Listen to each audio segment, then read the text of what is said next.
First, I'd like to welcome all of you, both the staff who's teaching as well as the participants. We are very fortunate to have this occasion of the what's called the online yoga therapy retreat number 10. And it is being sponsored by Takshashila Institute.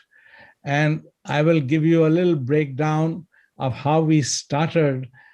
We were very fortunate to have Dr. Dilip Sarkar, who was MD, and after his little episode of his health at a young age, when he got a quadruple bypass, I was fortunate to invite him, and he totally changed from teaching, became an Ayurvedic doctor as well as yoga therapist.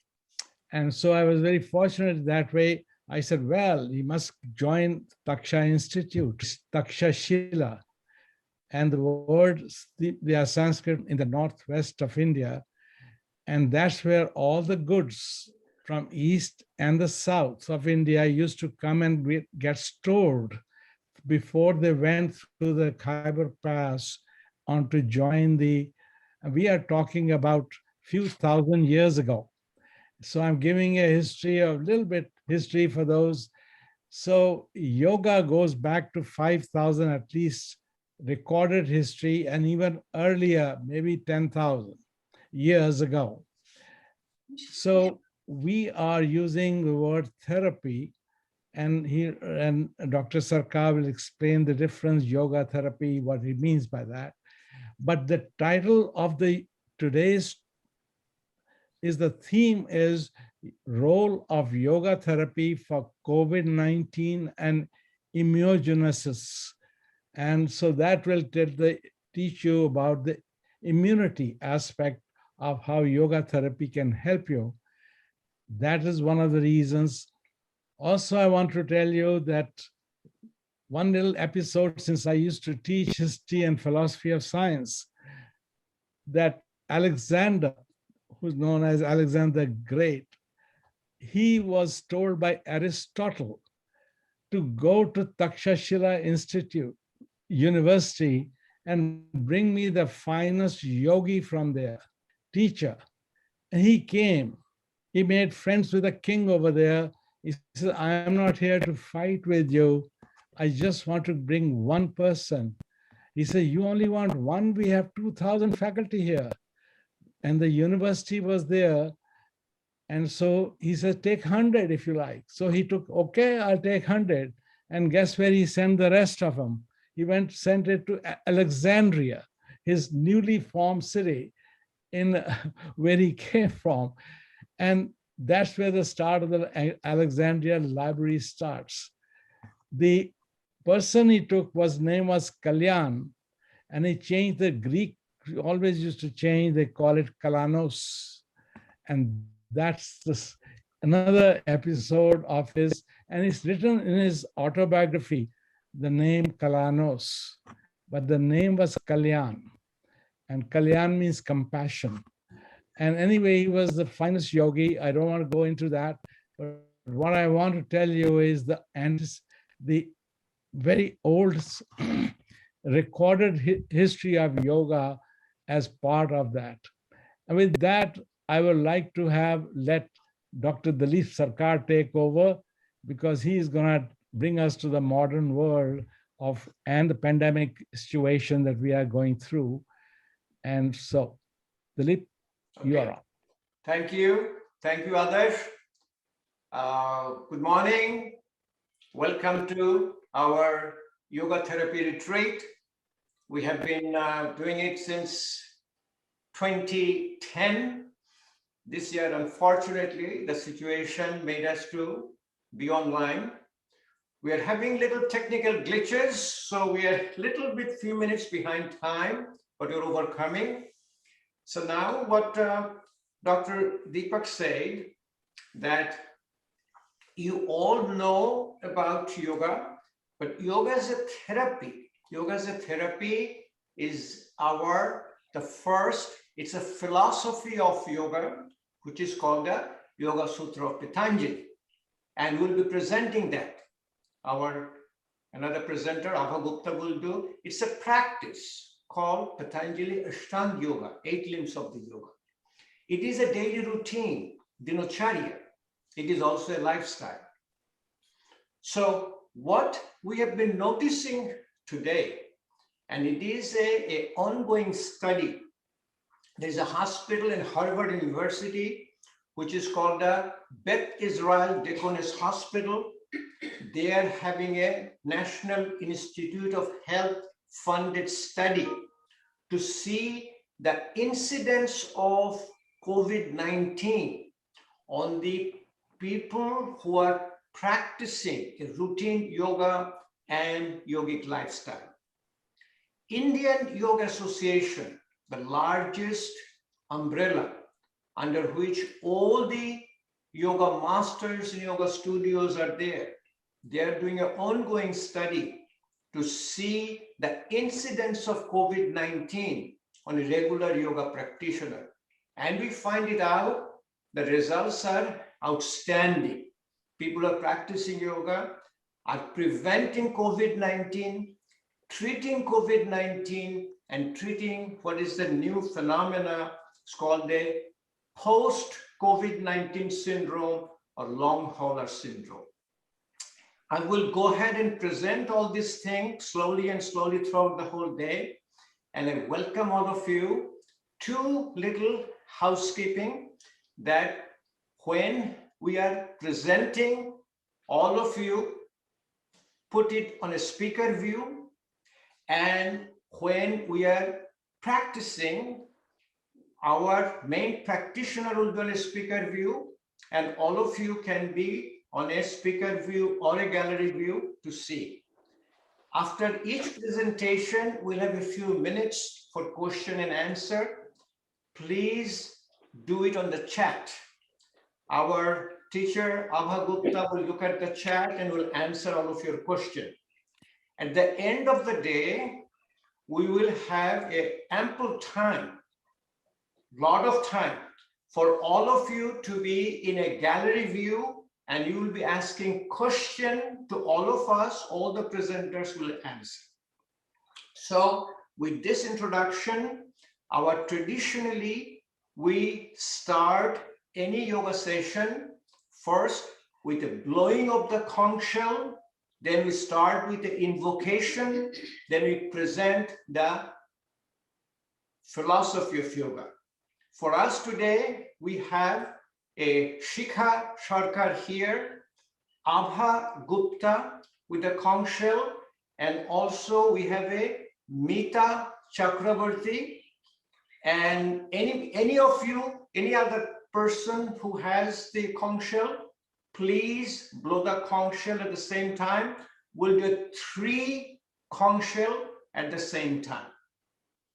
Let's go ahead and start.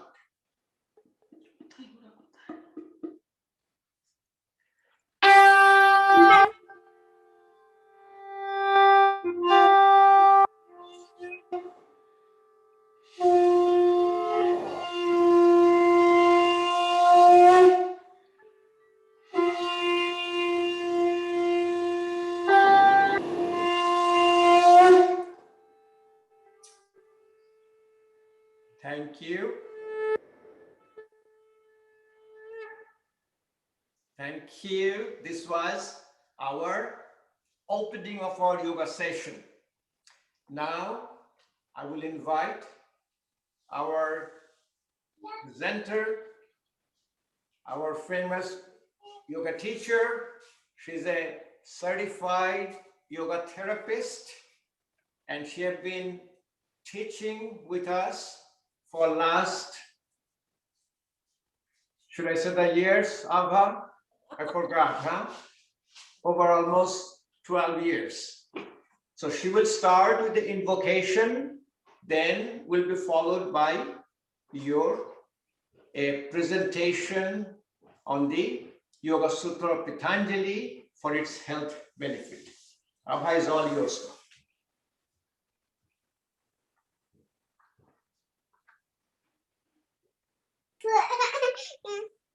योगेन चित्तस्य पदेन वाचां मलं शरीरस्य च वैद्यकेन योपाकरोत्तं प्रवरं मुनीनां पाताञ्जलि प्राणाञ्जलिरानतोऽस्मि. On the laptop. Salutations Into the screen. to Sage Patanjali, who presented to the world yoga that helps the mind, grammar for speech, and Ayurveda for human body. Thank you, everyone. Good morning, everyone. And it's so good to see so many of the familiar faces, and also welcome all the new faces. You can see the slide. Let me exit and share a different slide here. So I think you should all be able to see that. Let's see here.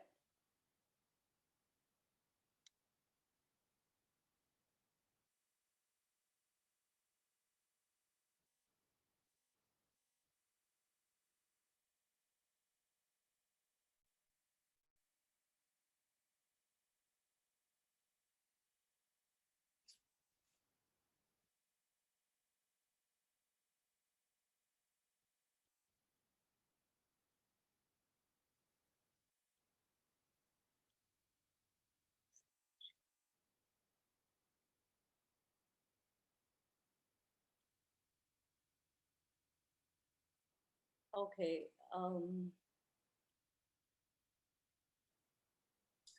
Unshare. You have already, now you open your slides on a desktop and share it. Here, got it. Okay. Okay, can you see it now? Yes, we can see it. Perfect. Abha, go ahead. Okay, great. Very good.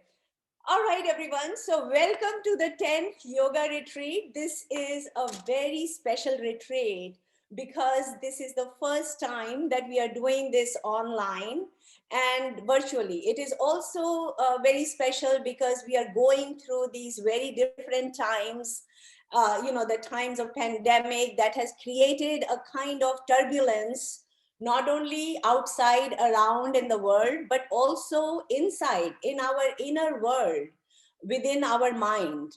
So, that there is fear, there is anxiety, there is stress.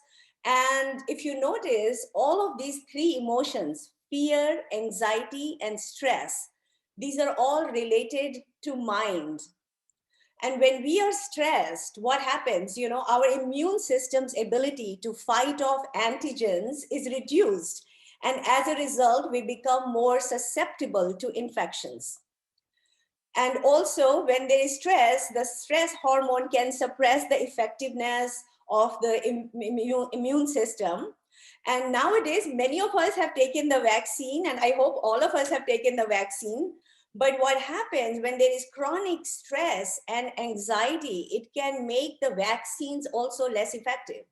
So prolonged stress and tension, it weakens the immune system. In general, we can say that chronic stress wears the body down. So what is stress and what is anxiety? It is a thought pattern. It becomes mechanical. These are undesirable thoughts that keep coming. The sense of overwhelmed. You feel overwhelmed. There is feeling of frustration for not having any control. And it is a kind of narrative that our mind tells us and we believe it. So it is a mental activity. And these are mental formations. It's a state of our mind. And this directly pertains to Patanjali. Patanjali's Yoga Sutras. As majority of the sutras, they refer to mind. And he put this together in 2nd BC. That is before the beginning of Common Era. That is more than 2000 years ago. The beauty of it is that it is more relevant to our lives today Today on March 21st, 2021, here we are discussing his works, which is as relevant now as it was then. You know, this itself is the best tribute that can be paid to sage Patanjali. You know, that his work is alive, it's buzzing, it's thriving. Here we are talking about it. Let's go to the next slide here. So who is Patanjali? Patanjali is considered the father of modern yoga, who lived approximately more than 2000 years ago.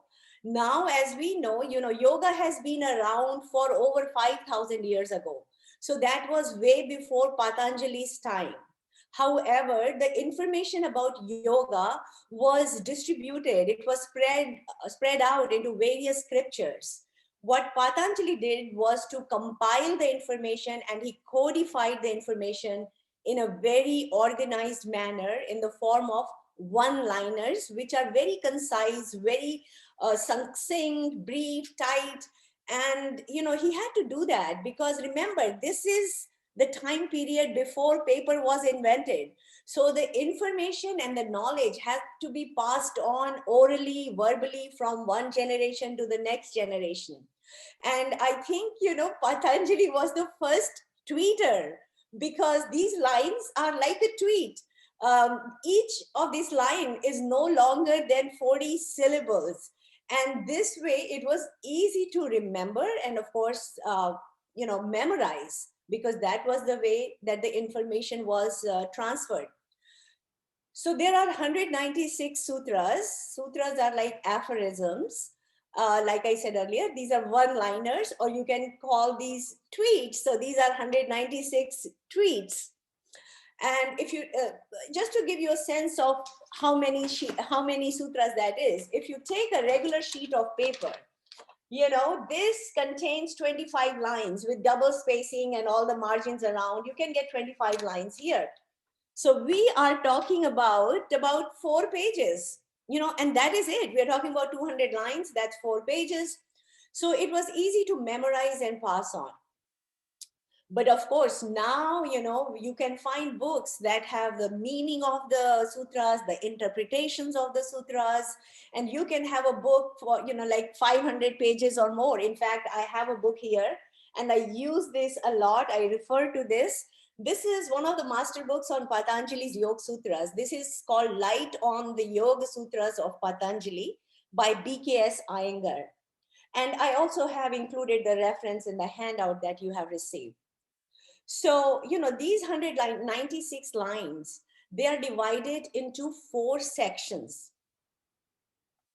And each section has a focus.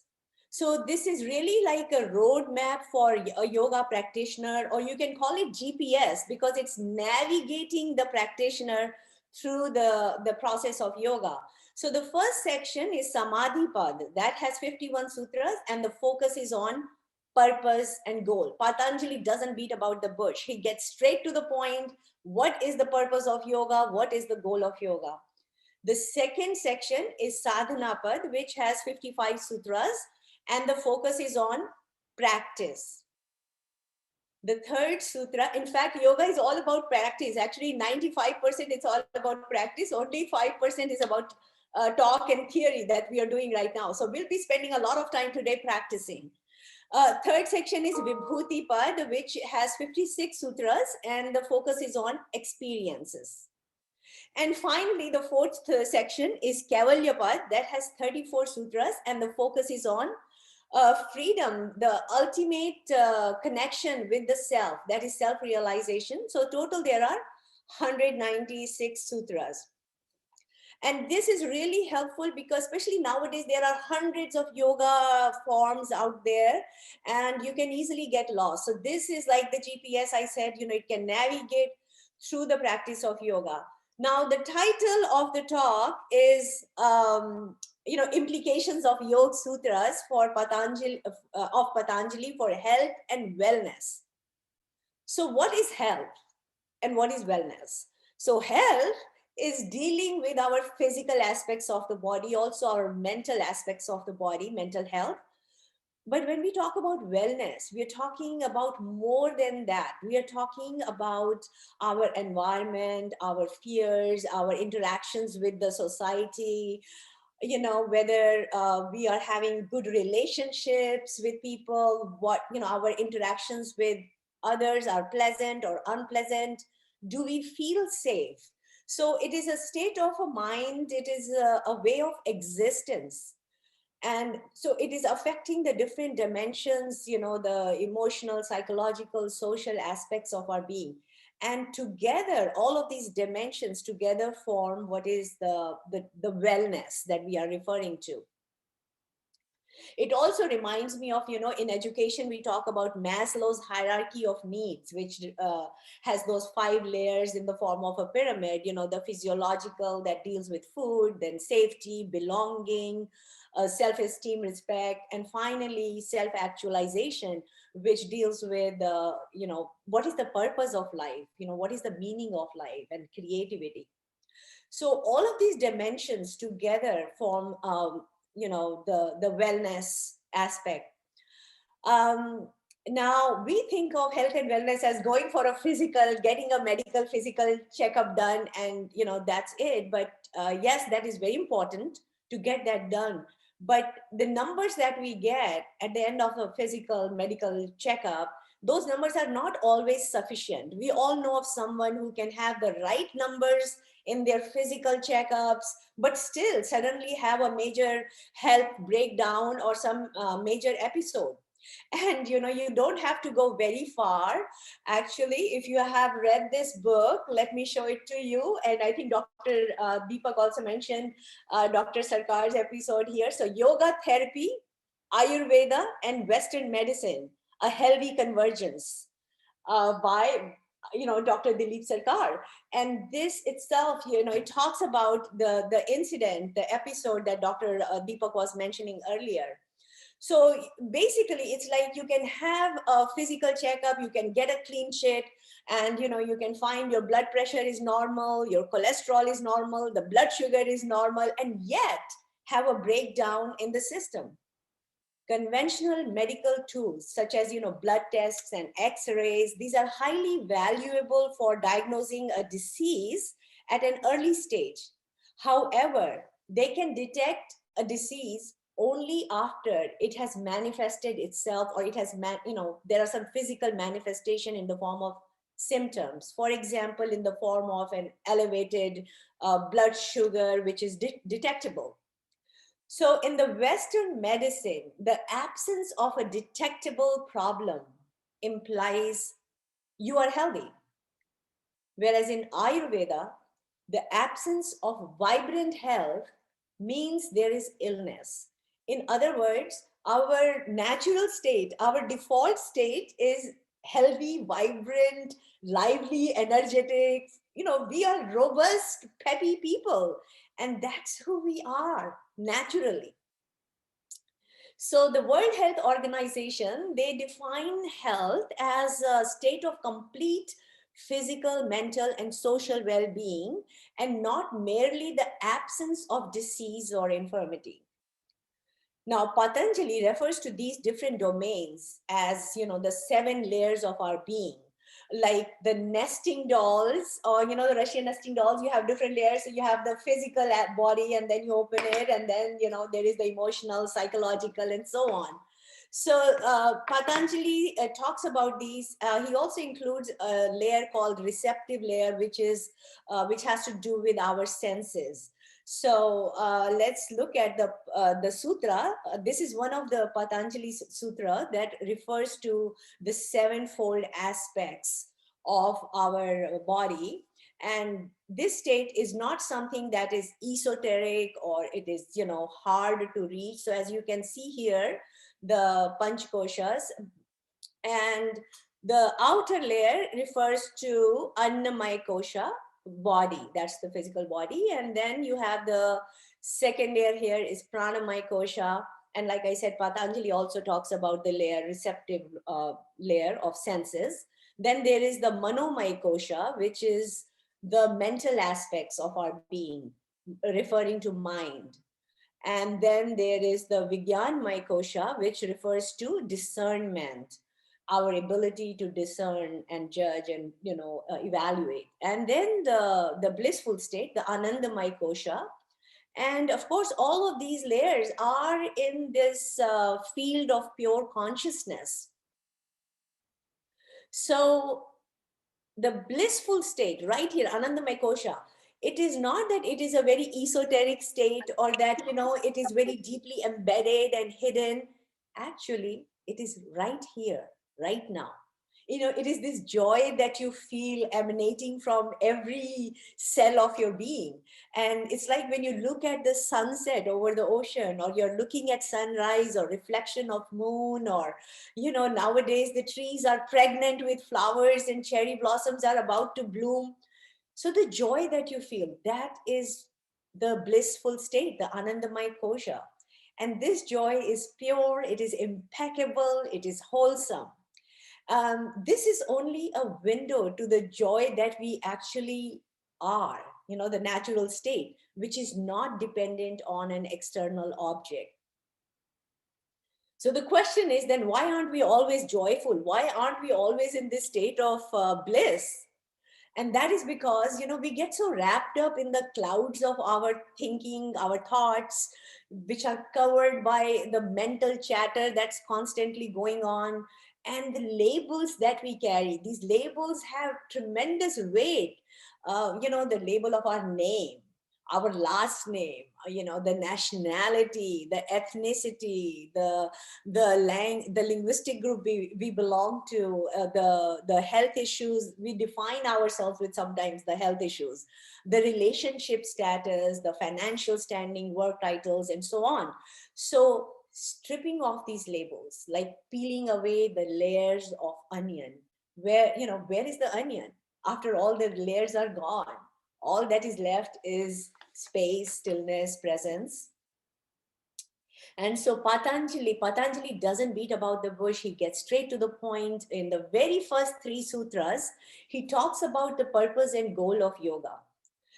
So here he says, Yoga Chitta Vritti Nirodha. Yoga is the cessation of movements in the consciousness.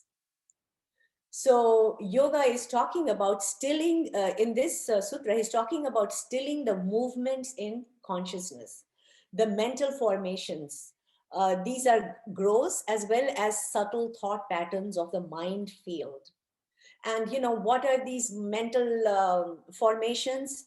These states of mind can be disturbed, restless, troubled, wandering mind, dull mind, heavy mind, or feeling, get depressed, forgetfulness, or just one-pointedness, focused mind. And then he talks about Nirodha, which is, of course, highly mastered, controlled, regulated state of mind. And it is not suppression of thought or repression of thoughts or emotions, because that is not healthy. It is that the attention is now moving in the higher orbits, and it transcends the thought patterns of lower orbit like fear, anxiety, stress. So the false identities begin to drop off, and it is drawn to itself, the stillness, the presence. The mind naturally becomes one-pointed and still, and the attention moves inward.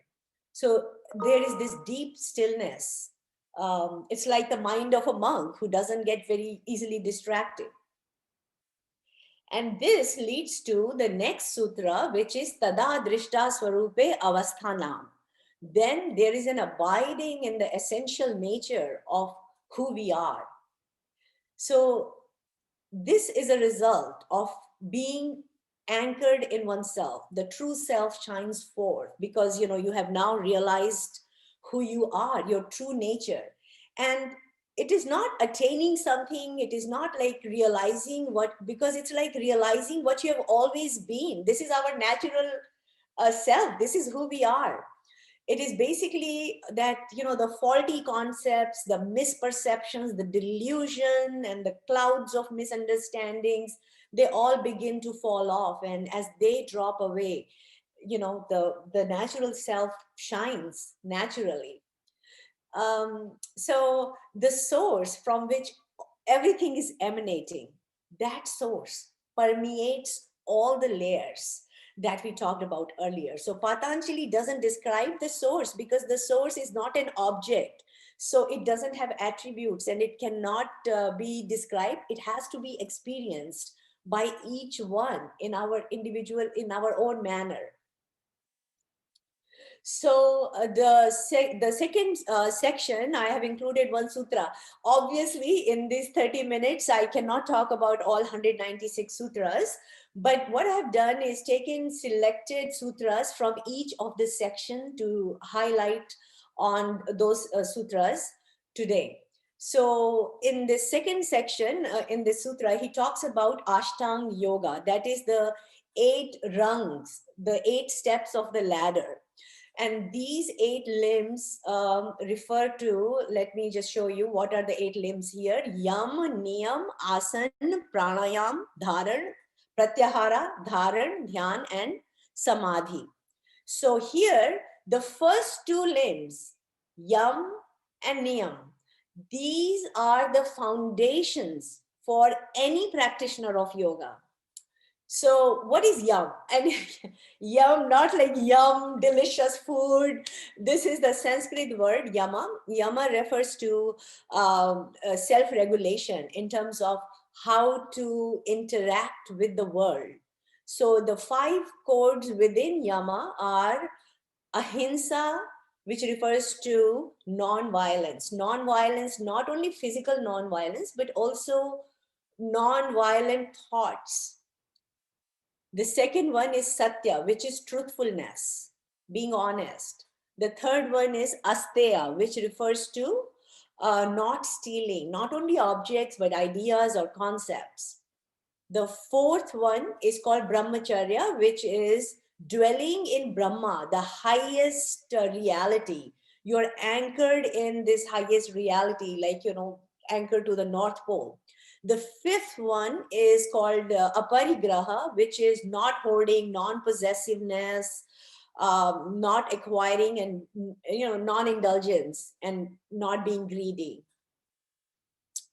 So these are the yamas. Now the niyams, they refer to the observances or the practices dealing with the personal self. So it's more like self-training, dealing with the inner world. So what are those? So number 1 is cleanliness, shaucha, the cleanliness of the body and cleanliness of the mind. Number 2 is santosh, which refers to contentment or acceptance of what is.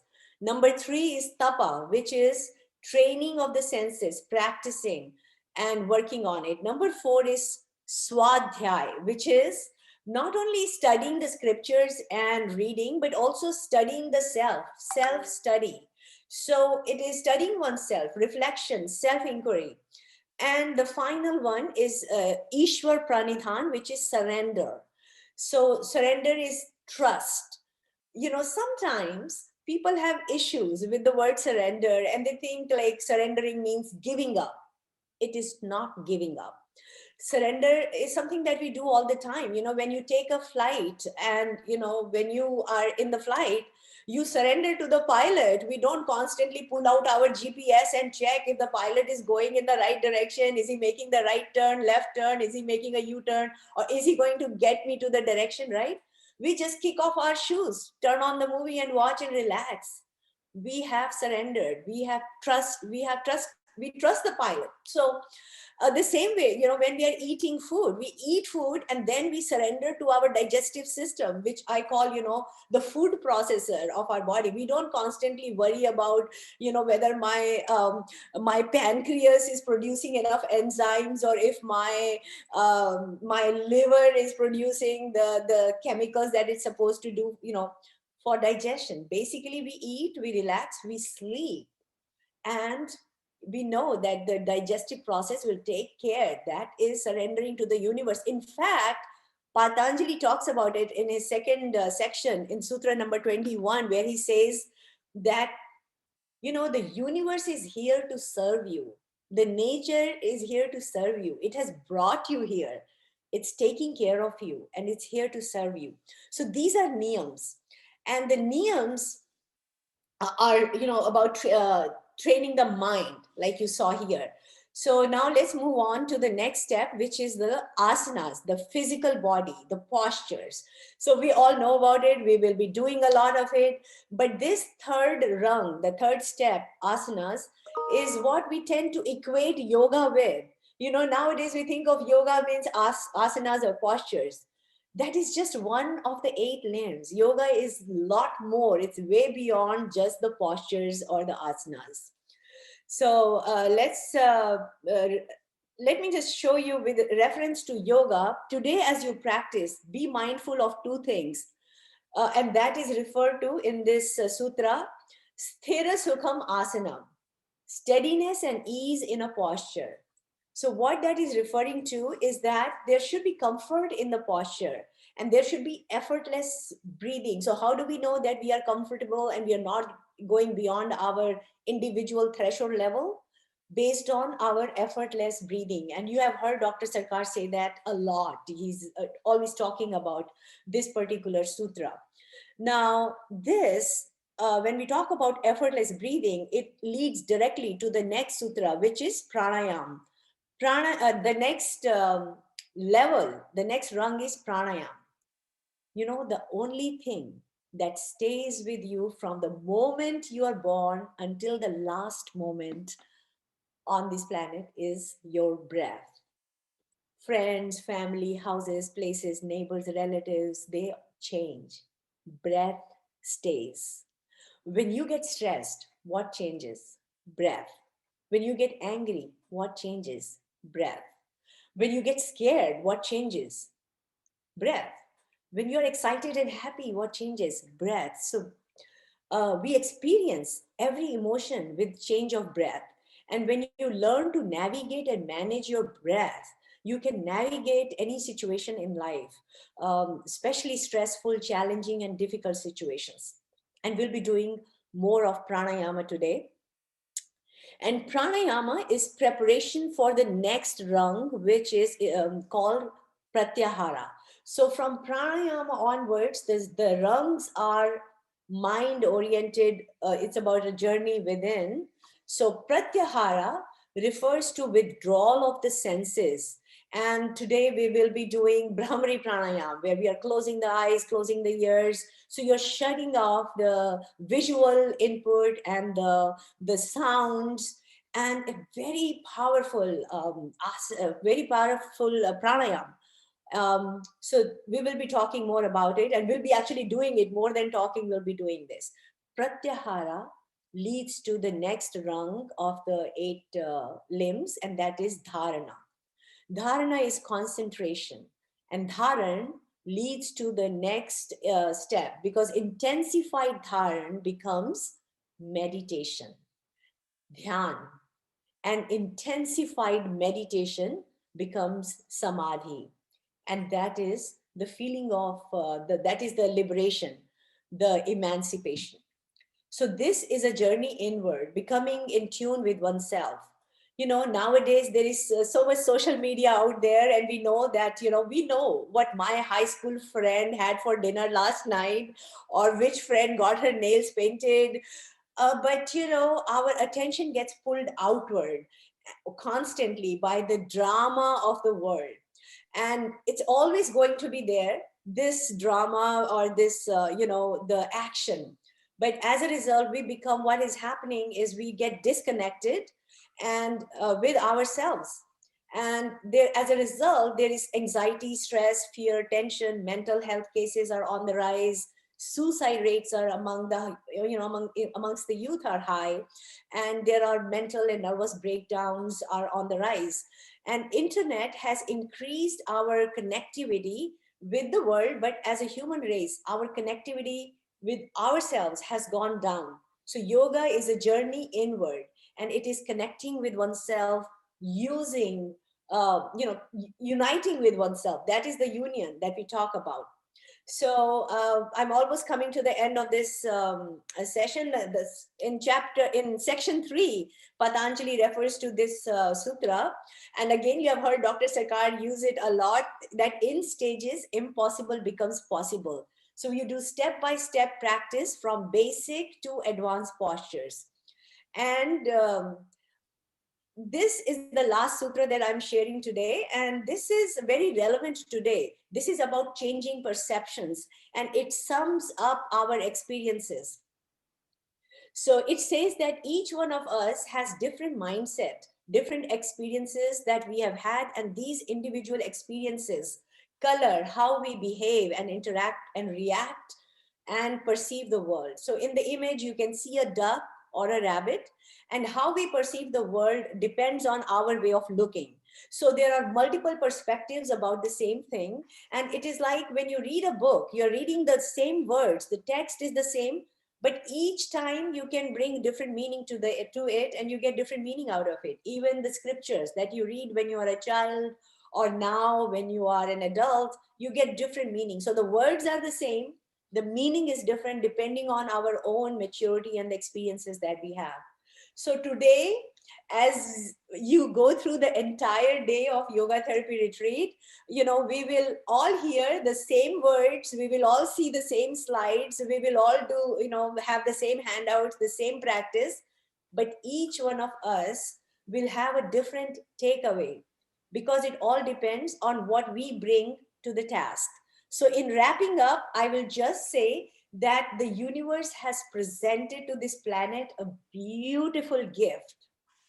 You are the gift. So continue to take good care of yourself. There is only one you in the entire universe. So take care. And today you may have come here for many different reasons, such as, getting more knowledge out of this yoga therapy retreat, getting more information about yoga, or some of you may be, yoga teachers, you want to get professional development, training, and some of you may be here for health reasons. But that is not the real reason. The real reason you're here today is because you love yourself. And when you love someone, you take good care of that person. And that is why you are willing to take one day of your life to spend for this yoga therapy retreat and go deeper into yoga, because you love yourself and you take care of yourself. Because when you are healthy and you feel good, you know that you can take better care of those around you. So enjoy your ride on this cosmic ball we call planet Earth, hanging around, floating around in the space. So, and also, I will just end with this slide that you can find everything in Google, but all you have to do is find yourself. Here is the takeaway from this, and these are the resources. You all have been given the resources. The two websites here, they take you directly to all the Patanjali Yoga Sutras. These are freely available online, and you can access all of the sutras with the meaning and interpretation. Thank you, namaste. And if there are any questions, I will take any questions. Otherwise, we'll move on to the next thing. I think for the sake of time, we'll progress. We'll go ahead and start our next session, and we'll reserve the questions for the probably during lunchtime at the end of the day. So can you unshare your slides now, Abha, please? Okay, now you put on a speaker view. If you put on a speaker view, you'll be seeing me now. So Abha, thank you, Abha, for setting up our yoga therapy retreat. Now, as we said, we are going to present everything from the scripture. We call it authentic yoga. Now we'll start our practice, and you will see for COVID-19, what we have noticed, that a daily practice, what we do called dinacharya. In the morning, we do called ushapan. We sit down. See, this is the thing we do.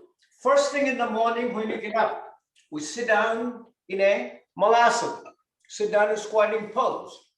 We use a copper vessel. We keep the water in the copper vessel. We take and drink the water in gulp one at a time.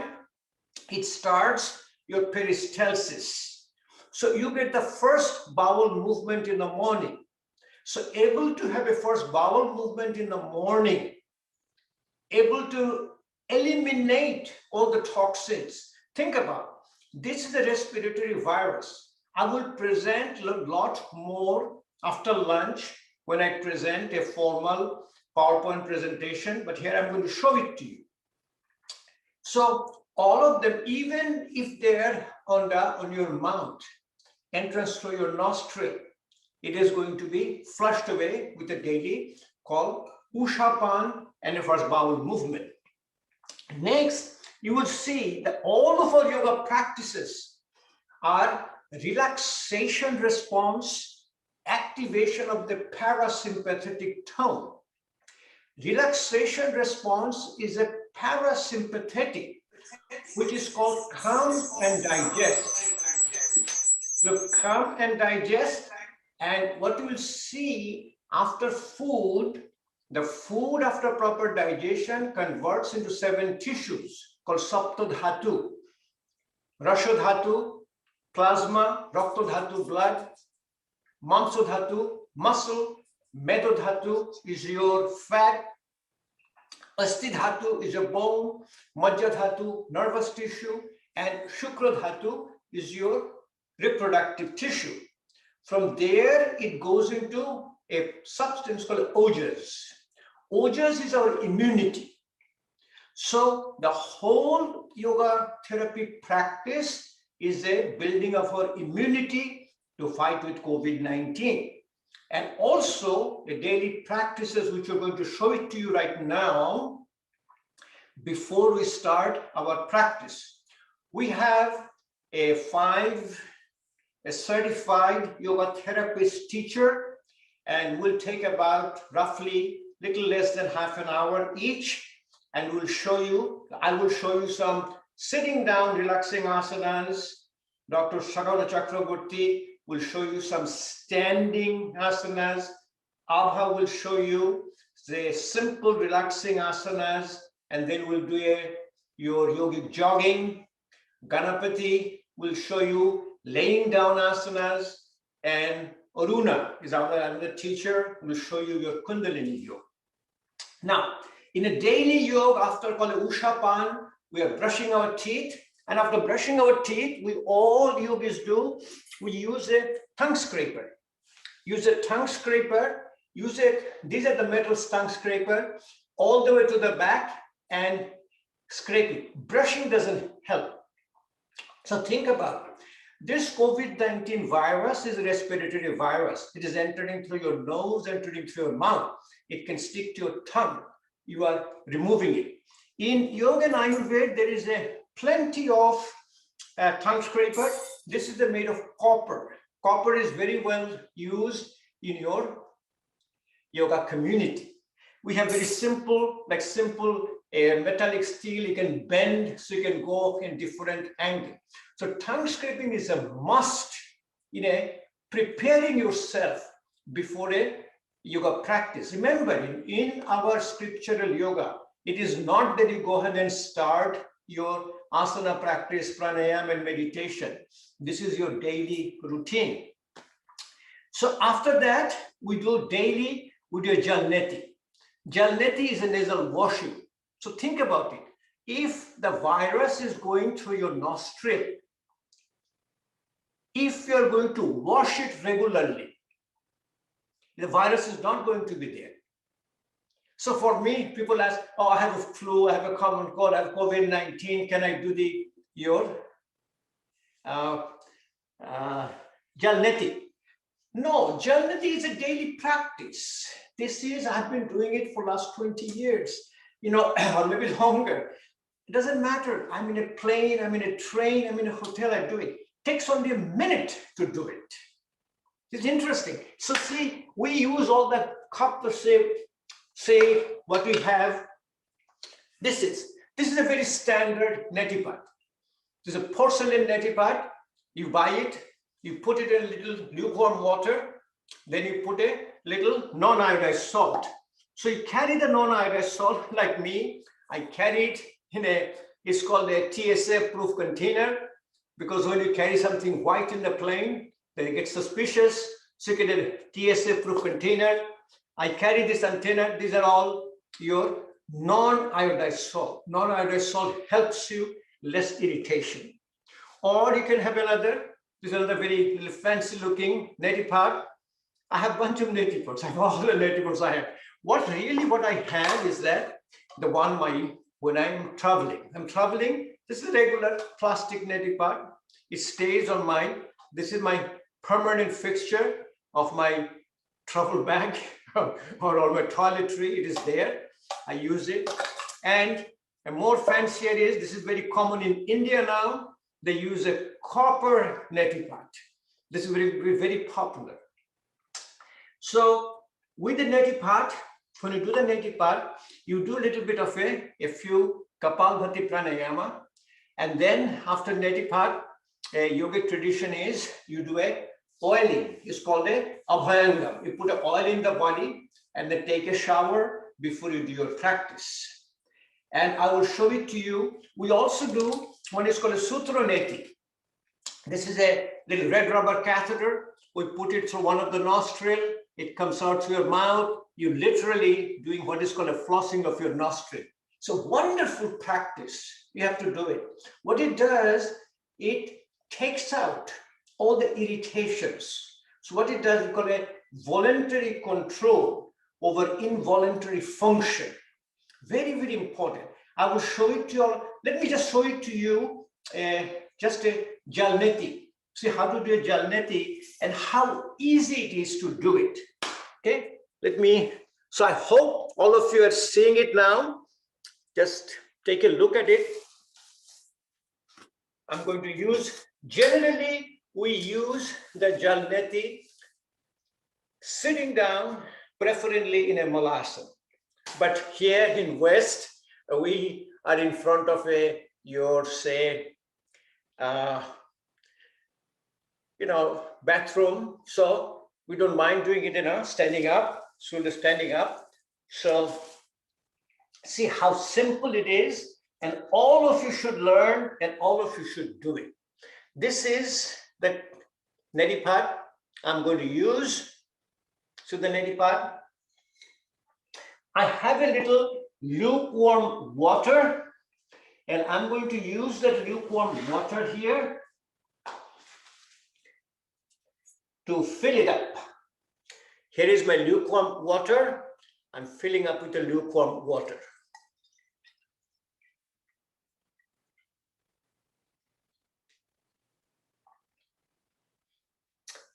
Then I go ahead and use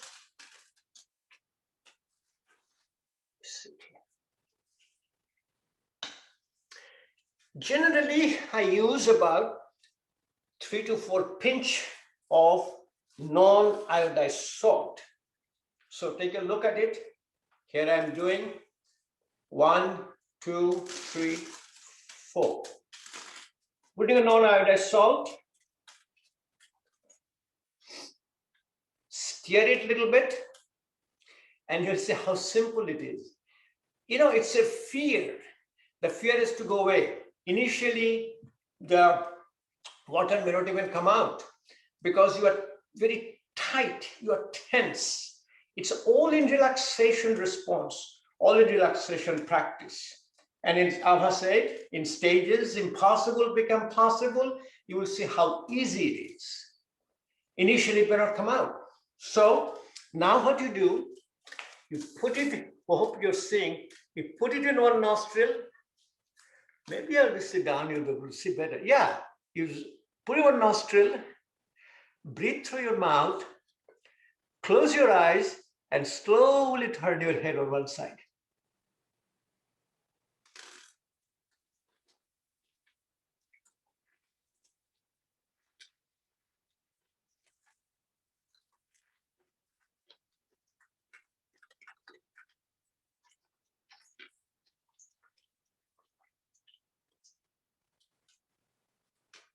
Then you just blow your nose. Remember, these are all your personal practices. So you do it on your own. I do it all in my bathroom. I have everything there in my bathroom. Just put it down a little bit so you can see better. Yeah. So I do it everything in my bathroom. I have a whole setup. So now do the other side. In fact, when you blow your nose, you see all the gunk comes out, especially when I'm in India and I'm in different countries. Our nose is a filter. It filters all the dirts we are breathing. So let's put another, and you will do it both sides. Then I'll show it to you what you do after doing your Jal Neti. Jal Neti, very, very important. 1, 2, 3, 4. Very, very important practice for yoga therapy. Without Jal Neti, you are not relaxed enough. You won't be able to do such a good asana practice, pranayama practice. And see how simple it is. Takes a minute. I'm talking, I'm doing, so taking a few more times, but just take a minute. Here is, I'm going to put the other nostril and see how easy it is. Closing my eyes, breathing through my mouth, turning my head, all the water is coming out.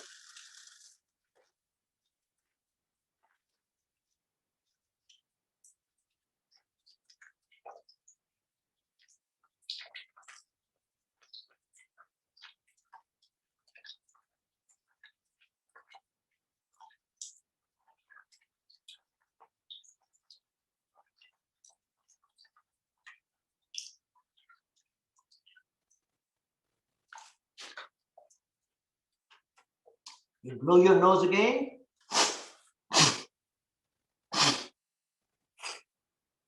Then you need to do a few things. And this is the reason I show it to all of you. First, you got over with your fear. Now people say, it's not coming. You know, water knows you're very resistant. Water cannot get anywhere. Think about, you are dipping in a public pool. You don't know what is there in the public pool. You don't know who is even pissing in the public pool. Nose is very resistant. And then you see where you are. You are in New Delhi, the worst polluted city, probably in Beijing, probably in Mexico.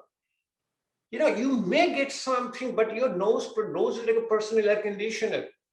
It warms up your outside air if it is cold. It cools it down, outside air is warm. Now, this is the yogic practice, what you need to do. After this, you stand up. After this, you stand up. And in a standing posture, what you do, you bend yourself. See, you have some water in your sinuses. So you need to remove those from the sinuses. You blow your nostril.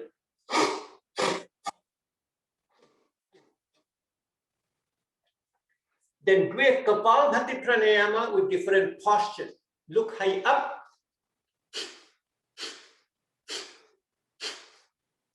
You'll see some water still coming out. This is normal. In fact, you might get it sometimes whole day. Look it down, do a 5 Kapalbhati Pranayama.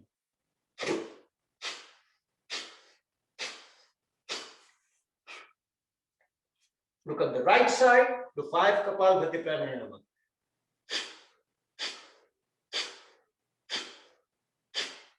Look at the left side, 5 Kapalbhati Pranayama.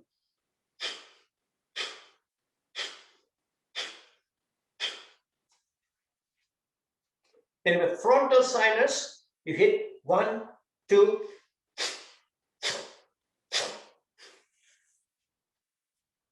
So when you do this practice, this is a very important practice, and I'd like you to do it, and I'd like you to practice it. It's a very, very important practice.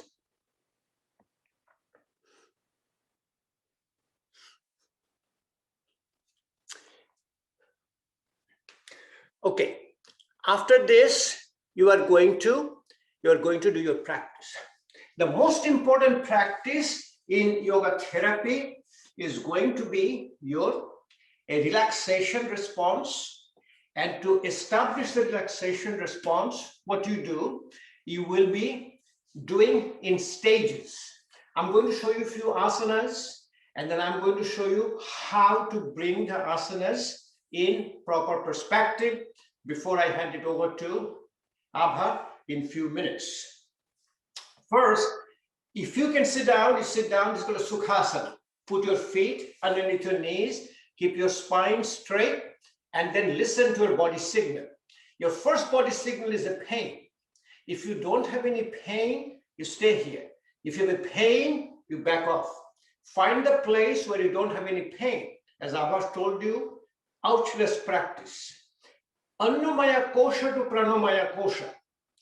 Any imbalance you create in the physical body, it will show up in your breath. If your breath is effortless, stay here. Then asana has the 3 stages. Arambha, beginning, which is the tightness of the muscle and ligaments. If you stay here a little longer, effortless breathing means breathing out longer than breathing in. Lungs is like a balloon. It has a 4.5 liter capacity, and we only breathe 0.5 liter. Learn how to breathe out first. You do longer, deep breath in effortlessly, breathe out. Slowly and slowly this thing will happen. This is called a sthiti, stability. Then you'll get into a profound level of relaxation, which is called a visarjan. Arambha, sthiti, visarjan. A wonderful stages of asanas.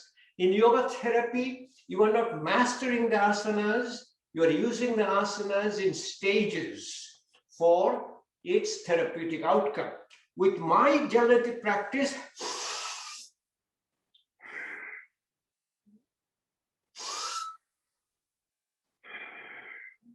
I'm already in a total level of relaxation.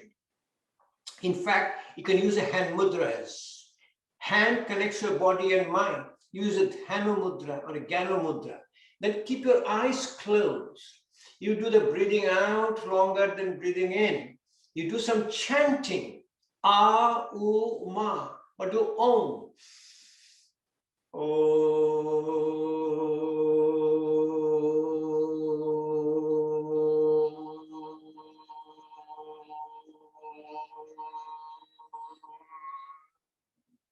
You do pumping and cupping. Keep rubbing your hands. Keep rubbing your hands.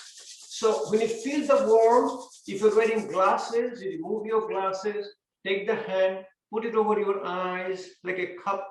Let the eyes take all the heat. Massage your forehead, massage your eyes, massage your face, massage your ear, behind the ear, in front of the ear, inside the ear. This is called the auricular branch of the vagus nerve.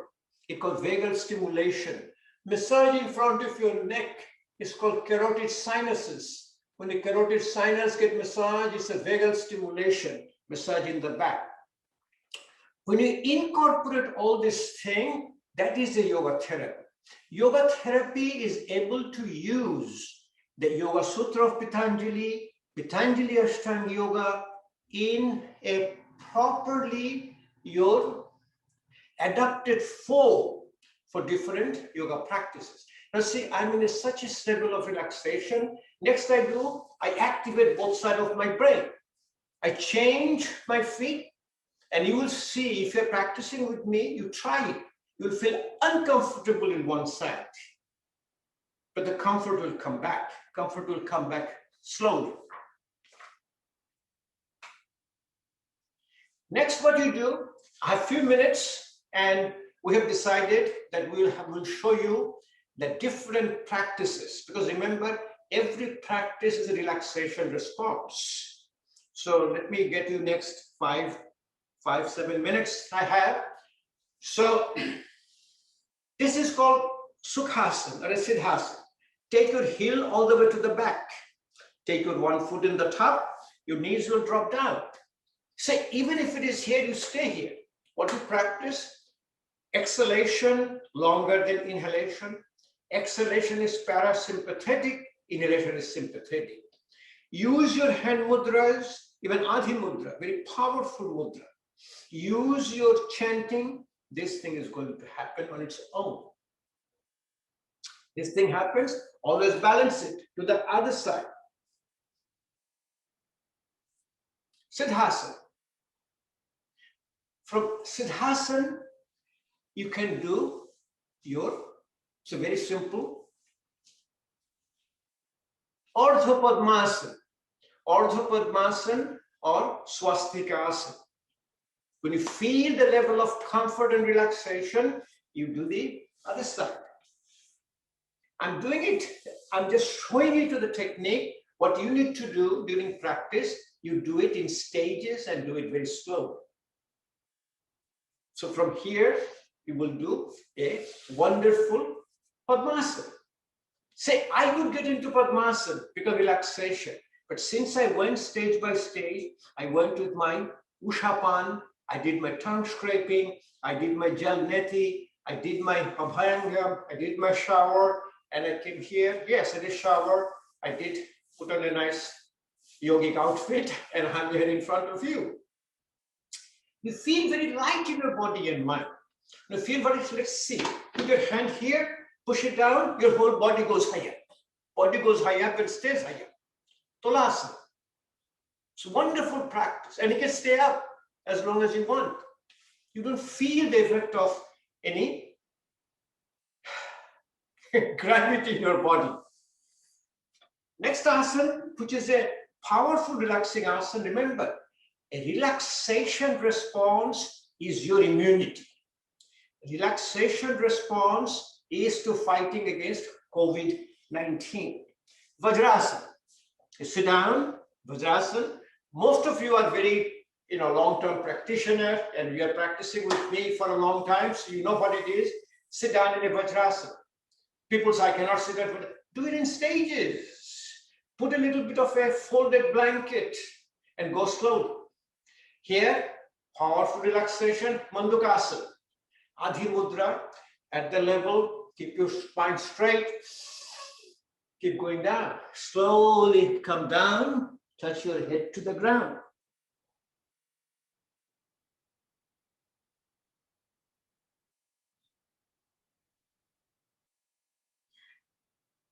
Mandukasana. Wonderful practice. Another very Yoga Mudra. If you do Yoga Mudra, look at how beautiful Yoga Mudra is. You get into your Padmasana. From Padmasana, hand in the back, look straight, keep your spine straight. Breathing out first, take a deep breath in and always breathe in and out effortlessly. People ask me, when do I breathe in? When do I breathe out? No. In yoga therapy, you completely come down. Listen to your body say, no pain. Effortless breathing. You come all the way down.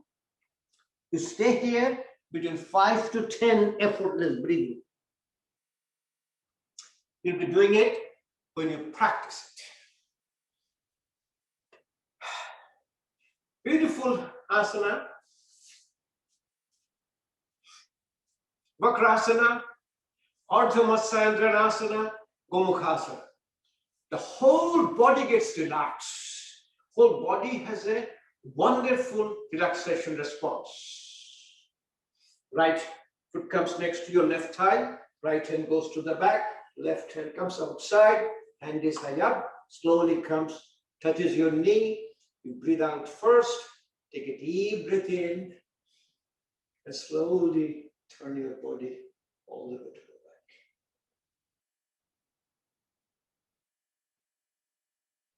When you elicit this kind of relaxation response, that's what is going to fight your COVID-19. Remember, this is a respiratory virus.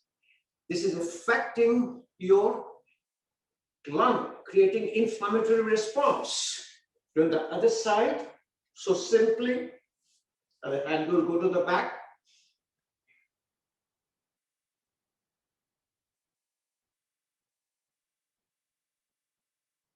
It's a wonderful asana for your chronic low back pain, your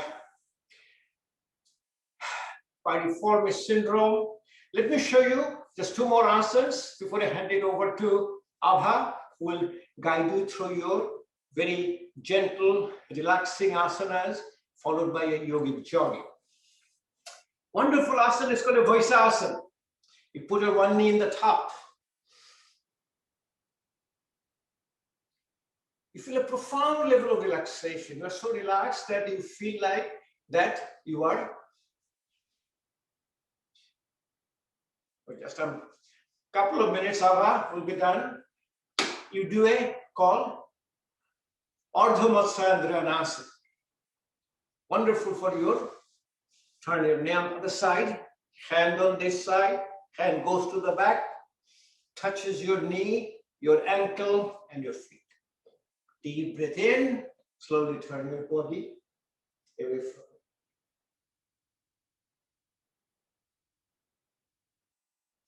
Final asana, sitting down, is your Gomukhasana. And you will see in Gomukhasana, your whole body relaxes. See, let me show you from the back so you'll understand what I'm talking about. This time, my right foot, my right knee is in the top of my left knee. Right hand is high up, left hand is in the middle, right hand comes down, it touches, hooks, it essentially handshaking each other. Look at that. It relaxing your hand, your wrist, elbows, shoulder, whole upper body, whole lower body. Relaxing your feet, ankle, knees, hips, and completely balancing. To the opposite side. Now put the left knee on the top of your right knee. See me? Yes. Put your left knee top of your right knee. Left hand goes high up. Right hand. You can always adjust. You can put your hand in the middle, and then you see it comes, it touches, it hooks, and essentially we handshaking each other equally on both sides. It's a powerful therapeutic asana. And also, remember one thing, every time we're practicing this, we're practicing with this. This is our health tracker. This is our Apple Watch. I can see my heart rate, I can see blood pressure, see my EKG, everything when I'm practicing. So we will be glad to answer any question during lunch and during the end of the day. Because of your little shortage of time, I just want to hand it over to Abha. Then after Abha, we'll have a Saghana Chakraboty, Ganapathi Myneni, and Aruna Swarup. Abha, it's all yours now.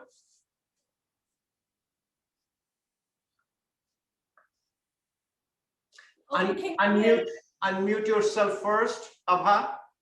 Yeah, I did. Can you hear me? Yes. Okay.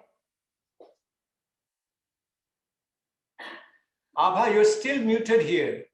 But you can hear me because I'm using my iPhone. No, iPhone. Okay, okay. I think it's better if you actually unmute the camera that you're using.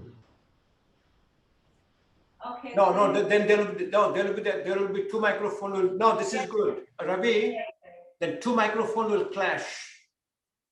Should be using two microphones then. You are using your cell phone now, Abha? Yes, and Yeah, my laptop is on. This is good. This is good. Keep this muted. Okay. Please proceed. Yeah, if you can hear me, that's fine. Yes. Okay. All right, everyone. Very good. So, like I said earlier, yoga is. No, Abha, we cannot see you. We cannot. We just see your profile picture. No. You may have to turn it. We don't. We see you now. No, you have to turn on. You have to unmute so that you are in a speaker view, so we can see you. Okay. Now we can see you. All right. Very good. Yes, beautiful. Go ahead.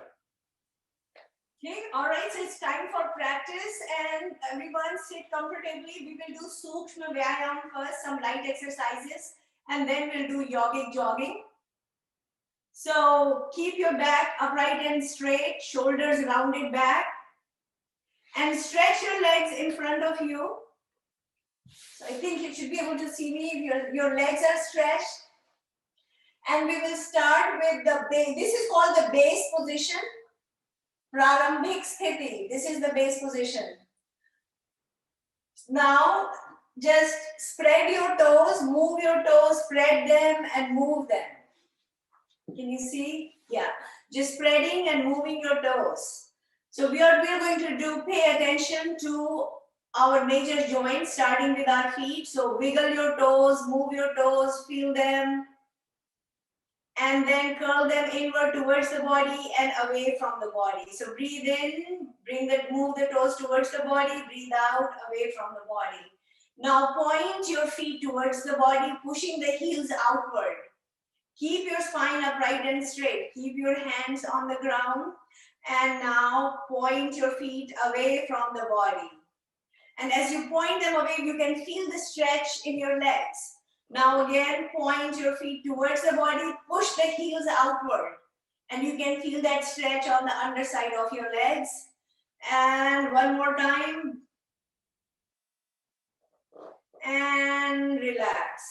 Now, move them around. So roll your feet around. So what we are now doing is called Gulf Chakra, ankle rotation. So just moving both your feet around, then do it in the opposite direction, in the counterclockwise direction.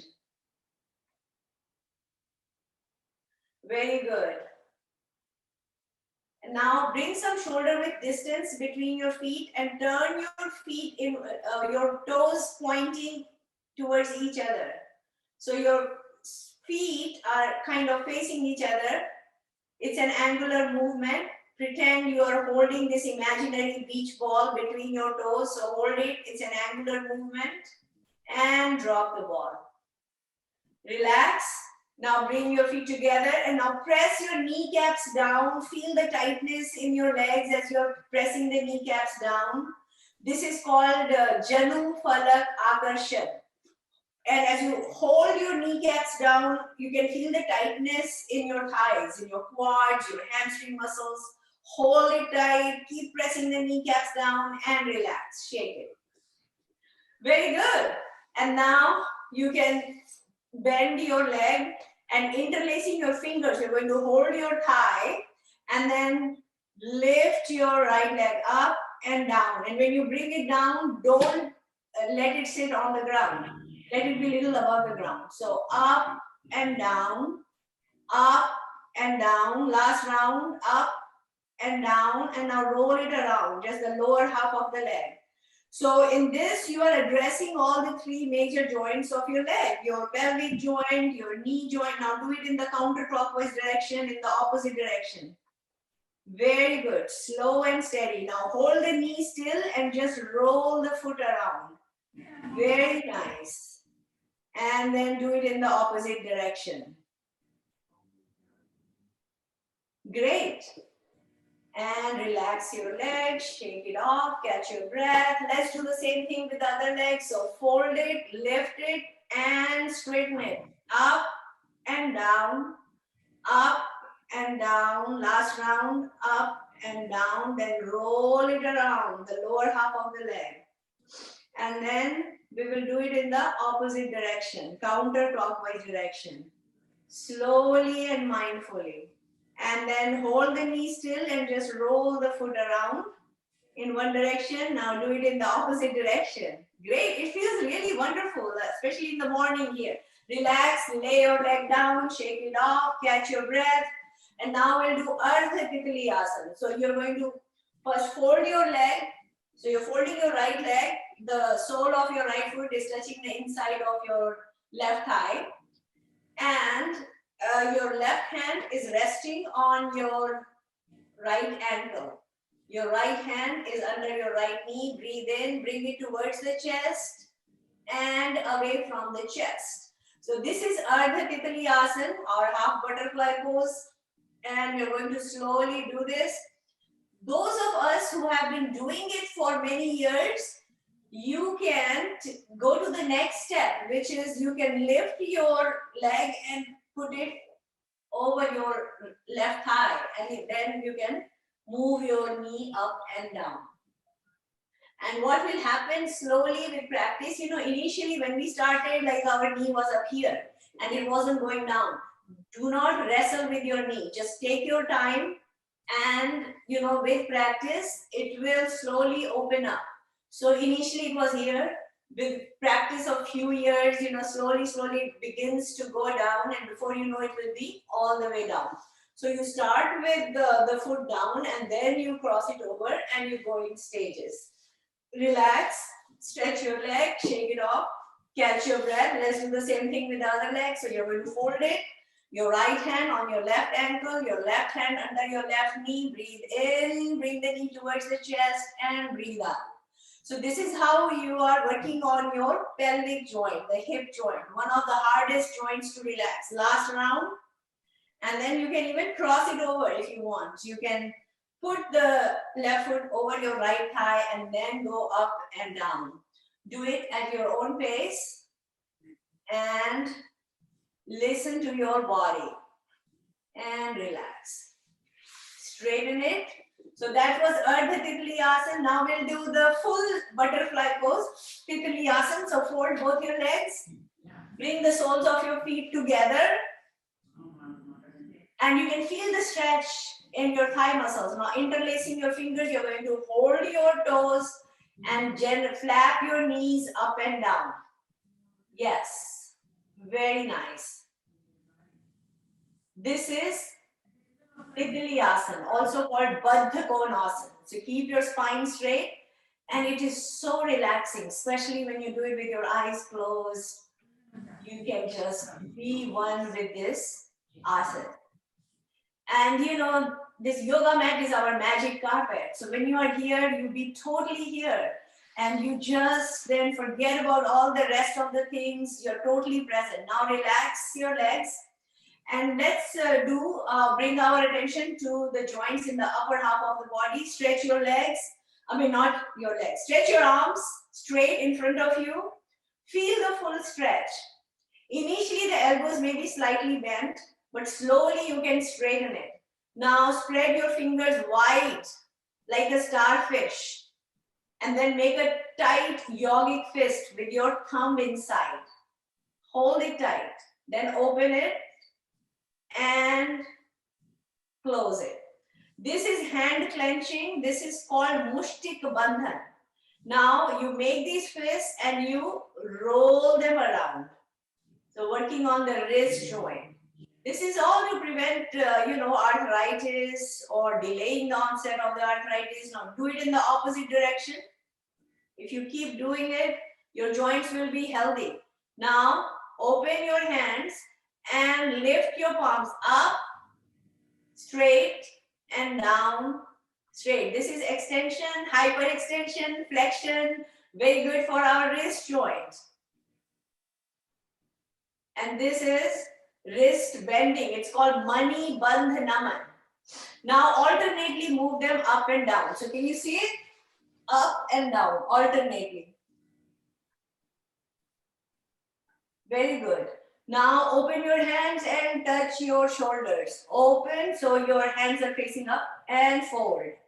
Open and fold. Last round, open and fold. Do it sideways. Open and fold. Very good. Open and fold. Last round, open and fold. This is Kehuni Naman, folding our elbows. Now drop your elbows down and roll them around. So breathe in as the elbows go back and breathe out when they come to front. So let's do it one last round in this direction.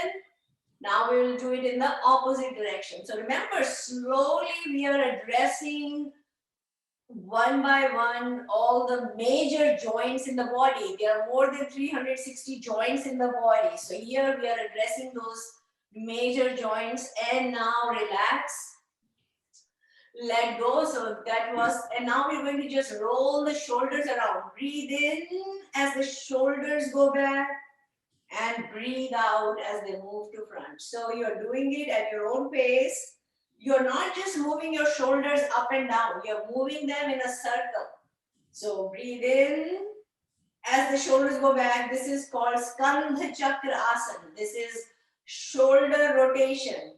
And now do it in the opposite direction, counterclockwise direction. Very good. And it's very relaxing. You can feel the muscles right below your neck relaxing as you do this. All the tightness in the body begins to melt away and relax. Shake it, catch your breath, and now holding the two wrists. So with your right hand, you're holding the left wrist. With your left hand, holding the right wrist. You're going to raise your arms up and then bend it to one side. And when you bend it to one side, don't rest your arm on the head. Keep your arm behind your head. And feel that stretch. You can feel the extension of your spine. You can feel the stretch on your back. Then straighten it and come to the center. Breathe in. And as you breathe out, bend to the other side. And feel that full stretch. It feels great. Bring it to the center. Relax. Bring your hands down. Shake it. Catch your breath. And now the big joint, that is our neck joint called Brahma Mudra. So, and you always do it while sitting down. So keeping your spine straight, hands in Gyan Mudra or Chin Mudra position. That is the index fingertip joined with your thumb tip. Rest of the fingers are straight. And rest your hands on your lap. Breathe in.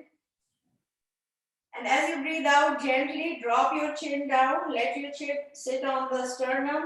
Feel the stretch on the back of your neck. Then slowly lift your chin up and gently drop your head back. Feel the stretch on the front part of your neck. Now bring your head to the center and turn your head to the right. So the chin is now parallel to your shoulder. It's like you are looking over your shoulder. And then slowly bring your head to the center and now turn your head to the left. So now your chin is parallel to your left shoulder. Then slowly bring your head to the center and tilt your head to the right. So now your right ear is closer to your right shoulder. Don't lift your shoulders up. Keep your shoulders at the normal level.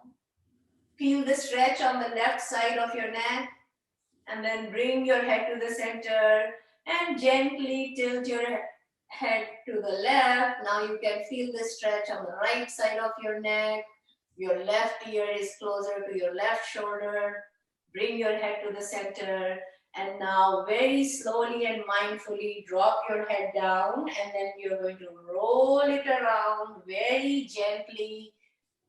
Do 2 rounds in one direction and we'll do 2 rounds in the counterclockwise direction. Do it slowly. At any point, if you experience pain, you need to cut back or just stop. And when you finish your 2 rounds in one direction, don't forget to do your 2 rounds in the opposite direction. It's very relaxing. Because there are major arteries, veins, nerves going through the neck, it is always recommended that you do it while sitting down. And then slowly you can open your eyes and it's just so relaxing. You feel great. You know, now your joints have opened up and we are ready to move on to Yogic Jogging. So you're going to stand up and it's time to move our body. Like I said, you know, yoga is 95% practice, 5% theory, and talk. But here we are. So everybody stand up, and we'll begin our yogic jogging. It consists of 12 steps. Step 1 is spot walking. So in your own spots, begin to walk. Walk, walk, walk. Yes. Very good. March, march, march. Let your body charge and march, march, march. This is great. Everybody, you're slowly opening up and warming your muscles of the body. And then allow your arms to swing and allow your heels to kind of touch your hips. You're not going to kick yourself too hard in the back, just doing it gently. This is step 2. Step 3, bring your hands towards at your waist level. You can start low and then move your legs. So you are touching your thighs with your palms. You're not moving your hands. Your hands are still. You're simply moving your legs. Yes. Don't move your hands. Keep your hands still. Start low. You can then slowly raise the bar. I know there are some of us, they have their hands up here near the shoulders and they're raising their legs all the way up towards the shoulder. So just start where you are comfortable. This is step 3. Step 4, hands at the waist, we'll do a standing squat. Feet apart, keep your spine straight, breathe in. And as you breathe out, you're going to bend your knee. So your feet are slightly at an angle. They're not facing front, they're slightly at an angle, about 45 degrees angle. And your knee is parallel to your toes. So don't point your knee towards the front. Your knee is parallel to your feet. And stay there. Initially, you will notice that you're leaning forward or you're leaning back. Slowly, you will have a straight back while you bend your knees. You can feel the pressure in your thighs. You can feel it in your calves as you hold it. Hold it. Very good. Slowly come back up. So that is the standing squat. And now we will spread our legs a little further apart. Put both your arms in the front. So stretch them with the palms facing down. Breathe in.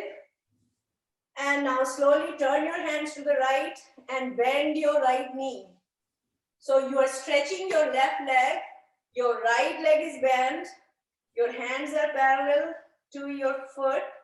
And stay here. You can feel the pressure on your right leg where you are bending. You can feel the stretch on your left leg. Initially, you will notice that your left heel is up. Slowly, you'll be able to bring your left heel down. Bring your hands to the center. Breathe in. And now turn to the left side slightly. And now you're going to bend your left leg. Keep your gaze parallel to your hands. Feel the stretch on the right leg. Feel the pressure on the left leg where you're bending. Hold it. And slowly bring your hands to the center. Drop them down. Shake it. Catch your breath. And now we'll do a lateral bend. So you're going to keep your hands at the waist with your fingers pointing behind. Your thumb is pointing front, right? And now you're going to turn both your feet to the right. So now you're looking at the right side. Breathe in. And as you breathe out, you're going to bend your right knee and then slowly tilt your head back to look up towards the ceiling. But if you have any neck problems or cervical issues, then keep looking straight ahead.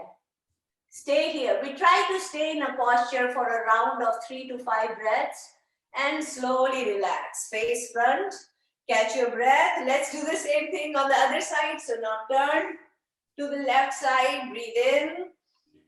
And as you breathe out, you're going to bend your left knee and slowly you're going to tilt your head back to look up towards the ceiling. Hold it here. And relax.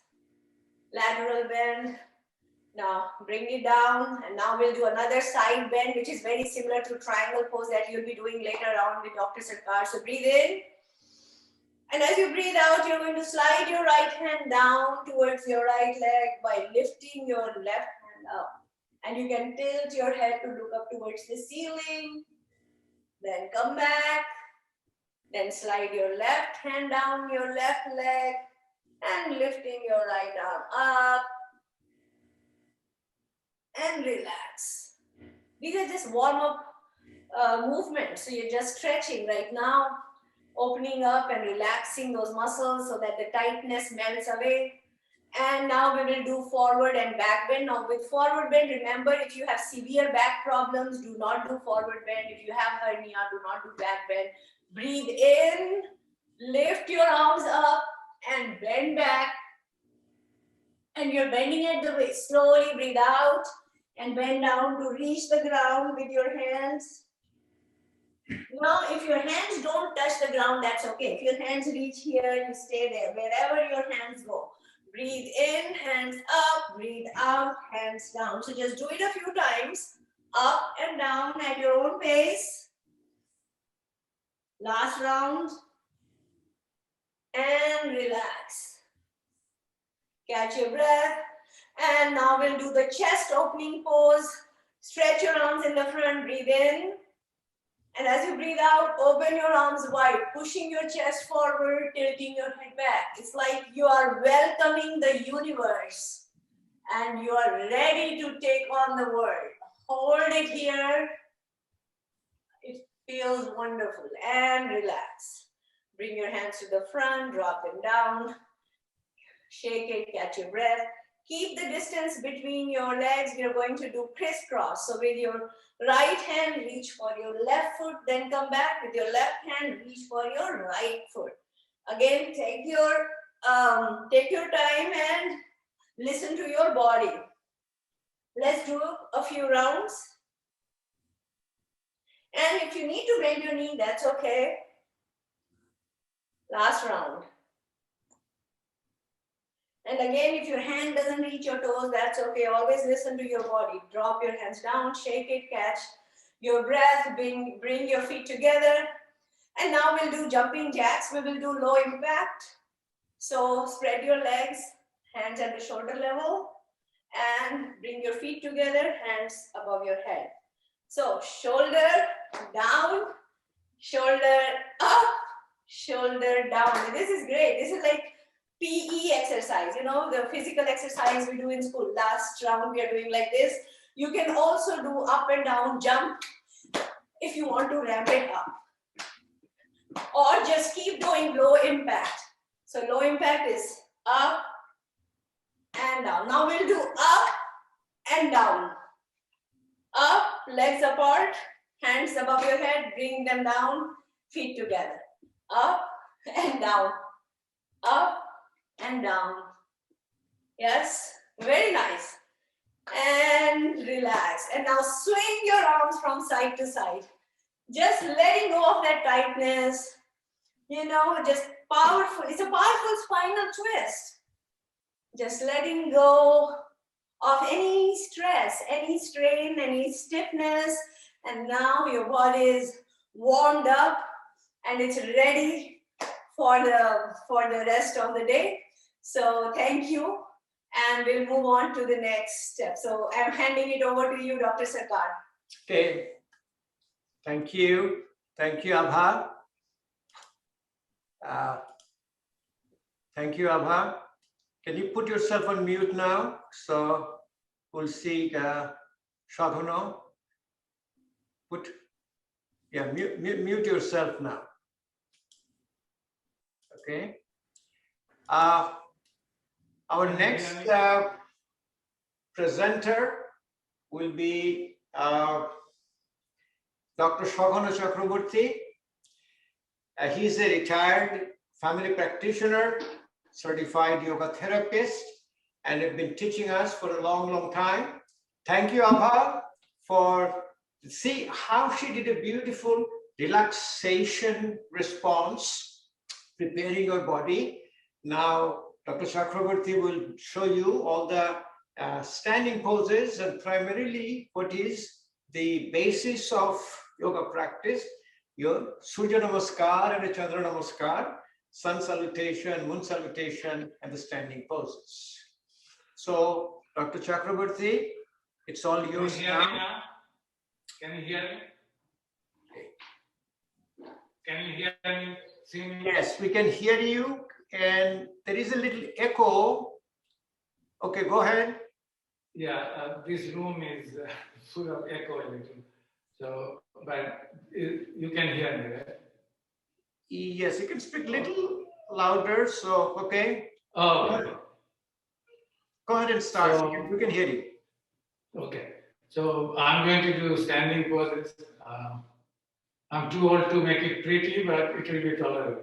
So as Dr. Sarkar said, we'll start with Surya Namaskar. Surya Namaskar has 12 steps, and you can do it with mantra, with praises the 12 different attributes of the sun. So as I'm doing it, Mita will chant mantras, and then we do 2 sets. During the second set, she will translate it in English too. Okay? So, Surya is this way. I'm going to start like this. So, first, Namaskar. Om Mitraye Namaha. Then Hasta Uttanasana. Om Rabhaye Namaha. Then Pada Hastasana. Om Suraye Namaha. Then horse riding pose. Om. Om Bhanave Namaha. Then Parvatasana, mountain pose. Om Khagaye Namaha. Then Ashtang Namaskar. Om Pushne Namaha. Then you have Bhujangasana, cobra pose. Om Hiranye Garbhe Namaha. Then back to Parvatasana. Om Marichaye Namaha. Then back to Asana. Om Adityaye Namaha. Then back to Padahastasana. Om Savitri Namaha. Then back to hand rising pose. Om Arkaye Namaha. And back to Namaskar Mudra. Om Bhaskaraye Namaha. I'll do another set, and this time she will chant it in English. And remember, each step you breathe in, and the next step you breathe out. So we breathe in here. The friends of all, the praised by all, the guide of all, Then we put the left foot to the back this time. the bestower of beauty, Then the right foot to the back for Uttanasana. the stimulator of all, Then knees, chin, and the chest on the floor. the nourisher of all, Then raise your upper body. the creator of all, Then back to Parvatasana, hips all the way higher.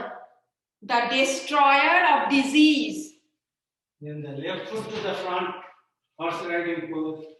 the inspirer of all, Then right foot to the front, Padahastasana. the purifier of all, Then hands all the way higher. the radiant of all, Then back to Namaskar Mudra. the illuminator of all. Now I will do Chandra Namaskar. Surya Namaskar is a little hitting pose. Chandra Namaskar is supposed to be cooling pose, and you breathe gently. It has many steps. We don't do it with mantras this time, but I will go through. I usually use the right foot movement first, and then the left, just like I did it in Surya Namaskar. So Chandra Namaskar starts with Namaskar, then hands up, then you put your hands down next to the feet, head touching the knees, then you squat. Then you put your hand next to the feet, the right knee goes to the back, hands up, hands down, left knee goes to the back, hands up again. Then you put your hands down on the floor in child's pose. And then we do Bhujangasana. Don't forget to breathe in and breathe out in each step. Then back to child's pose. Then we get our hands up, hands down, right knee to the front, hands up, hands down, left knee to the front, squat, then hands next to the feet, head touching the knees, and all the way up, and back to Namaskar Mudra. So again, I'll change sides just to give a different look. So start with Namaskar, then hands up, Hands next to the feet, hip touching the knees, then squat.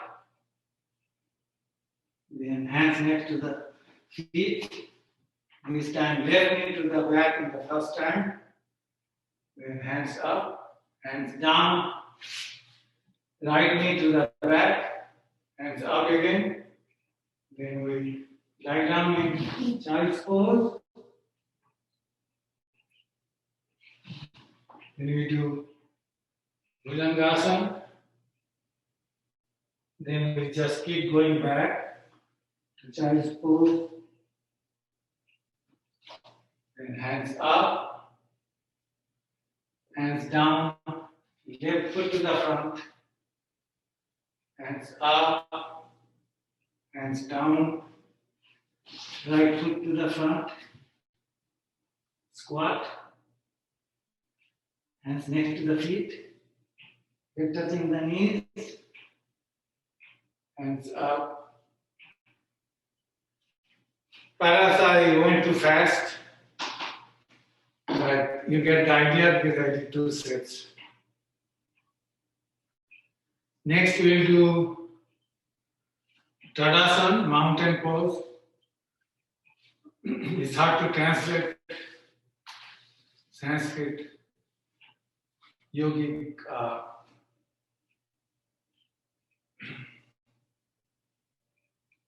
words in English, but mountain pose. So we raise our hands all the way higher, and as Abha already said, you try to do it for up to 5 breaths or maybe longer. So breathe in, breathe out, breathe in, and then breathe out twice as long as breathing in. Okay? Then you can put your hands together and turn to one side. As far as it goes, stay there again. 5 breaths. Breathe in and breathe out twice as much as long as breathing in. Then come to the middle and go to the other side. And keep your feet together and hands together just like I'm doing it right now. Again, stay 5 breaths if you can, and then come back to the middle. Then we will do Utthita Padasana, Utthita Tadasana, where you do the same thing, keep your hands up as if somebody is pulling it from the ceiling, and then you stand on your tippy toes. Again, if you can, breathe in and breathe out 5 times, and then you come down. Okay? Now I will do a few balancing poses. I'll start with tree pose, Vikrasana. Before I start, let me tell you about balancing poses. It is said that people who can balance, they have it's a sign of good health, and not only good physical, but emotional and spiritual health. And of course, we are talking about COVID-19 now, and you need emotional and physical health to combat any disease, definitely to combat COVID-19. So, tree pose, you can see what I did. You could put your foot top of your, not on the knee, above the knee, and get your hand up. Again, you breathe in and breathe out 5 times if you can. And then get your hands down. And now you can do the other side. Same thing.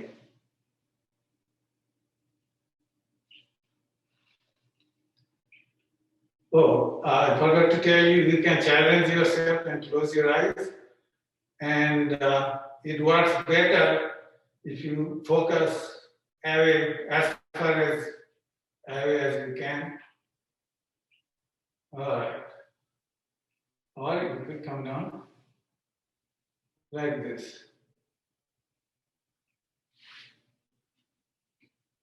Now I'll do another balancing pose. Balancing poses again are very important part of asanas.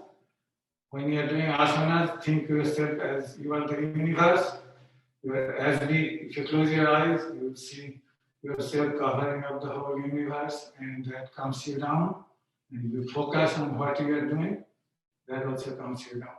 So this is not a Rajasana, but dancer's pose. And again, you hold one ankle with your one hand, and the other hand you raise, and you just go down. Get your upper body down, horizontal, sorry. And then you do the other side. Again, try to stand on one pose for 5 breaths. Sometimes when you are demonstrating and thinking what to say, balance goes off, but anyway. So balancing poses needs concentration, and if you're off concentration, sometimes it's hard. All right.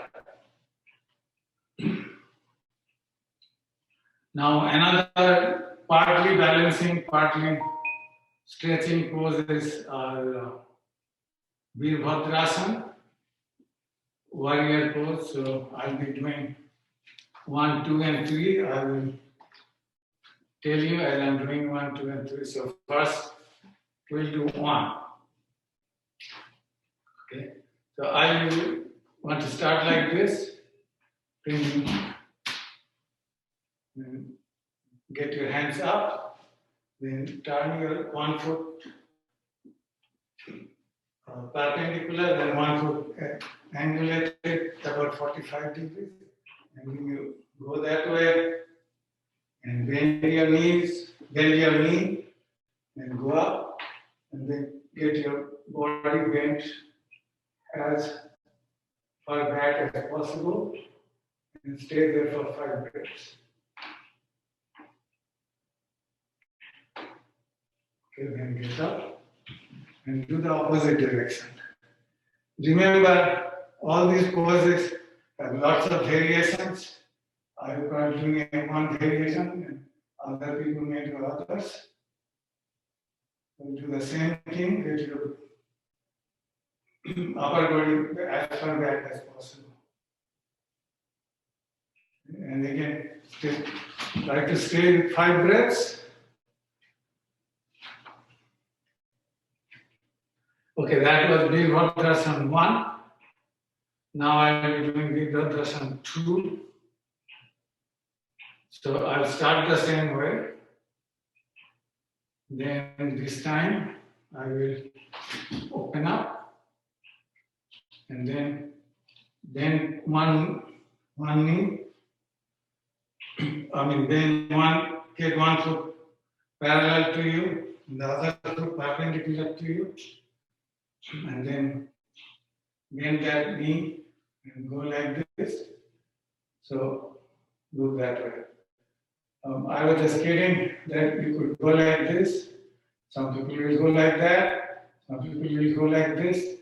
And some people will going like this. But it doesn't matter, just do what you do. Again, 5 breaths.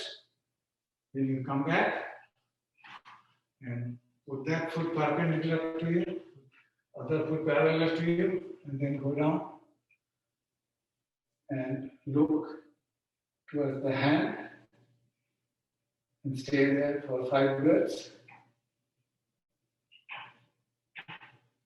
Okay, just come back.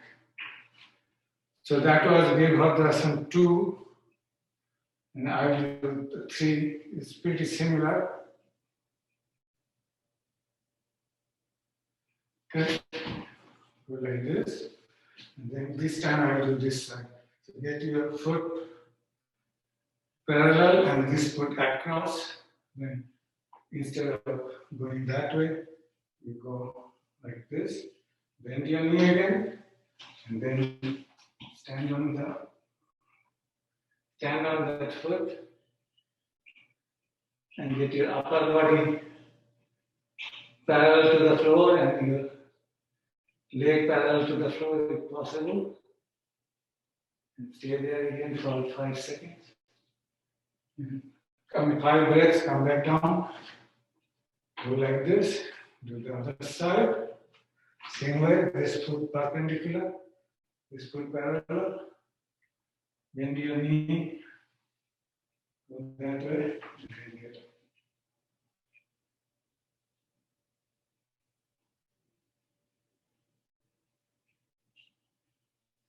Again, this is a balancing pose. If you are not focused, if you are thinking what to say next, you will be a little bit off. All right. Then I will do a couple of twisting poses.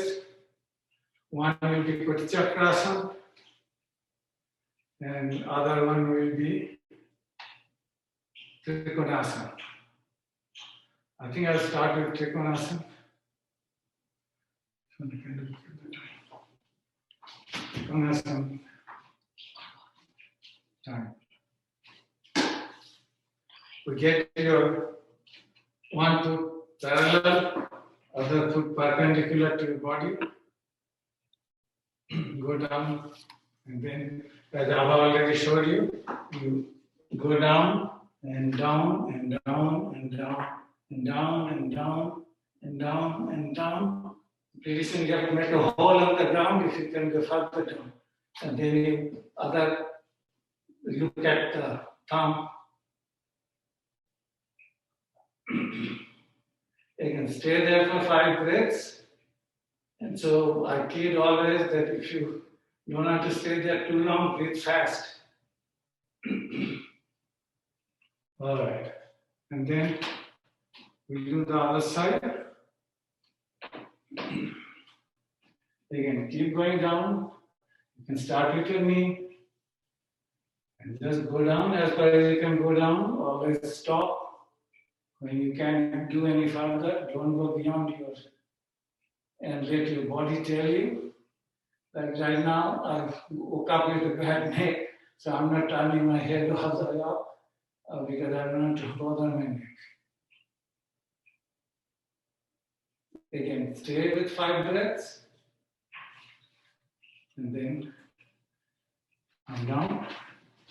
And keep your feet slightly apart. I'll do another twisting poses. By the way, your thoracolumbar spine, you can do 3 pure movements. One is touching the forward bending that we do several times during our Surya and Chandra Namaskar, so I won't do that. And then you can twist. And you can do side bending, which I already did. So now I'll do the twisting.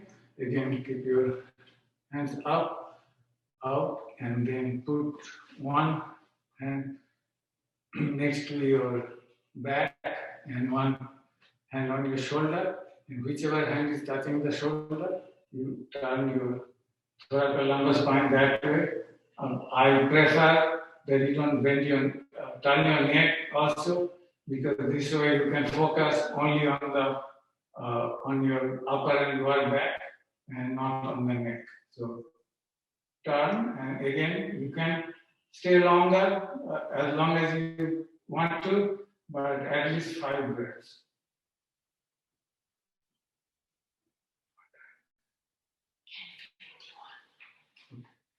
So then you can open and do the other side.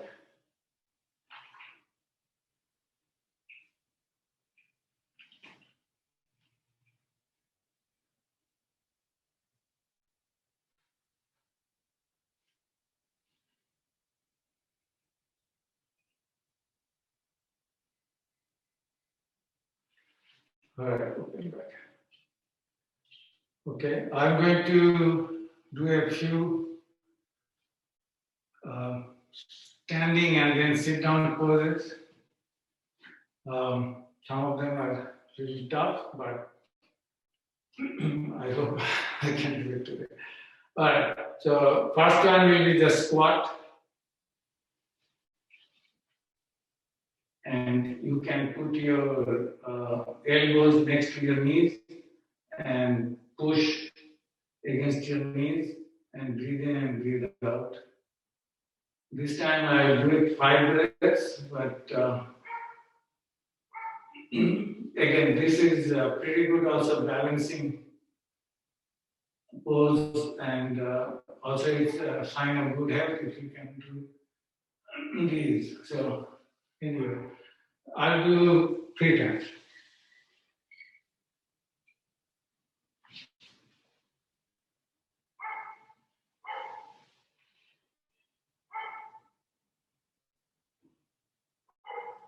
All right. Now, let's do cross-legged. Sit down.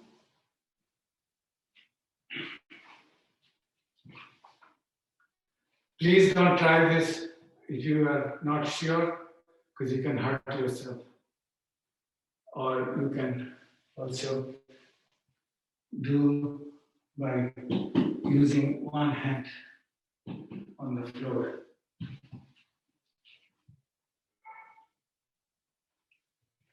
What time is it? 53. Okay. All right. Okay, the other side is always tough. We try this at least one time.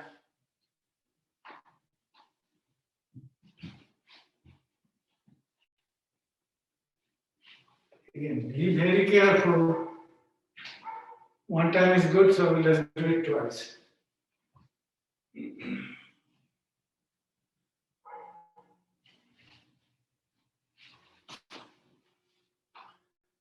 Oh, getting greedy now. We'll do it 3 times.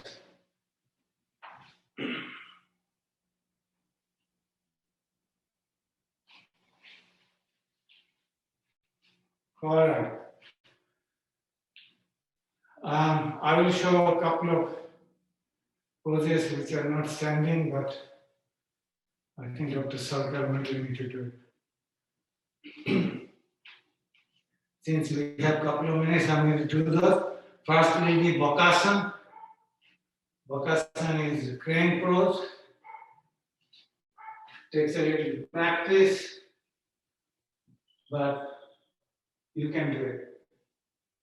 So put your hands on the floor like this. Then you can put your elbow in between the crease of the knees, or if you're a little more advanced, you can put the elbow under your knees. And then just lean forward. Okay, just lean forward, don't worry about lifting your feet up, and when they come up, it's fine, let them come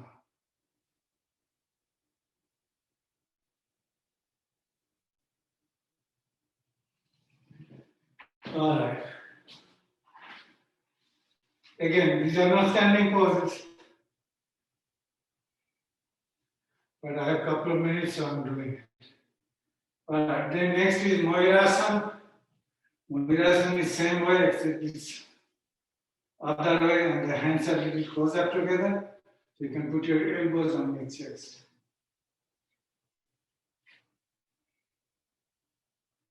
Same thing. Just lean forward, don't worry about lifting your feet off the floor. When they come off, that's fine, let them come off.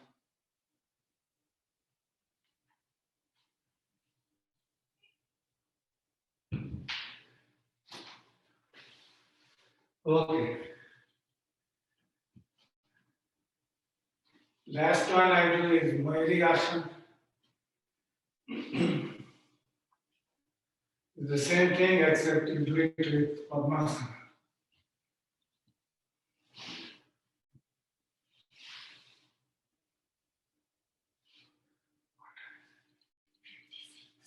All right, so Padmasana, and you do the same thing as Mayuri Asana.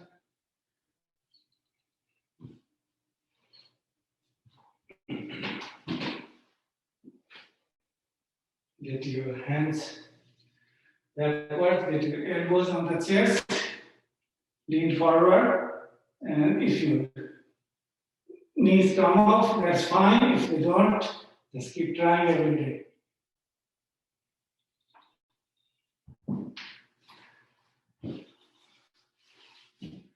All right, I think my time is almost up. So I will give it back to Dr. Sarkar. Okay. Thank you, Dr. Chakraborty. Can you go ahead and mute yourself so that we can see the next speaker? Mute yourself. So now you have seen what our Dr. Chakraborty has shown. What he has shown to you and between Abha is that you are not trying to practice so-called difficult asana. There is nothing called difficult asana. You know, Bakasana, Mayurasana, Mayuriyasana, Shirshasana, headstand, this will come to you when you prepare your body in stages and in relaxation response. Another thing what Dr.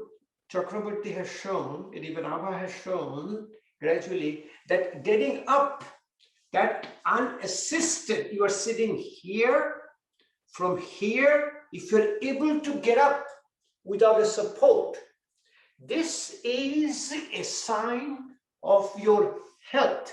This is a sign of your body's immunogenesis. There is plenty of studies. You guys can look at your PubMed.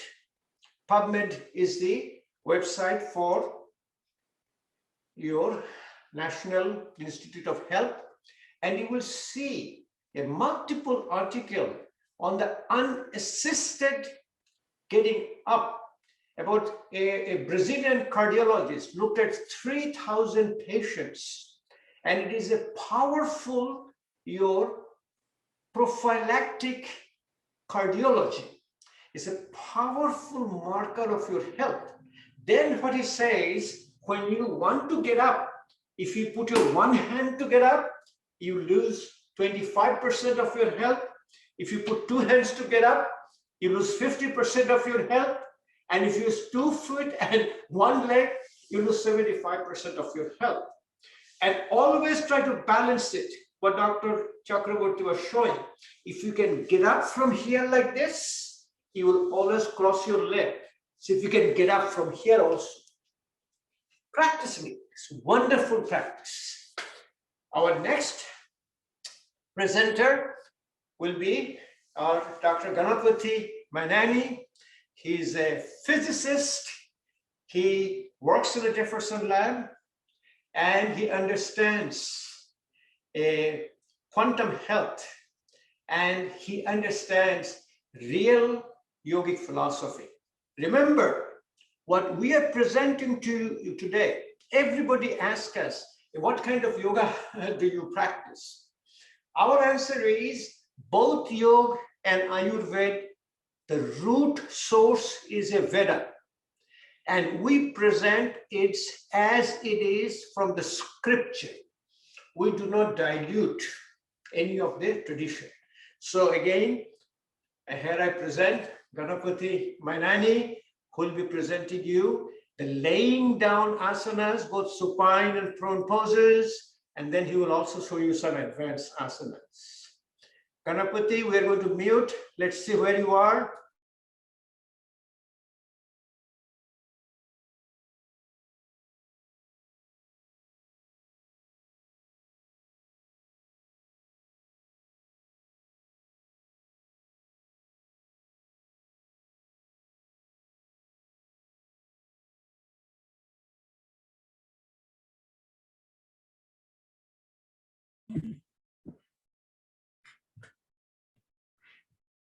When I started, I thought I was not muted, but you can hear me now. Presentation.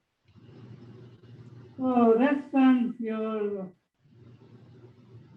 head on your arm, and then I would like to turn my head to the left, or actually to the right, and rest my head so that I'm actually giving some nice twist to my neck. Rest here about 5 minutes. Sorry, five breaths, deep breaths.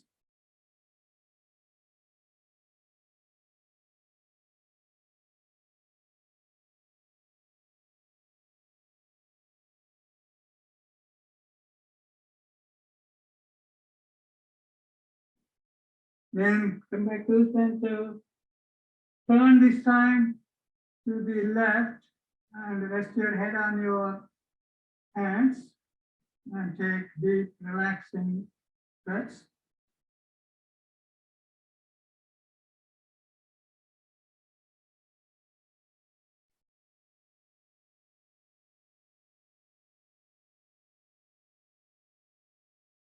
So you're giving some nice twist to your neck. And then come to the center and let us go on our hands like this.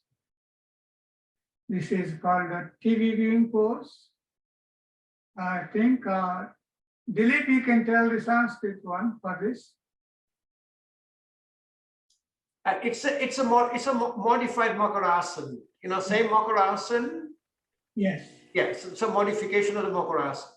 And then your legs are up behind, your feet are together, and slowly raise your right foot up close to your buttocks and bring it back.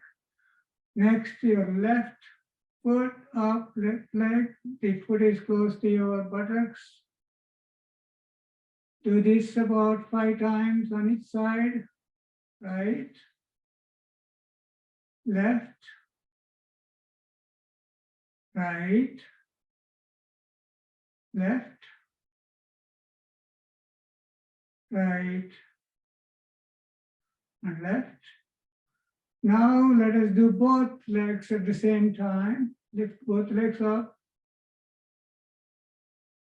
down, up, down, up, down. Last time, both legs up, close to your body, back. And relax. Ganapati, can you hear me? This Dilip. Yes. Can you do it on the sideways so we'll see a little bit better? You have enough space? Yes, now we'll be able to see a lot better. Thank you. Okay. Now, bring the distance between your feet and your both palms are next to your ears. And Bhujangasana. So basically, this is the Bhujangasana, Cobra pose. And take nice breaths here again. Relax into the pose. And take 5 deep breaths.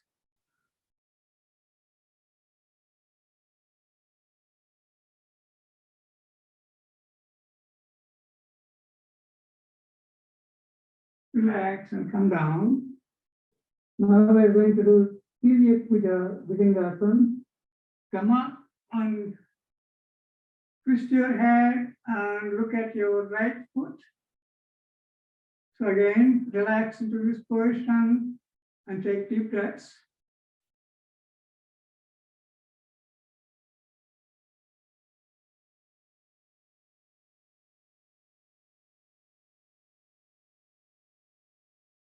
Relax and come back.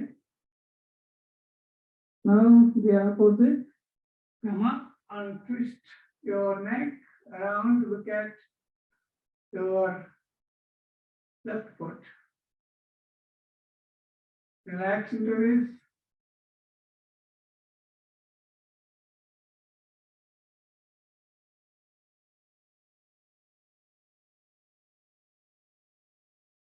Come back.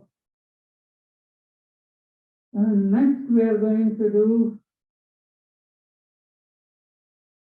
what is this called? Dilip?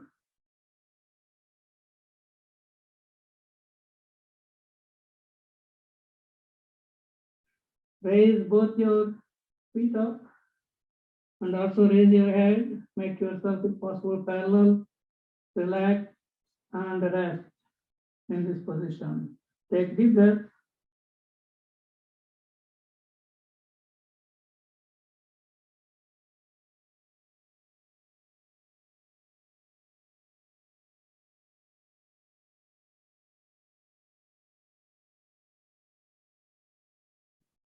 Come down. Next, we are going to go into the Dhanurasana, bow pose. Bend both your legs and hold your legs with each hand, respective hand. Take a deep breath and come up. Push your legs back so that your hands are straight. Take a nice deep breath.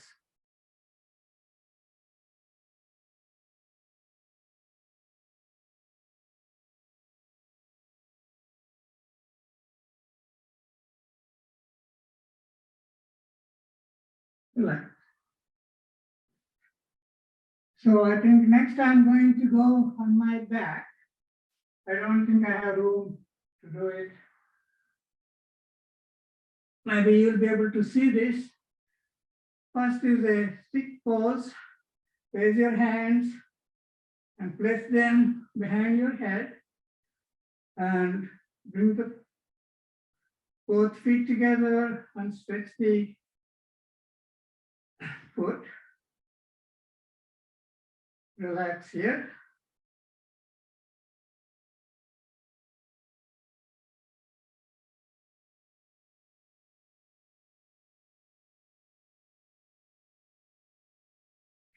Now let us raise our right leg and right hand, bring them parallel to each other. Relax here.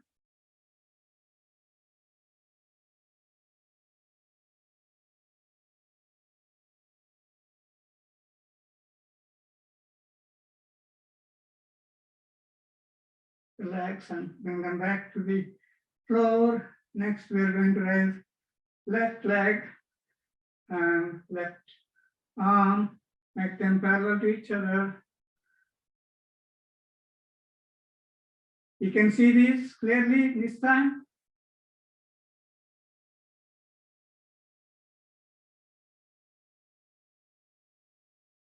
If you go too far, you're just going to shake. You don't want to shake. So come back. And next we are going to do both.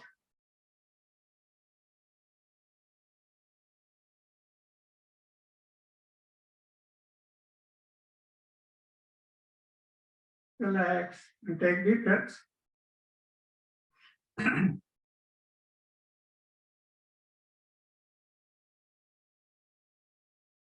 then bring the foot facing each other, touching. And relax here again.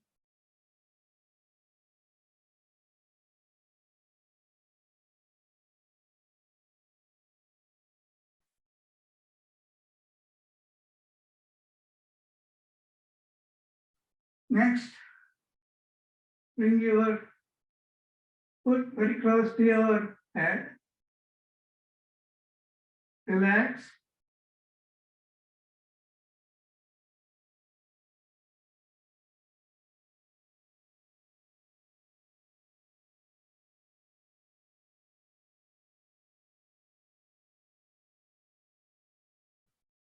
Bring back the head a little bit and then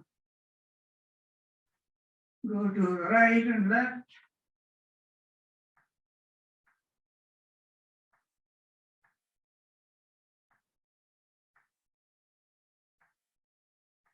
Relax. Next, we are going to do it's called Saghana Chakraboty.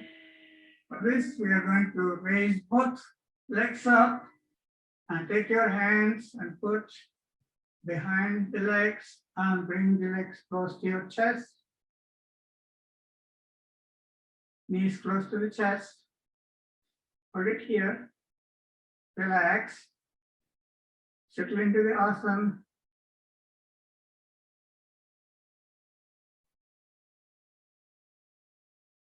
Take a deep breath. As you exhale, bring your head close to your knees.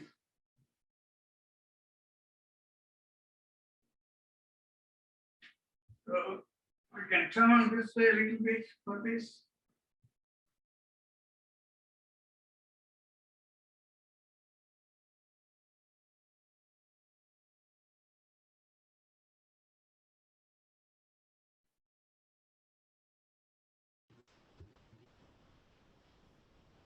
Then go to left, right, right, left, right, left.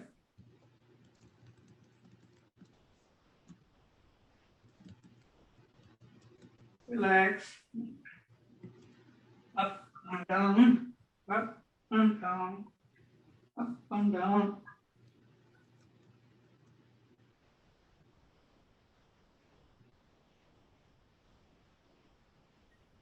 Okay, next I'm going to do something called Nauka Asana, boat pose. For that,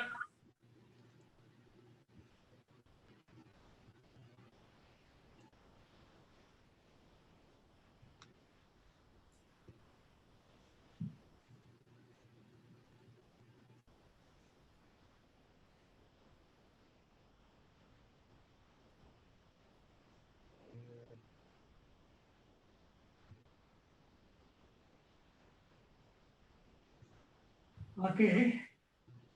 Next we are going to do Matkasana. It's a monkey pose. Put your hands and for your legs. Take a deep breath and twist the legs to the right and turn your head to the left and watch the palm of your left hand. Relax into this. Take deep breaths.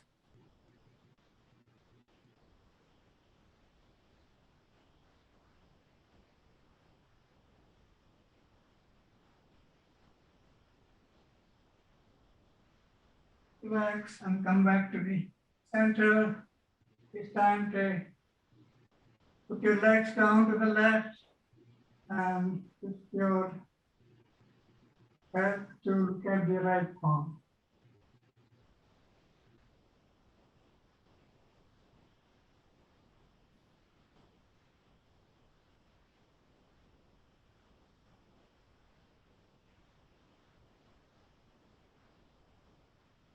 Okay. Come back. We are going to do another one. A little bit. Bring a distance between the feet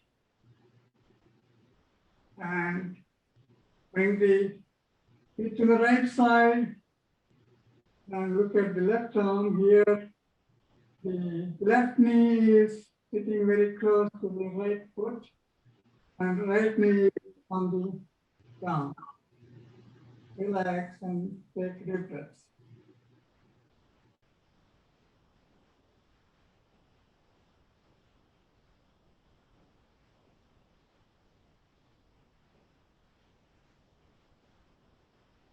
Come back to the center again, and this time we're going to put the left foot, left leg down, and the right knee is close to the left foot, and left foot is touching the ground, and we are still looking at the right arm. Again.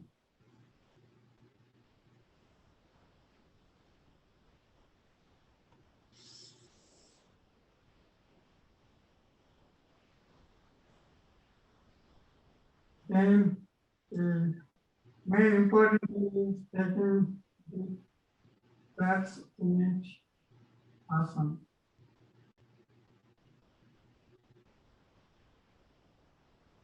Relax.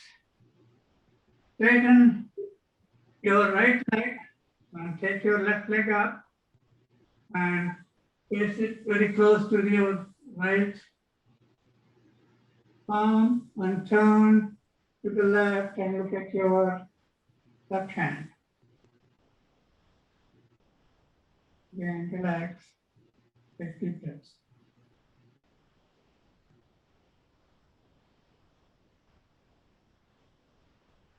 Relax, come back. Stretch your left leg and raise your right leg up and bring it close to the left arm and turn to the right. And look at your right.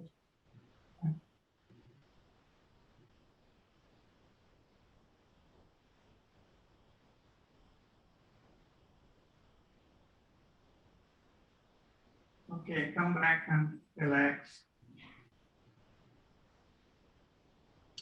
Damn, homie. All right, what is the next one we are going to do? So we're going to do the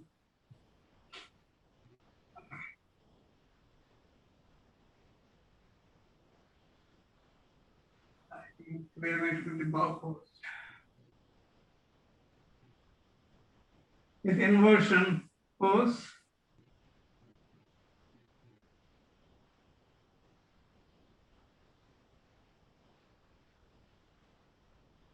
Relax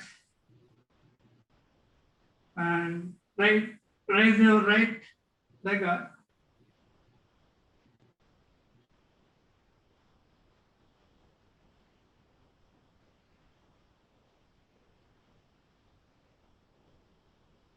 Relax. Bring the right leg down and this time raise the left leg up.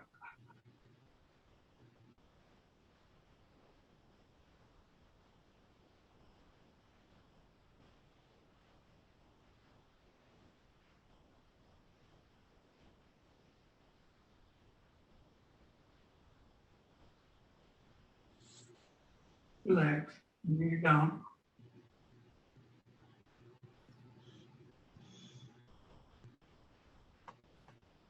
Okay, next I think we are going to do raise both our legs up. Nice.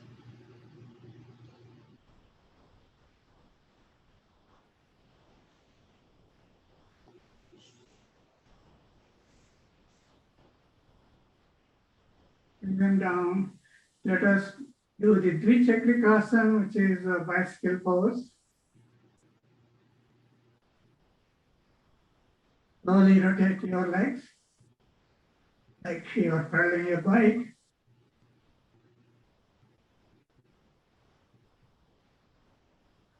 And you can do it in the reverse.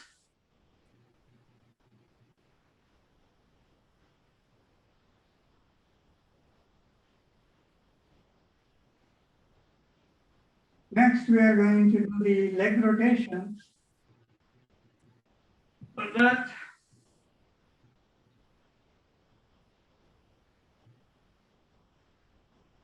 raise both your legs up and maybe you want to put your palms under your hips to get a little lift. Rotate the legs nicely, about 4 times in one direction.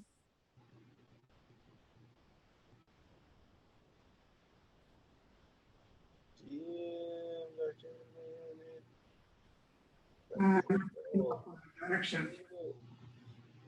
Control. Work those obliques.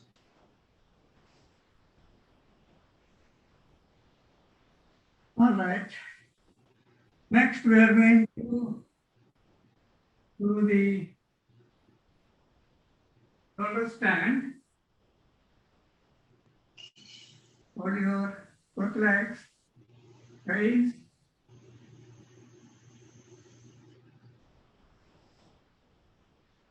Again, relax into this.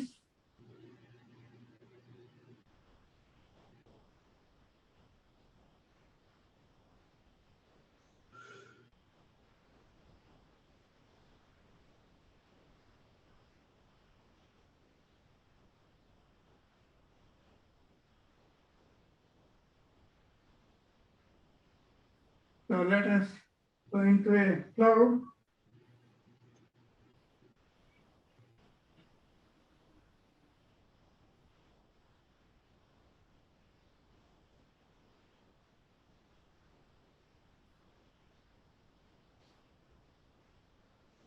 Relax.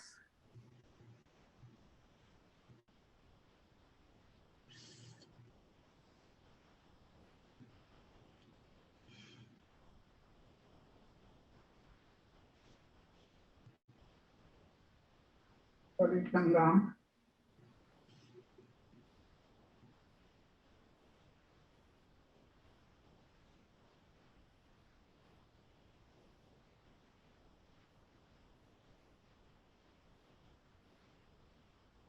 I think that's all. I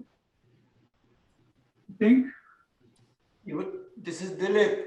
Do you want to do your favorite one?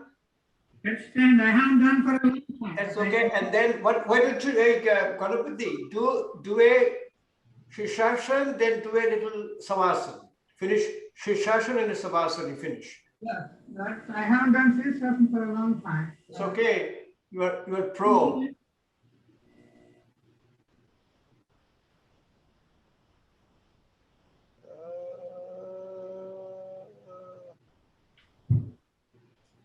Well, I had to practice to stay longer. That's okay. Just do a little Savasana and finish it. Savasana is basically, relax, lie down, with palms facing the sky and the feet, relax.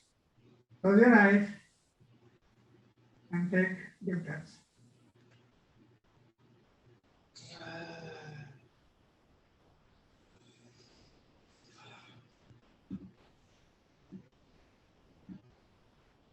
Well, I haven't tried this in this room very well for making this presentation, but anyway, looks okay, I think, anyway.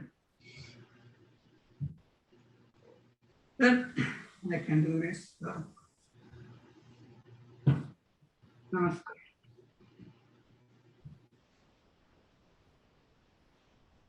Adarsh, sorry, Dilip, back to you. Yes, now you go ahead and mute yourself now.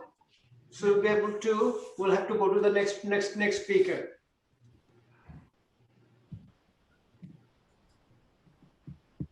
This.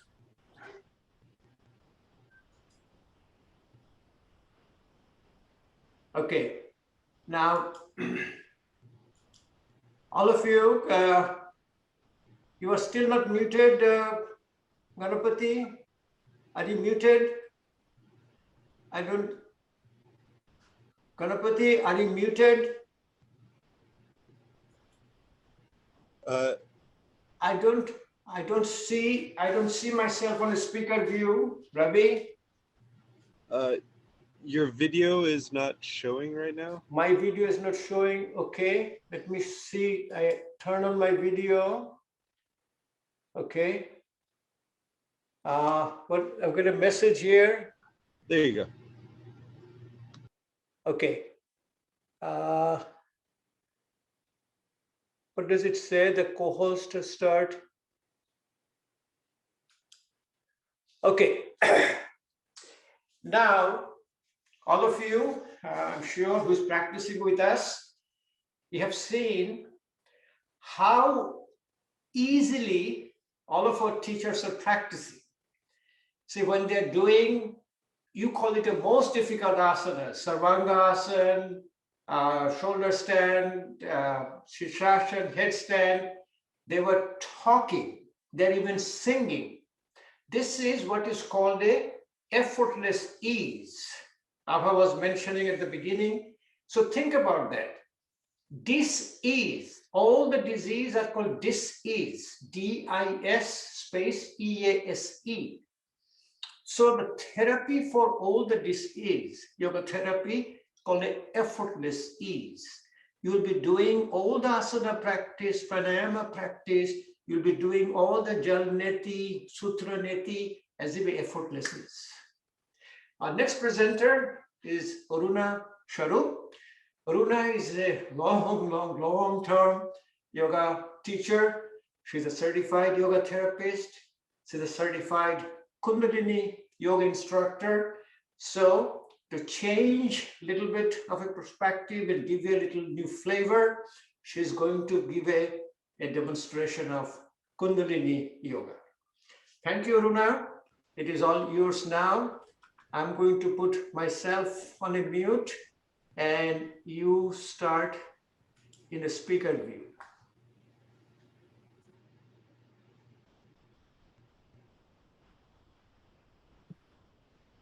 Can you all hear me? All right. I'm on now. Thank you for letting me teach Kundalini Yoga today. So Kundalini is a pure awareness. I just wanted to let everybody know. And then the Kundalini Yoga is a technology to awaken your awareness and take you into yourself. So first we rub your palms, and this is actually, the teachings are from Yogi Bhajan. So I'm going to place my palms towards the chest, pressing the thumbs towards your sternum. Inhaling, connecting to the golden chain of gurus and devas. So inhale and suspend your breath. Exhale. And we'll tune into Om Namo Gurudev Namo 3 times. Inhale. Om Namo Gurudev Namo. Inhale again. Om Namo Gurudev Namo. One more time, take a deep breath in. Om Namo Gurudev Namo. Inhale, suspend your breath.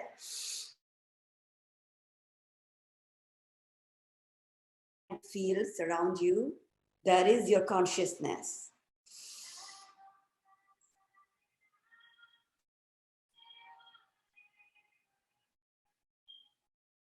And exhale. Let's slowly coming to the cat and cow, just gentle warm up. So we are coming to the cat and cow. Less than a minute. What we're going to do, keep your hands shoulder width apart, knees hip width apart. Keep your toes together, heels together. Inhaling, chin up, chest up. Exhaling, curving your back. This is cat and cow. When you inhale, you bring your chin up, chest up. And exhale, curving your back, tuck your tailbone under. So first you start slowly, and then you start with your own pace. You can increase the pace. So first you just gently focus on your spine, and then you can close your eyes and just focus on your breath. Inhaling, chin up, chest up. Exhaling, curving your back.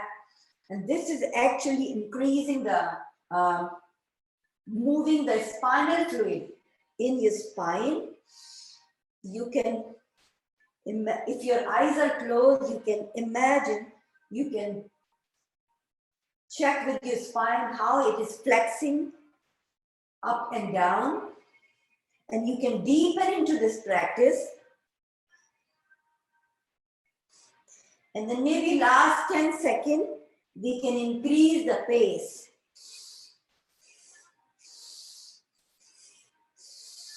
So just do the breath. Inhale and exhale evenly.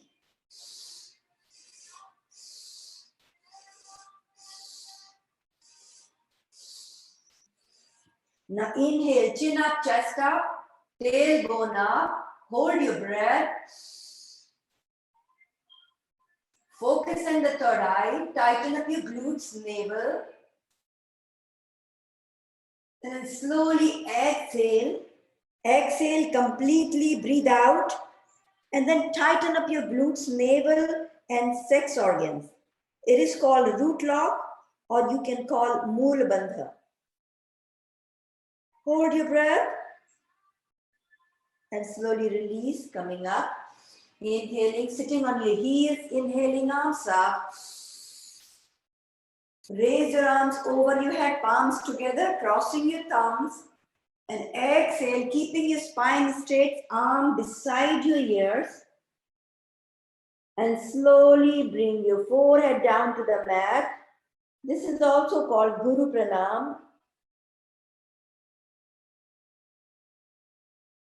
Inhale and exhale. And slowly come up, keeping your spine straight. And exhale, bring your hands down. So today we'll do the set for Nabhi Kriya. Nabhi Kriya is the navel, the third chakra. The third chakra is if you draw a line 3 fingers below your belly button. If you draw a line from your navel, from the 3 finger below the belly button to the tailbone, that center of that line is the third chakra. So we are going to focus and use the navel point energy. So let's lie down on your back and keep your palms on the side. First, we are just going to do the alternate leg lift. So inhale, exhale, inhale, exhale. We'll just do it only for 30 seconds to 1 minute, whatever time you choose. But right now we are, everything is going to be in 30 minutes. So we're just doing it for 30 seconds. But later on, for your own practice, you can increase the time to 1 minute, to 2 minutes, to 3 minutes, or maybe 15 minutes. So this is the posture here. This is the sequence. You breathe in and breathe out. Keeping your leg lift. Try not to touch the floor. We are almost done with this one. So another thing is you got to keep your legs, the knees engaged. If your knees are not engaged, you do the best you can, keep moving. Inhale, exhale. Keep your neck relaxed, hands on the side. Now slowly bring your legs down, shake it, and immediately raise your hands over your head, over fingers pointing towards the ceiling, palms facing each other. Now inhale, both legs up, and exhale, both legs down. Keep your knees straight and engaged. Inhale, both legs up. This is working on your navel chakra, the third chakra, the navel. So use your navel point energy. Use your navel energy. And if you cannot do both legs, just do one leg at a time.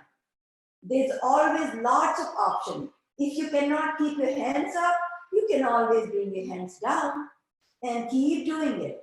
So whichever way you choose, it's your option, one leg or 2 legs together. But start with this. So inhale, exhale. The breath is even breath. Even breath means you're inhaling and exhaling equal time. This is also called breath of fire. Inhale and exhale evenly. So this is again, you can choose your time. We are doing it only for 30 seconds, but usually we do it 1 minute, 1 to 3 minutes. So both legs, you're using your navel point energy. Keep doing it.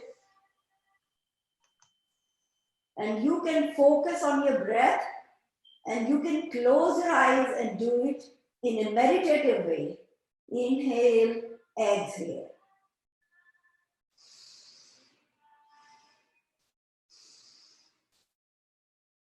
Last 10 seconds. I tell you, you are going to get this whole navel area. This is a Nabhi Kriya. You can reduce the fat around there with this. It helps to reduce the fat there around the navel area and your waist area and your leg area. Inhale, raise your both legs up. Suspend your breath. And exhale very slowly. Bring your hands down, bring your legs down. Keep your knees straight and relax. Now just relax for one full breath. Exhale. Inhale one more time. Exhale and bend your knees. Hold your knees here. And just do the deep breathing. So inhale, exhale. Slow deep breath.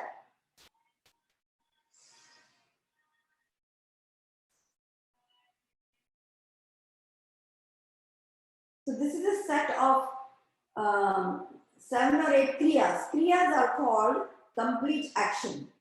Complete action, you are using your body, your breath, and if you close your eyes and focus at the third eye, you can make it meditative. So this is, you can do it with your closed eyes too. Now, the next set is also in the set of 3. Your first position is going to be like this, on your knees, you're holding the knees like this. And when you inhale, you open your legs 60-degree angle and you open your arms up. So this is focusing on the sides of your navel. And then exhale, you bend your knees again, hug your knees. Inhale, open, 60-degree angle. Exhale, so open diagonally. Open your legs diagonally. Inhale and exhale. Inhale, exhale. This is also, we're just going to do 30 seconds.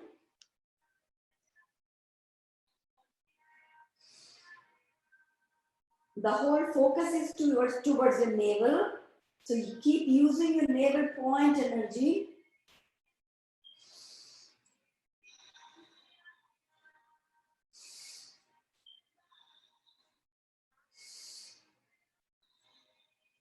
Keep the breath even. Inhale, open, exhale, close.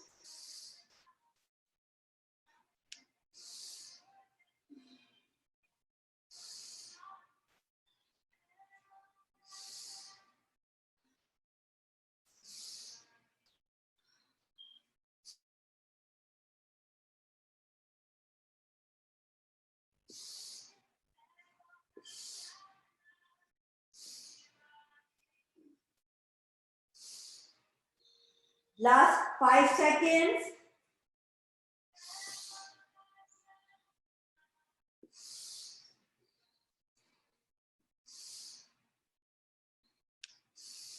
Now inhale, open. Hold your breath. Exhale, close. Now hold your left knee with your both hands. Interlace your finger there. And just move your right leg, open and close, and kick your buttocks with your right heel. Just open and close. It's also very good for your knees. So just open and close. We are going to do this only for 15 seconds. So breathe in, breathe out. Breathe in when you open your leg and breathe out. This is kind of an express Kundalini Kriya, because we are going to squeeze everything in our practice. We are squeezing everything in 30 minutes. So let's just inhale and exhale. Do the best you can. Now inhale and fold your right knee and open the left, and same thing we will do. Inhale and exhale the left knee and kick your butt with your left heel. So you can hear your breath.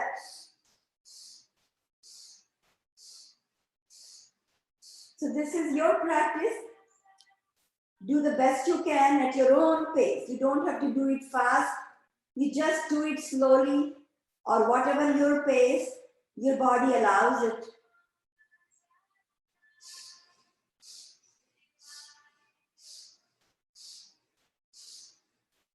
Now inhale Hold your knees together again. And exhale. Now we are going to roll the body up. So just couple of roll up and down. We are going to do this and coming into a sitting position. Here we are going to stand up. Stand up. But while we are standing up, make sure when I say bend your hands like this, like you're making a 90-degree angle around the wrist, and arms will be straight like this. Okay. So let's stand up. Okay. Stand up. Maybe you won't be able to, you should see my hand, but my hands are always 90-degree angle around the wrist. Okay. They're bent like that. So inhale, we lift and lengthen your spine like that, very slowly. And then when we exhale, we bend from your waist, from that crease, bend forward. And bending forward, you apply the root lock. Root lock is when you tighten up your glutes, navel, and sex organs. You tighten up that when you're exhaling. Then again, slowly inhale, keeping your abs engaged. And then exhale slowly, and we are just doing the same thing again. Repetition is the key here. Keep repeating the same series, same sequence, inhaling up. And while exhaling, you make a root lock. Tighten up your glutes, navel, and sex organs.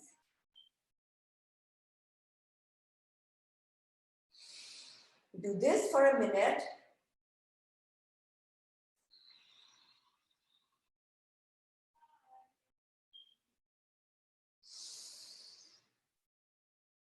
Make sure your palms are facing up towards the ceiling. Using your navel point energy, keep the focus there. You can always close your eyes and make it meditative.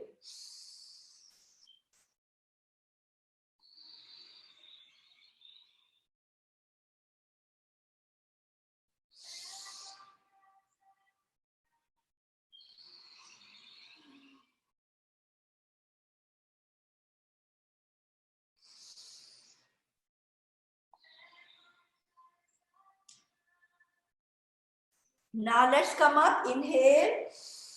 Now what we are going to do, we are doing the same thing, same exercise, but a little bit of rapidly. Only for 30 seconds. Tighten up your glutes, navel, organs, and inhale up and exhale. Inhale up and exhale. Just increase the pace a little bit.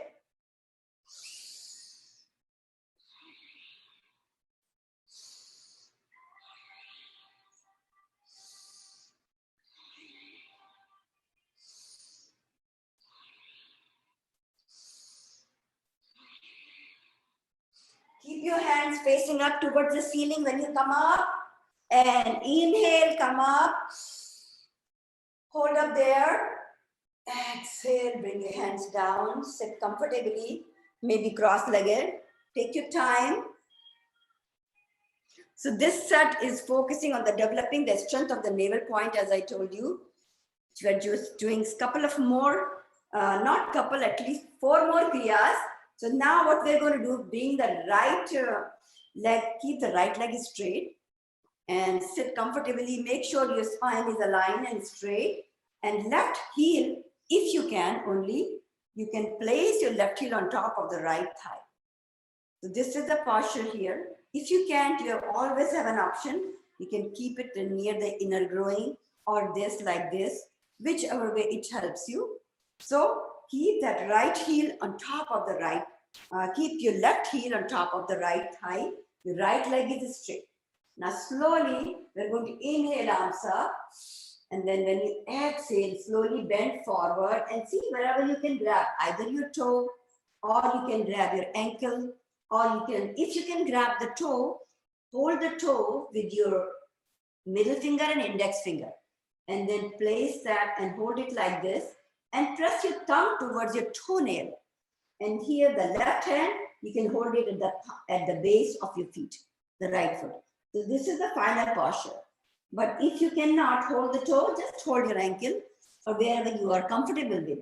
So here we are going to, in this position, we'll do the breath of fire. Breath of fire, the same, even inhale, even exhale. But keep that rhythm. Inhale and exhale evenly.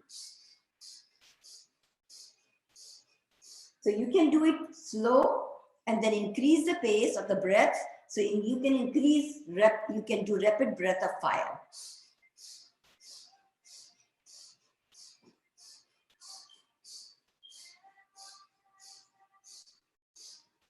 Try to relax, and this breath of fire actually helps you to relax all your muscles. Now, if you focus on your third eye and close your eye, you just relax all the muscles and focus on your breath.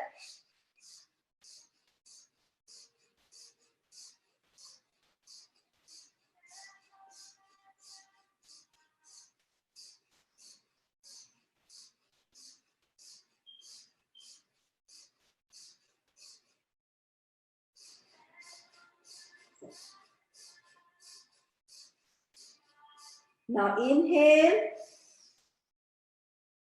suspend your breath, and exhale, go deeper. And slowly come up. Just roll your body up and switch the side. We are going to extend the left leg out and right leg, right heel on top of the left leg. Just the same thing on the other side. So switch the leg, grab your toe, or you cannot, if you cannot grab your toe, grab your ankle. Same thing with your left hand, with the middle and index finger, press your thumb towards your toenail and then pull it towards you. And then here, you're using the right hand and the sole of the left foot. Now here, same breath of fire for 30 seconds. So when you inhale, your navel comes out. When you exhale, your navel goes in.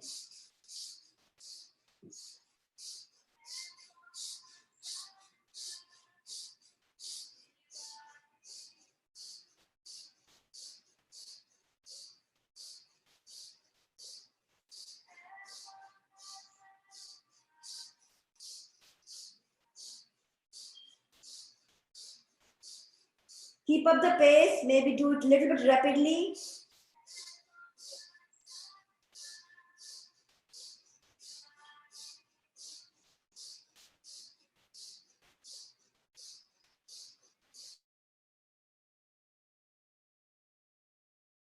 Now inhale, hold your breath, suspend your breath. Hold your breath and exhale. Slowly go deeper, go down. This exercise opens up the lungs, balances the polarity of the aura. And also it stimulates the pituitary gland. Along with the helping of the navel, it also helps with the pituitary gland. Exhale and slowly inhale, roll your body up. And then again, extend your both legs out, shake them. And we're going to do this kicking buttocks, just like we did earlier, just for 15 minutes. So raise your legs up, lie down on your back, raise your legs up. Focus on your navel point energy and just kick your butt like this. With your heels, kick your butt like heels.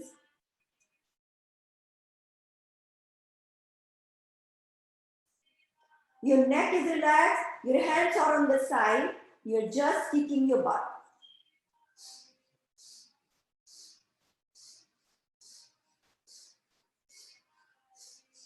This really helps with your knees also.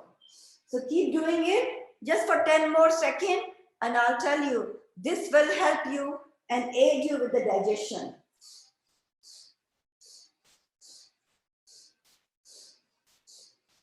Now inhale, open. Exhale, bring your both legs maybe 18 inches above the floor. And now here we are doing the pistoning. We are pistoning. So all this time, your legs will be parallel. They are not like a bike, like Dr. Ganapathi was doing it. It's not the bike, it's pistoning. So you are always pushing, push and pull with your legs. The legs are parallel to Mother Earth. So inhale, exhale.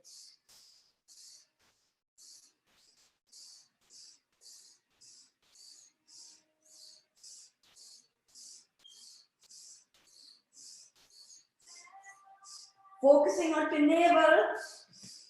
Keep the breath of fire, even inhale, even exhale. That's why it's called complete Kriya, because you're using the breath, you're using your physical body, and you're focusing at your breath and your third eye. If you close your eyes, make it meditative.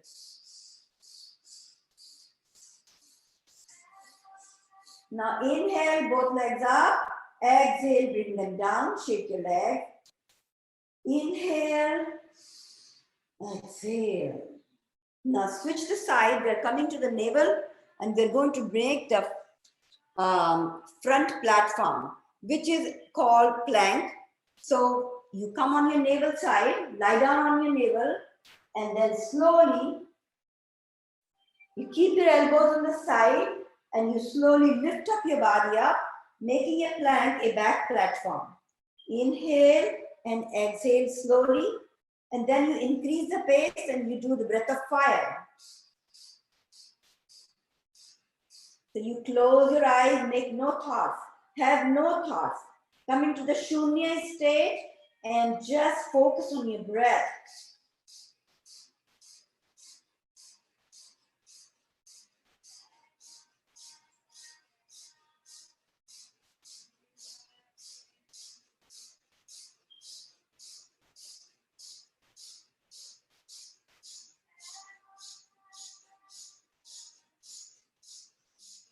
Now inhale, exhale, slowly lower your self, coming to your tummy, on your navel, relax, breathe in and breathe out. Your heart rate must be going up. Breathe in and breathe out. This will give you the strength on the lower back and it stimulates the brain also. The last Kriya, which is the hardest one, is called stretch pose. Stretch pose is again you coming on your back, lying down on your back, and it is kind of a boat pose, but you're not raising the legs above higher. You're raising the legs only 6 inches above the floor. Your chin is up, your arms are parallel towards each other, and palms are facing down. Your fingertips are pointing towards your toes, and your gaze is at your toes. So what you're doing here, you're smiling at your toe fingers. Even inhale, even exhale, focusing at your navel energy.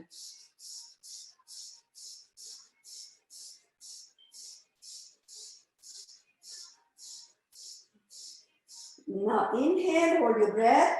So try to keep your knees straight and engaged. Keep it up, keep it up.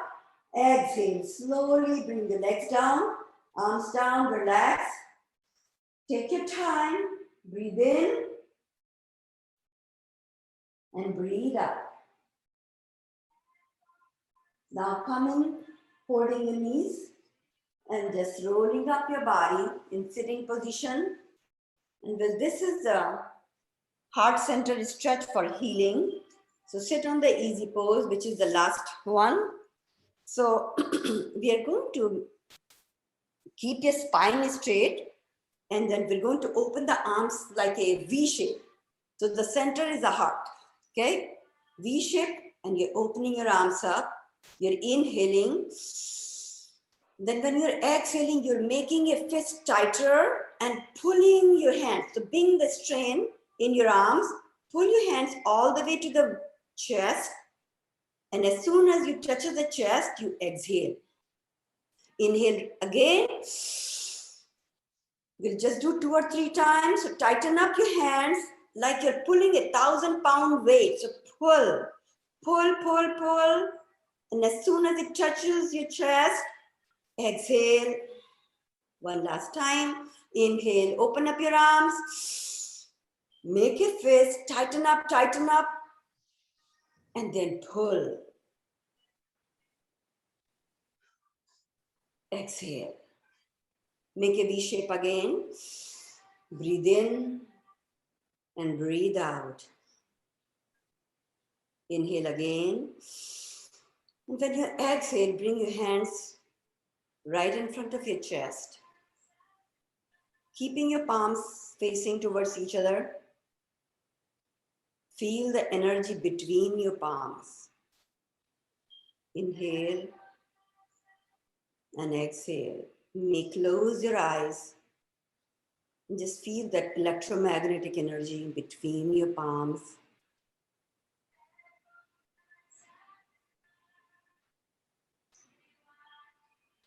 Breathe normal.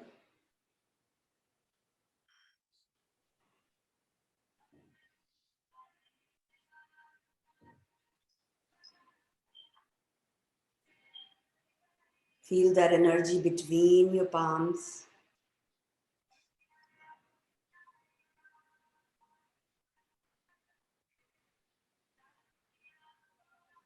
And slowly bring your palms together to the heart center.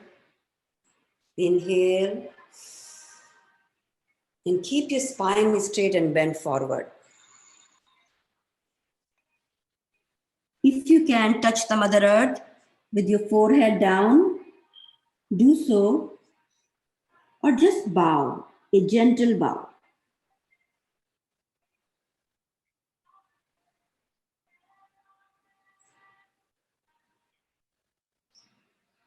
Inhale, slowly come up. Place your hands to the heart center.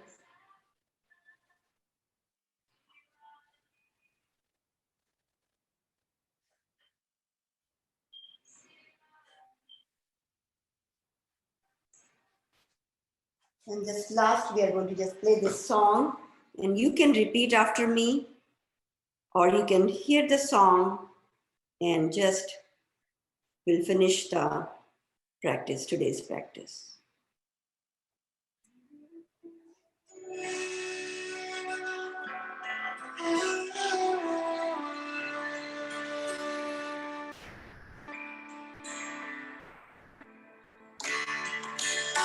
May your long time sun shine upon you, and all love surround you, and the pure light stay.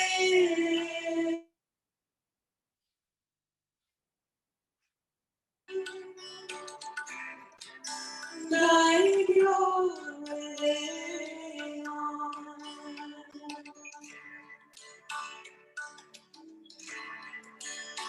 May the long-time sun shine upon you,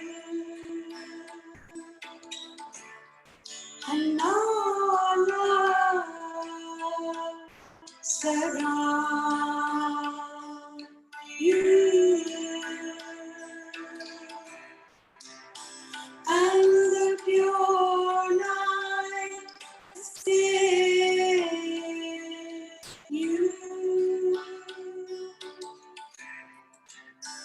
guide your way on.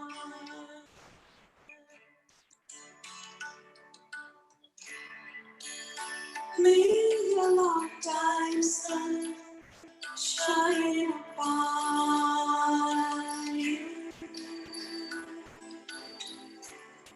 and all love surround you,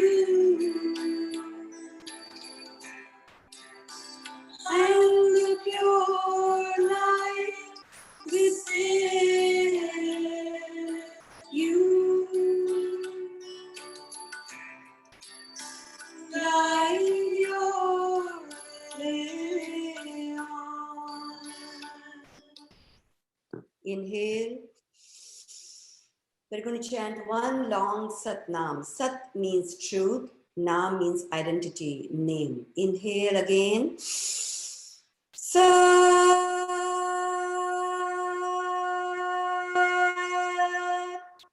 Nam.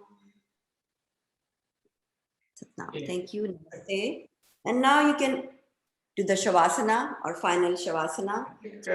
Aruna, due to the lack of time, we already passed our time. Let's proceed, okay? Thank you. Thank you, Aruna. You can mute yourself. Okay. Now, you see what we have done. We practice what we preach. What is our preaching? Preaching is practice in an empty stomach. So we all did our empty stomach. Maybe have a very little light breakfast, but not a full stomach. Now you have 1 hour of our lunch break. And what I request to all the participants, so if you can put your questions in the chat, we'll be able to answer those questions. I will come or I will ask our participants to answer during the lunch break when you're having lunch. After the lunch break, with a full stomach, we are not going to practice. You know, this whole retreat is based on our practice. I'm going to present a formal presentation on yoga therapy for COVID-19 and post-COVID-19, what is called long hauler syndrome. Then Dr. Sastry Topalli, who is also a pain specialist, physician, well-trained in yoga therapy and Ayurveda, will present the Ayurvedic yoga therapy for COVID-19. We'll take a little break and then we'll finish with a practice of pranayama, meditation. Then we'll open to all of you for in a gallery view for direct question and answer. You'll ask the question to us, we'll take answer. Okay, so take a little break. So we'll come back at 1 o'clock for my presentation. Someone ask, what yoga good for the singer? Oh, definitely. Yoga is extremely good for the singer and the dancers. In fact, I just did a program in Dubai just before this pandemic. It was in a dance and a singer studio in Dubai. The whole voice comes from your larynx, for vocal cord, which we exercise or with relaxation with your Ujjayi Pranayama. Whole singer needs to have a longer exhalation. That's what we practice in yoga. So lung is like a balloon. It has a 6-liter capacity, of which you have a 4.5-liter vital capacity, which you can exchange. We only exchange 0.5 liter, 500 cc. So the practice of yoga, your capacity to breathe in and out becomes longer and longer, and it's wonderful for a singer. We teach singers to yogic pranayama. For the dancers, this is a relaxation response, and this is a hand mudras, all mudras for the dancers. So for the dancers also it is very good. Ravi Deepak, was there yoga medicine during previous pandemic like cholera? Ayurvedic medicine, Ayurveda and yoga, the root is in Veda. So Ayurveda and yoga in existence in Indian subcontinent for last 5,000 to 6,000 years. The origin is called the Indus Valley civilization, 2 cities named called Mohenjo-daro and Harappa, which are now in Pakistan. Before the British came to the Indo-Pak subcontinent, the medicine treatment in Indian subcontinent was your Ayurveda and yoga. So the pandemics we had before, and every pandemic, the yoga and Ayurveda is being used, and especially in India even today. Today, Ayurveda is extremely good, and I'm going to show it to you just now, how good is Ayurvedic and yogic practice in COVID-19 and what Indian government is doing it today. They're promoting. There is a Ministry of India called Ayush, AYUSH, which stands for Ayurveda, Yoga, Unani, Homeopathy, Siddha and Homeopathy, SH, Ayush. they have a protocol for yoga and Ayurveda practice for COVID-19. And I'm going to show it to you. The people who are practicing yoga do not have much COVID-19. Is there any restriction for umbilical hernia? People who has a hernia, umbilical hernia or any hernia, it is a pressure from inside which will open up the hernia more. So the practice we do for hernia is called Uddiyani Bandh. And I'm going to show it to you probably Uddiyani Bandh during Pranayama practice. But also remember, every practice you do, both asana and pranayama, in stages and as if it's your effortless ease. That means you are able to talk, able to sing.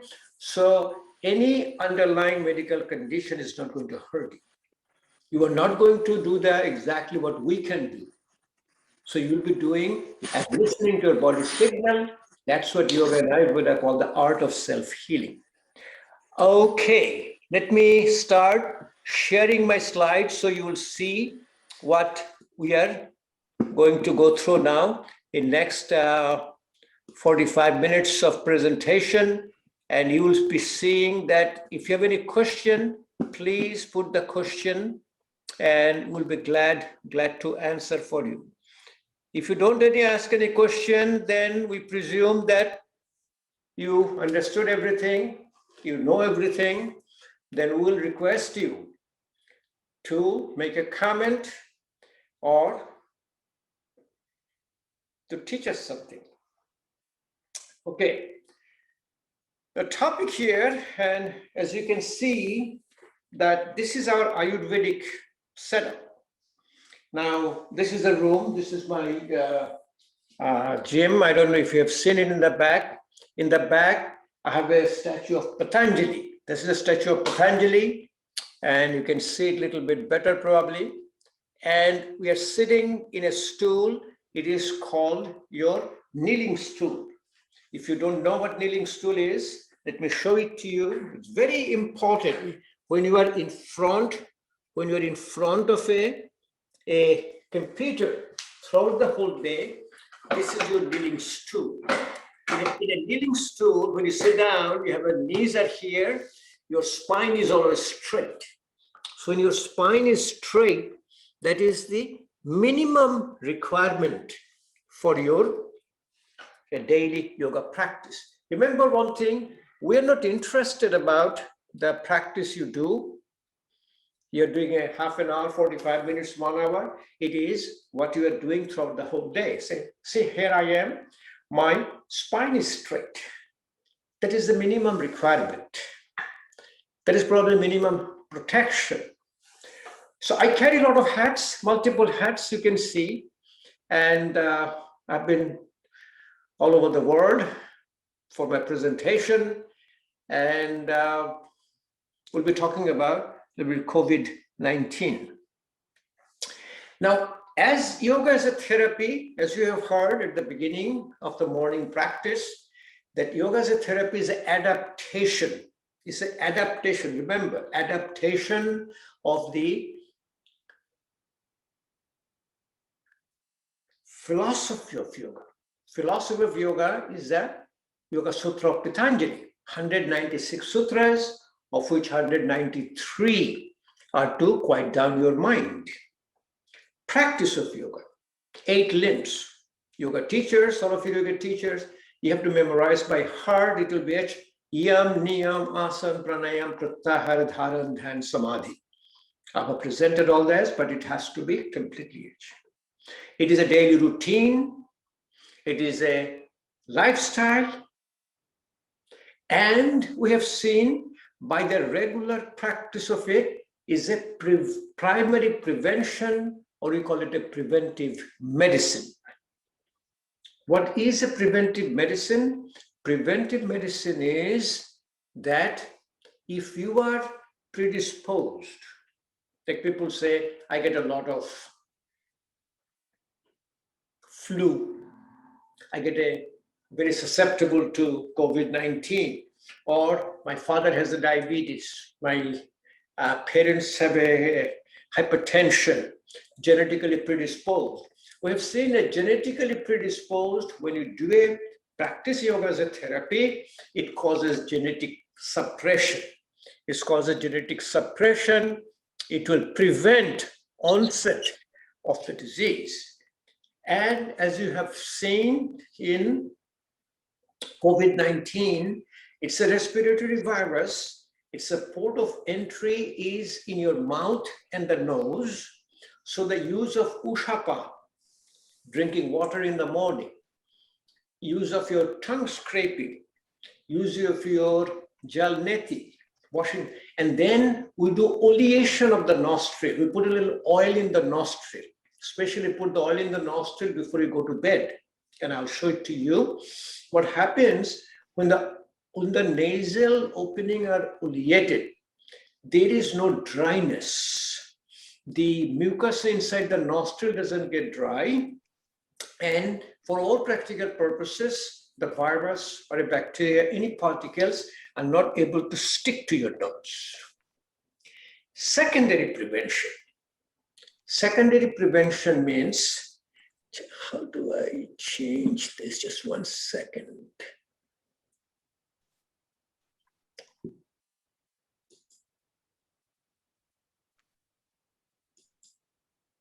Okay. Yeah, it's a little better. How do I change it? Secondary prevention, like when you have the disease, like when you have the COVID-19, that you are having a therapy, we are monitoring your pulse oximeter, how much oxygen you have, monitoring your respiratory system, cardiovascular system.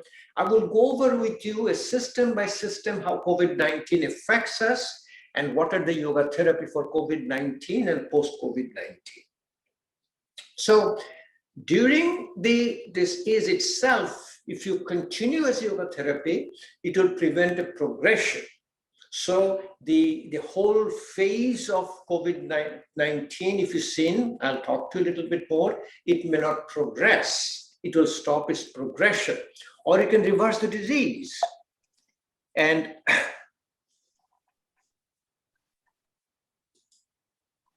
then it's called your tertiary prevention. Tertiary prevention is a complication of the disease. Like it prevents the complication. Like a complication for COVID-19. COVID-19 has a multiple complication. After the infection in the lung, it affects your other organ directly, cardiovascular system, central nervous system, and also what it does, it has a secondary septicemia. That means sepsis or infection goes into the blood. Then you get a multiple organ failure. In a multiple organ failure is primarily our terminal event. Then you start having first the kidney fails. This patient goes to dialysis. First the lung fails, so you go to a respirator. The kidney fails, you go into your dialysis, and finally, when the liver starts failing, that is your terminal event. So first, let's start with what COVID-19. COVID-19 is a disease from a virus. It's a virus, and the name of the virus is called SARS-CoV-2. This is the name you can see. SARS stands for Severe Acute Respiratory Syndrome, and COVID stands for Coronavirus 2. Initial name, when it was given in Wuhan, China, when it was diagnosed, it was given a name called novel coronavirus. Novel means a new coronavirus. And all of you know about COVID-19. So let me tell you what COVID-19 stands for. COVID-19 was the name given by WHO. It was exact date was February 11, 2020. So COVID, CO, it comes from corona. VI comes from the virus, D comes from the disease. So it comes to COVID, coronavirus disease, diagnosis 2019, so it was dropped as a 19, so it was called a COVID-19. So now we understand where the name came from. A lot of people ask where the name came from. Just to show you a little bit, today, if you just sort of search it, online search, the first search we do most of the time, we as a medical personnel, we look at PubMed. PubMed is a national, the online library for the National Medical Science Library. It's by the NIH. And if you just put a search engine, yoga therapy and COVID-19, today you'll get a beautiful, nice 55 articles. There's a funding by NIH, National Institute of Health. If you put a funding, it's called the clinical trials, called it clinicaltrials.gov, and you will get about 10 trials. And interesting is the first trial, which is almost completed now, is called the Beth Israel Deaconess Hospital, which is the hospital for your Harvard University, and where it shows, and they're doing the studies, the prevalence of COVID-19 on the people who are practicing yoga therapy. And it's shown very promising. There are a bunch of articles. I don't want to go through all the journals, but just want to show you the journals are full of it. Now, starting in the last February and March, all of our medical journals, 70, 80, maybe 90% articles are on COVID-19. One thing happened to the COVID-19 is the COVID-19, every medical knowledge, every public health knowledge has failed in COVID-19. But COVID-19 taught us a whole book of medicine. We learned so much. This is the virus which affected all of our body. This is from a Journal of Complementary Integrative Medicine in a preventing aspect of Ayurveda and yoga towards newly emerging disease of COVID-19. Next one is called Journal of Ayurveda and Integrative Medicine. It's called the Ayush for COVID-19 management. Ayush is the ministry in India, which stands for AYUSH, Ayurveda, Yoga, Unani, Siddha, Homeopathy. These are called traditional system of healing, which is present in India. So, how yoga therapy comes in play for COVID-19? The first, as Abha was telling you this morning, the initial reaction what we had for COVID-19 was a panic, fear, and anxiety. Panic, fear, and anxiety in Ayurvedic yoga therapy, we call it a Vata disorder. And it is the therapy is a yogic stress management. Yogic stress management comes with a relaxation response, parasympathetic activation.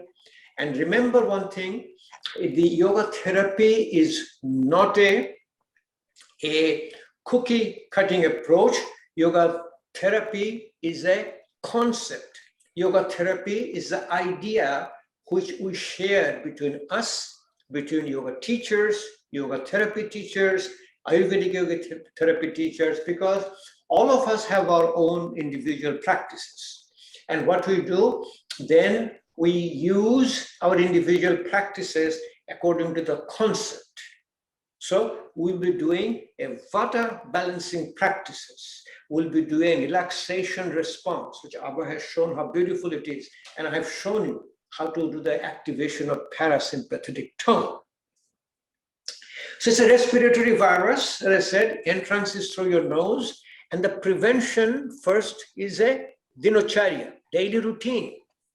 When you get up in the morning, drink a glass of water, sitting in we call a squatting pose or malasana, get a first bowel movement. You brush your teeth, massage your gum, take a little oil in the finger, massage your gum, your tongue scraping, and you do a netipat. So it is called the Ushapan. Then also you do, if you don't have a proper bowel movement, we do one called a Shankha Prakshalan. Shankha is your intestine, Prakshalan is the cleaning. It cleanses your intestine. Basically, what it does, There are 5 asanas. There's a whole gamut of your Shankha Prakshala. We keep on drinking 2 glasses of waters, then you do the 5 asanas. But we also do 5 asanas. We call it a loghu. Loghu means, short, loghu Shankha Prakshalan. And I'll show it to you of all the 5 asanas. Tongue scraping is called a Jiva Prakshalan. Jiva is a tongue. Prakshalan is a cleaning. Jalneti, Sutroneti. I've shown you how to do a Jalneti, cleaning your nose. Sutroneti is just putting a catheter and thread. People ask me, where did you get it? It's a 12 French red rubber catheter, and you keep on practicing, and it's a wonderful practice once you start doing it. Nasya is putting a oil in the nostril, and we do it. I'm going to show it to you. How do you do it at night? Dhauti. Dhauti is a cleansing. Yoga says you are washing your face, washing your eyes, washing your hair. Why not washing your internal organs, like washing your stomach? Called dhauti. You drink a glasses and glasses of water, takes a 6-8 glasses, but it's a relaxation response. It is not a vomiting. Vomiting is a retching. In a retching, it causes tearing of your gastroesophageal junction where the stomach and esophagus meets. It's a syndrome named called Mallory-Weiss syndrome. It causes bleeding. But in yogic dhauti is total relax. It's called a kunjal kriya. Kunjal kriya means water comes out like an elephant. Another important thing is your loss of smell and taste. Loss of smell and taste, obviously what happens, you all know, when the nose is stuffed, that means you cannot smell, you don't taste anything. And if you don't taste anything, you don't smell anything. These are part of our 5 senses. The 5 senses, I hear, I see, I smell, I taste, and I touch. Able to control your 5 senses, which is a 5th limb called Pratyahara. Pratyahara starts with a controlling your 5 senses. We do call it pranayama, called a Brahmri Pranayama, bumblebee breathing. We shut down all of our 5 senses, put a finger in the, close your eyes, close your ear, close your mouth, breathe out through your nose, take a deep breath through your nose, and breathe out with the sound of a bumblebee. We'll practice it during pranayama practice. And what happens, our brain has a frequency, bumblebee has a frequency, 2 frequency interacts, cancels. It is called basically a harmonic resonance and keeps the brain completely quiet. And it is extremely effective for the loss of smell and taste. And I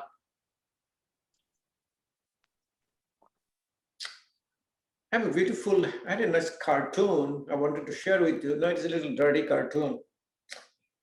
Anyway, the cartoon is, there's a person in line and he had to let his air go a little bit. He had to release from his anal canal. Then he said, if you hear it, you're not maintaining the social distancing. If you can smell it, you're not wearing a mask. But if you still can smell it with wearing a mask, you don't have a COVID-19. It's a wonderful cartoon. I'll share with you sometime. So I get up in the morning, doesn't matter, first thing, I'm on my pajamas, I'm in my undershirt, I sit down, I keep a glass of water next to my bed, sit down, hold the cup up and drink a little gulp of water. It's going to, it may not start today, may not start tomorrow, slowly. And this is a therapy for every medical condition is known in the world. Doesn't matter what you have. You have a cancer, you have a metabolic syndrome. Remember, yoga therapy is not a reductionist. It is holistic.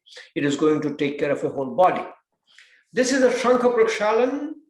There are 5 asanas. The first asana is called a Untitled Asana. Actually, Dr. Saghana Chakraboty showed you all of them. Next one is called a Tirjak Tadasana, oblique mountain pose. Third one is called your Kati Chakra Asana, west rotating pose. Fourth one is called a Tirja Bhujanga Asana. This is the fourth one. It's called an oblique cobra pose. And fifth one is called your Udar Karshan Asana. Udar means the stomach, Karshan is the massage. You sit down in a squatting pose, drop your right knee in front of your left foot, push it, and come to my class, you'll see it. I do it all the time. These 5 asanas you do, these are called Laghu Shankha Praksalan. Tongue scraping is a must in a yogic practice. Remember, we are presenting yoga from the scripture, the way the scripture has given to us. We are not diluting it to, like your Western yoga practitioners, just using asanas, cut and paste and do this for diabetes, this for hypertension. No, this is holistic. You need to practice dinacharya. Neti part is a beautiful, beautiful item now. Now, just tell you one thing. This is available now even in Walmart. So when you see something in the Walmart, it has penetrated in our Western community. ENT physicians are using it after your nasal surgeries. So this is the thing, I was going to show it to you. See, I have all this stuff in my bathroom and I really don't, this is my personal practice. Here I have this is the oil. Instead of oil, what we use is called a ghee. It's called a Indian clarified butter. It's called a ghee. This is my salt. This is the salt. It's called your non-iodized salt. This is my red rubber catheter for Sutra Neti. These are my oil. Here is I'm doing a Jal Neti, and here I'm doing a Sutra Neti.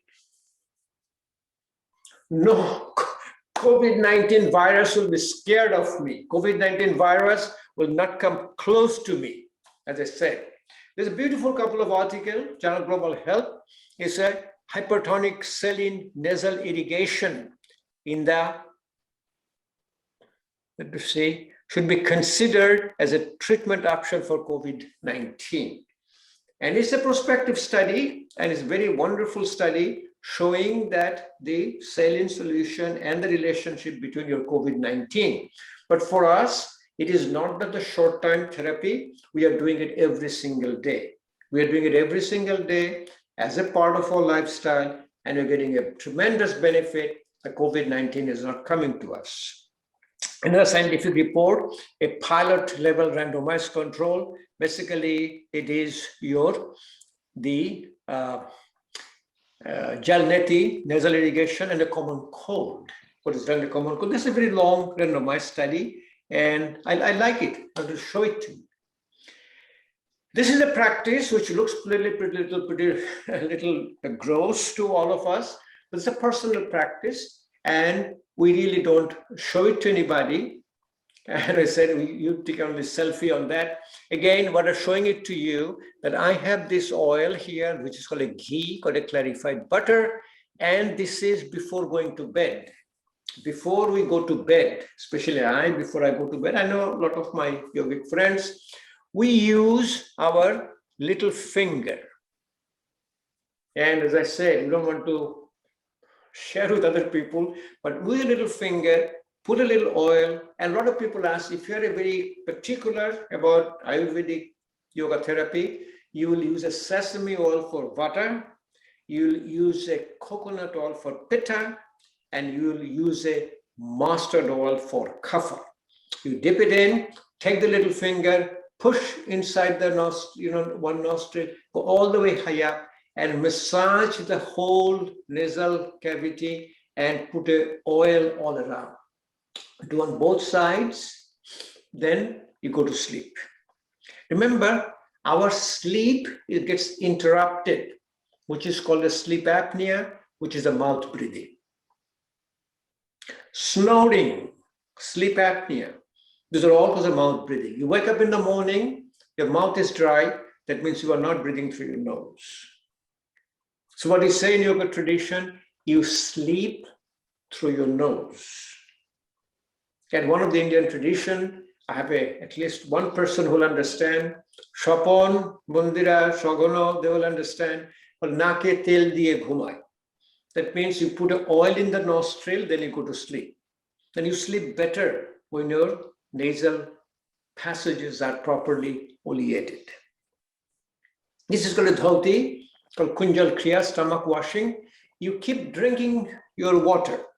We generally initially do the little saline water, 2 glass, 4 glass, 6 glasses. When you feel the stomach is full, you stand up, put your hand inside and touch your soft palate. And your whole water comes out as we call it a Kunjal Kriya. Like a Kunjal means elephant.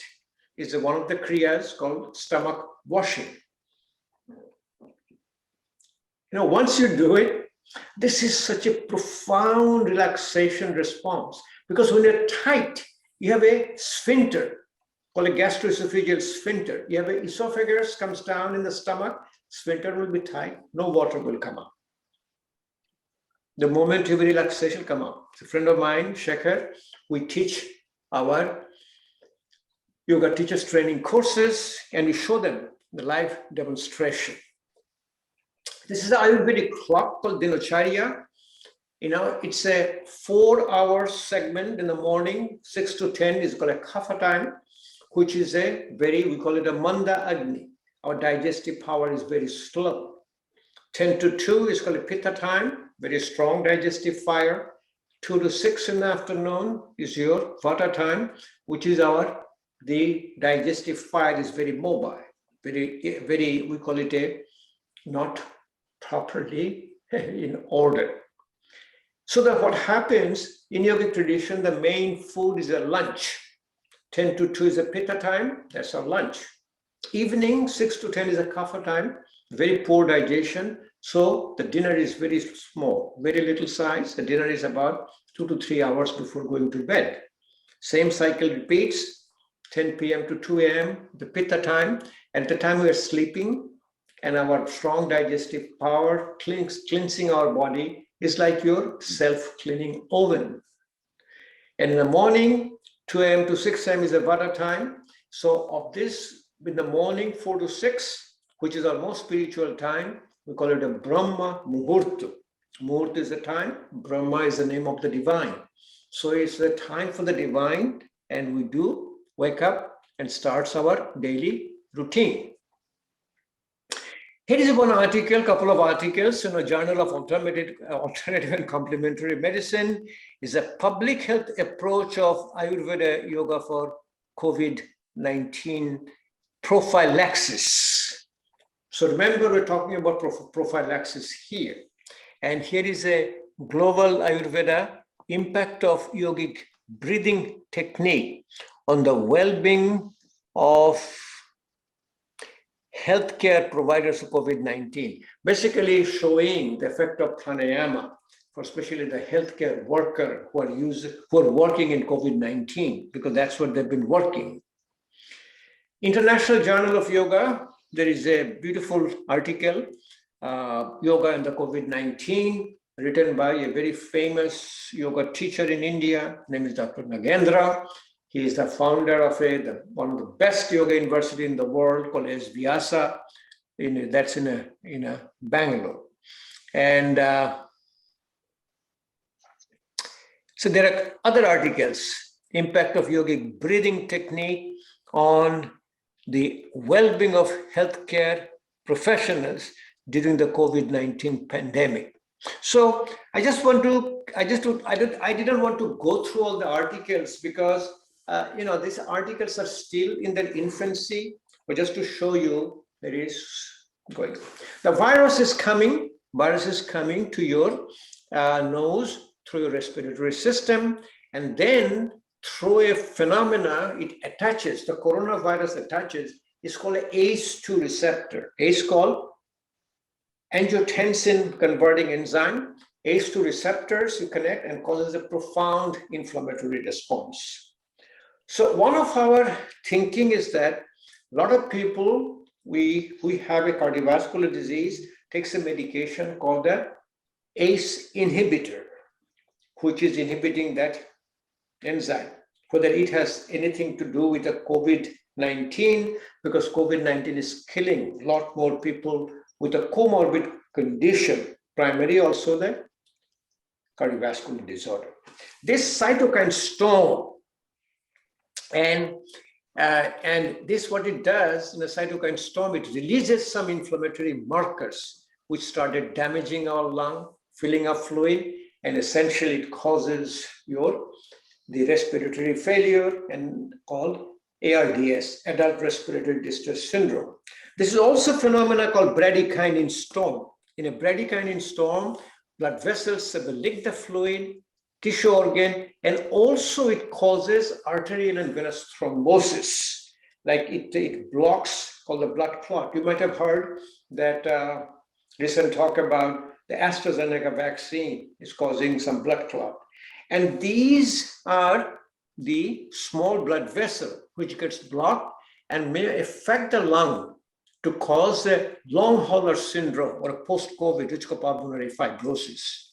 So we know all of our research, all of our experience, publication, that yoga therapy is both anti-inflammatory and also anti-thrombotic. Primarily, the water metabolism, which we do during our daily dinacharya, daily routine, and also our relaxation response. It's a beautiful article by Herbert Benson. Herbert Benson wrote the first article in this country called Relaxation Response. He has an article showing the effect of relaxation response on inflammatory markers. He has shown the genetic expression, how the gene get expressed and gene gets suppressed. A proper relaxation response causes the suppression of the genes, which expresses your inflammation. This is another article, beautiful article from the Journal of Clinical Oncology, the yoga's impact on inflammation, mood, and fatigue in a breast cancer survivor, a randomized controlled trial. So think about, if we take out the breast cancer, the COVID-19 or inflammation, mood, fatigue, and panic, fear, and anxiety. So when you connect those, you can see how effective yoga therapy is in prevention, treatment, and post-treatment of your COVID-19. If you just put in the PubMed, the yoga therapy in inflammation, you will see almost 110 articles. And this is the article on the right side. It's called a Beth Israel Deaconess Medical Center for doing the study, the prevalence of COVID-19 on a yoga therapy practitioners. So let me go ahead and next few minutes tell you about the course of the disease and how yoga therapy works before we get into Dr. Sastry Topalli, who will be talking about Ayurvedic yoga therapy and COVID-19. Generally, the incubation period is between 2 to 14 days. And the first 7 days, the COVID-19, the symptoms are almost like your flu.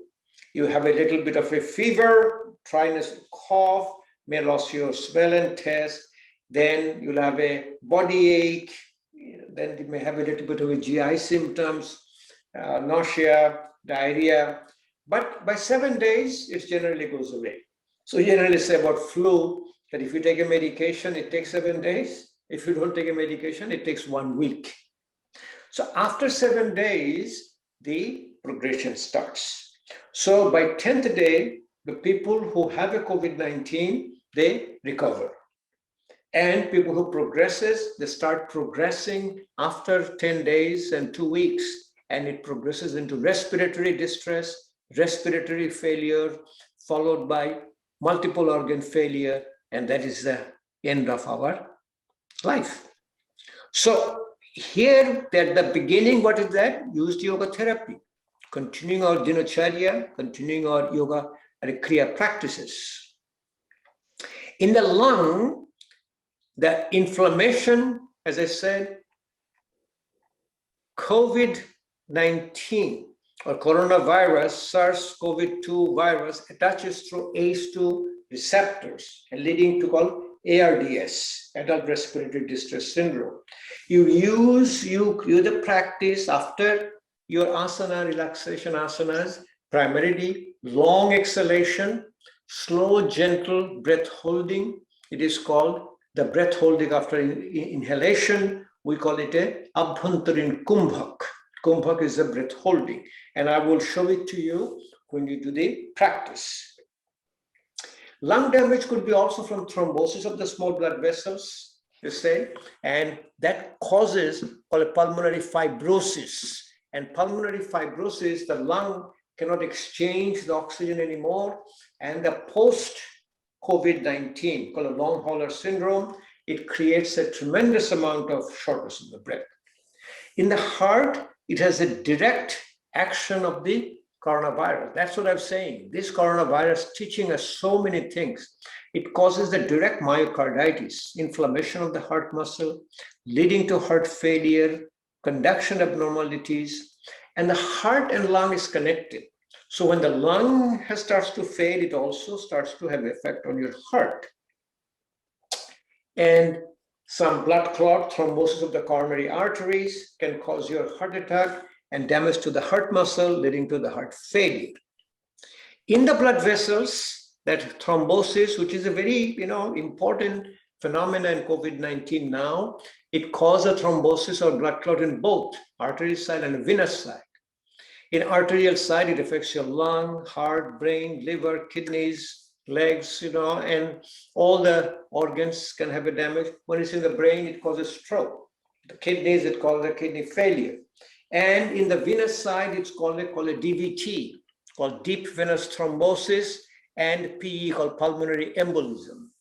So if you see the study for the AstraZeneca vaccine, there was I think it was 17 million, the vaccines were given, of which 37 or 40 people have the DVT and pulmonary embolism. But if you look at a normal patient population, that population will have the same thing. Finally, it ends up with a septic shock and multiple organ failure. In the brain, the arterial thrombosis causes stroke and the seizure. So coming back, what happens in cardiovascular system, we know a yoga therapy, a relaxation response, activation of parasympathetic tone, and a good pranayama causes increase in the preload. That means the venous return to the heart is better, and reduction in the afterload. It reduces called your peripheral resistance. So a cardiac function, like an ejection fraction, gets better and better with yoga therapy practice. For the nervous system, it is obviously yoga therapy is outstanding relief. Arterial thrombosis can cause a stroke, with a seizure disorder. One is new phenomena, it's called a Guillain-Barré syndrome. Guillain-Barré syndrome is, it's like it's the inflammation of the nerves, which causes a temporary paralysis, which completely clears up. Risk of developing Parkinson's disease, Alzheimer's disease, PTSD, depression, anxiety, and all of you know, I do a whole teaching called yoga therapy for Parkinson's disease, yoga therapy for Alzheimer's disease, PTSD, depression, anxiety. So wonderful yoga therapy outcome for these conditions. So it's a very, very important phenomena to do it. Now let's talk about a few minutes about, we call it a post-COVID syndrome, or called a long hauler syndrome. We have seen this syndrome, it lasts about almost 10 to 30% of the cases, persist for months. Months means 6 months, 9 months, almost a year. People didn't get better, especially people with pulmonary fibrosis. There's an article in JAMA, Journal of American Medical Association, in February, showing 1/3 of the people, even with the mild symptoms, who were not even in the hospital, had a persistent symptoms for over 9 months and almost a year. This virus generally damages your lung, heart, and brain, and it affects more on the people with comorbid condition. That means people who have a diabetes, who has a heart disease, or people have a obesity, morbid obesity, people who are overweight. Those people have a more your COVID-19. And as you can see, they had 500,000 deaths of the COVID-19, and many of them are with a multiple comorbid condition. Loss of taste and smell may last for a long, long time. We ask them to continue yoga practice, pranayama practice, and Brahma Pranayama practice. Lungs has a persistent shortness of breath because of pulmonary fibrosis. Now there is not enough exchange of oxygen. A persistent cough, and it's a devastating cough. We use a Ujjayi pranayama and we use a steam inhalation. We said, go ahead and take a steam inhalation. We just put a little bit of a pan with water. The steam comes out, we cover our head, put our head down, and we breathe through our nose in and out. Always breathe through your nose, and you may breathe out through your mouth. Do not breathe through your mouth. If you breathe through your mouth, you don't know where this goes. It also causes congestive heart failure, COVID, myocarditis, autonomic dysfunction, and in cardiovascular, it causes chest pain, tachycardia, fluctuating blood pressure. I have a couple of people I know, their blood pressure is fluctuating. They're having a conduction problem 6 months following COVID-19. Causes deep venous thrombosis, pulmonary embolism, the skin rash, hair loss. We have learned, we have gone through a tremendous amount of learning process with COVID-19. SARS-CoV-2 virus taught us a lot more medicine than what we have learned in the last 50 years. Central nervous system, fatigue, extreme weakness, memory loss, lack of concentration. One is called a brain fog. This brain fog is lasting for months and months and months. Insomnia, dysautonomia, and you know yoga therapy is excellent for insomnia, sleep apnea. I teach a class in a medical school, yoga therapy for insomnia and sleep apnea. Chronic fatigue syndrome. I have 2 people I know at this today, they're having a chronic fatigue syndrome. And I told them to do the pranayama practice, and they're doing very well. And very hard for the physical and mental activity. GI tract, abdominal pain, diarrhea for weeks or months from autonomic dysfunction. So yoga therapy is activation of parasympathetic tone. It takes care of your GI tract dysfunction. Musculoskeletal system, persistent fatigue for weeks or months, and it's tremendously debilitating. I know a couple of people who cannot even get up from the bed in the morning, and sort of joint pain and severe pain.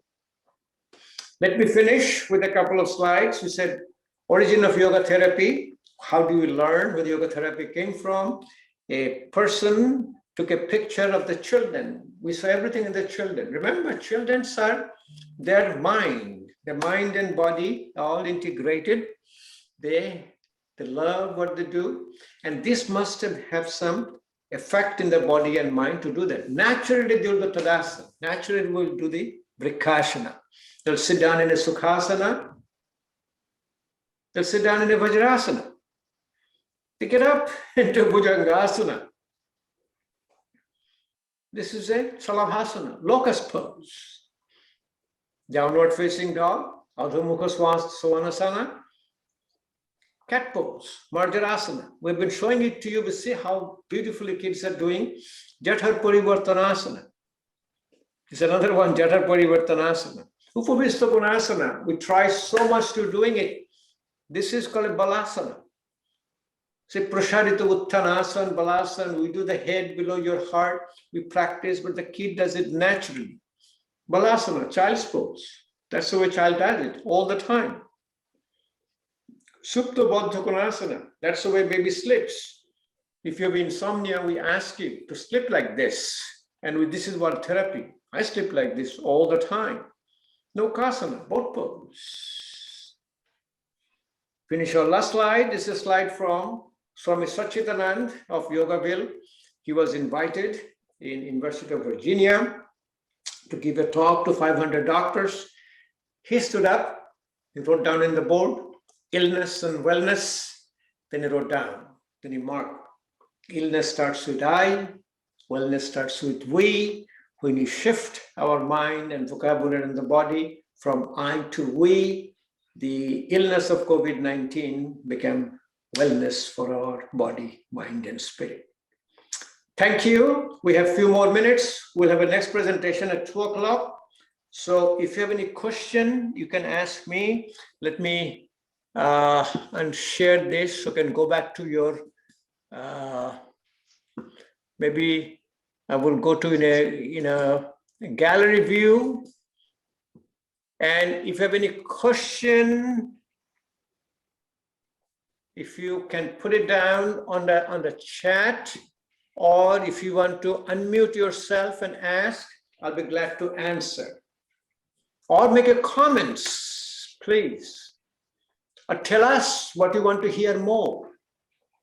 Or tell us what we can do for your next yoga therapy retreat we've been doing for years and years. Okay. Judy, excellent presentation. Oh, you are our inspiration. You are our guide. We like your blessings. We like your guidance. Please continue that. She's one of our famous yoga teacher in our community. What else? Anything else? Still, the floor is open to all of you. Edwina might have something. She asked me about oregano and haldi, but this is yoga therapy. Just stick to physical practices now. You know, those things we'll keep later. Okay. So let's move forward. We will have this open session also at the end of our practices. So please prepare a question. If not, we'll pick one of you and we'll ask you to make a comment or make a present, or maybe prepare a comment, might do. And at the end, we are thinking about doing a certificate ceremony, if it is possible, technologically. We will have a spotlight. In a spotlight, I will be there and Abha will be there.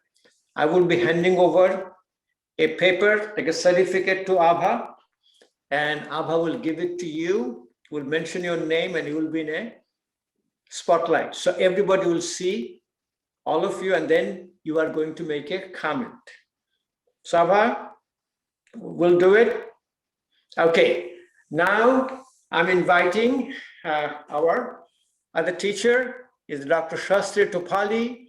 Dr. Sastry Topalli is a pain physician, and he has been a rehab. Remember, he has been a rehab physician. He understands body's structural alignment. When he saw me sitting in this kneeling stool, you know, he really prayed. He said, yeah, that's the way you do. He have a tremendous experience in yoga and Ayurveda. He finished a complete Ayurvedic course, and now he's a Ayurvedic practitioner, Ayurvedic yoga therapist, and I will invite him to talk about Ayurvedic yoga therapy and COVID-19. Welcome, Shastri. You can unmute yourself and we'll put in a speaker view for you so everybody will see you. Beautiful. Go ahead. Next 30 minutes is yours. Namaste, everyone. I hope, namaste, everybody. Can you all hear me? Yes, we hear you loud and clear. Please proceed. Now, how do I get my slide? Okay, You open the slides on a desktop, okay. Go to the bottom, share screen. Very good. All right. Om Sri Gurubhyo Namaha. Om Sri Matre Namaha. Om Namah Shivaya.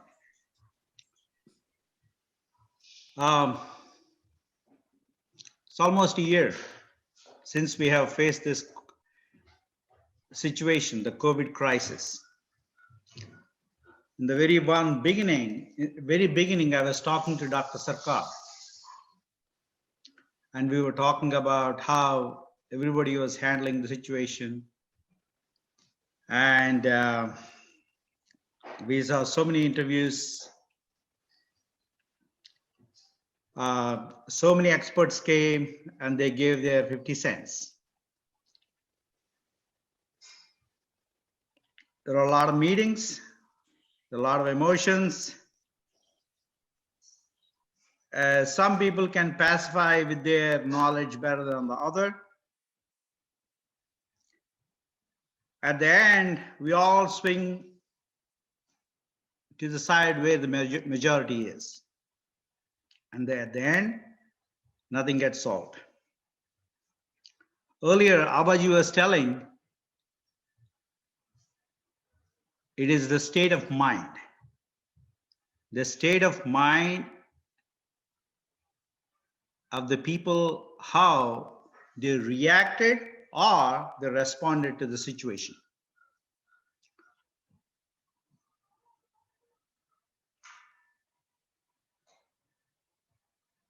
It's all depends on your emotional stamina and mental stamina of a person. How do you react to your situation or any event? Unfortunately, we have to hit a crisis in order to realize how our mental status is, our physical status is.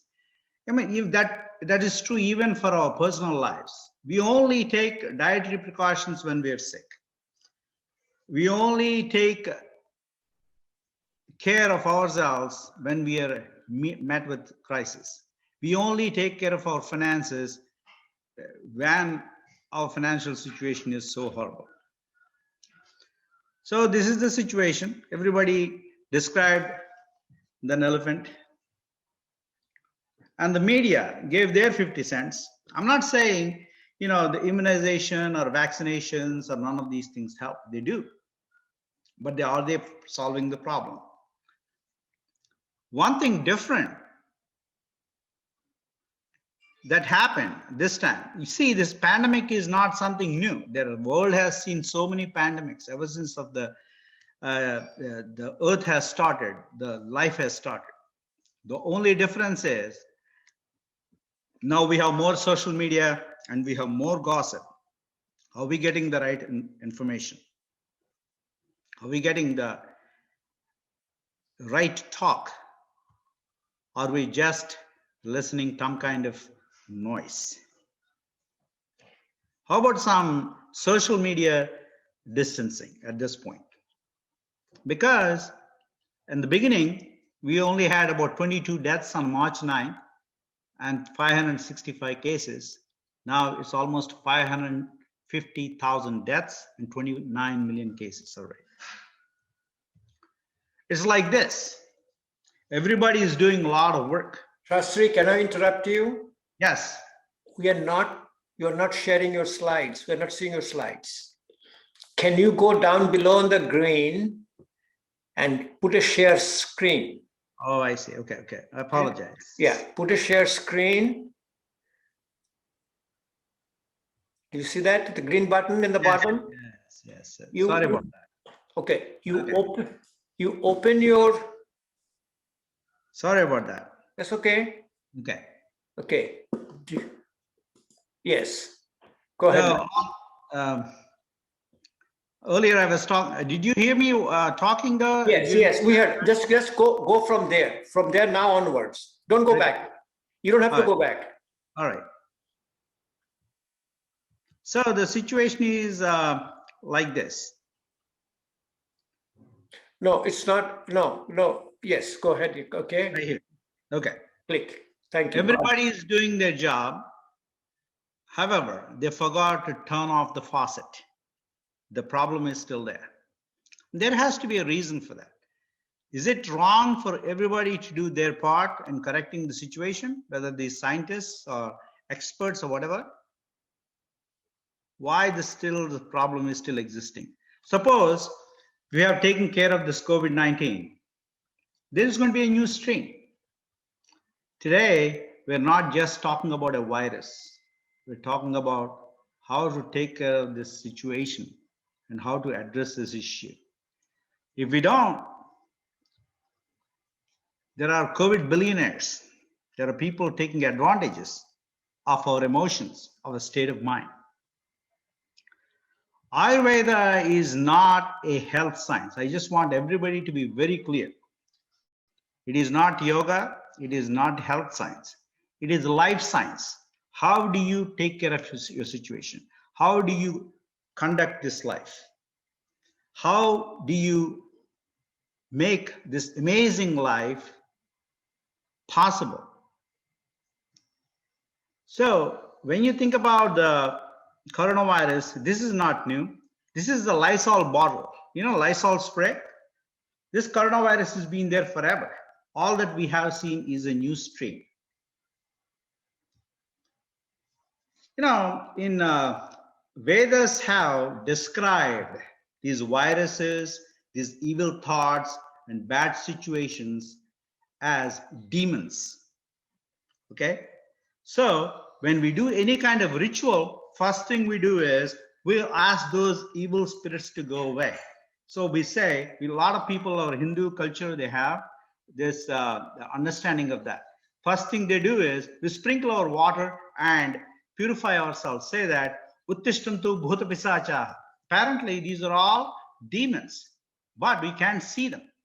You can't see the bacteria, you can't see the viruses, you can't see the evil thoughts, and you can see the evil spirits, but they cause and affect our mind, affect our body, and make everybody vulnerable. But what makes a person vulnerable?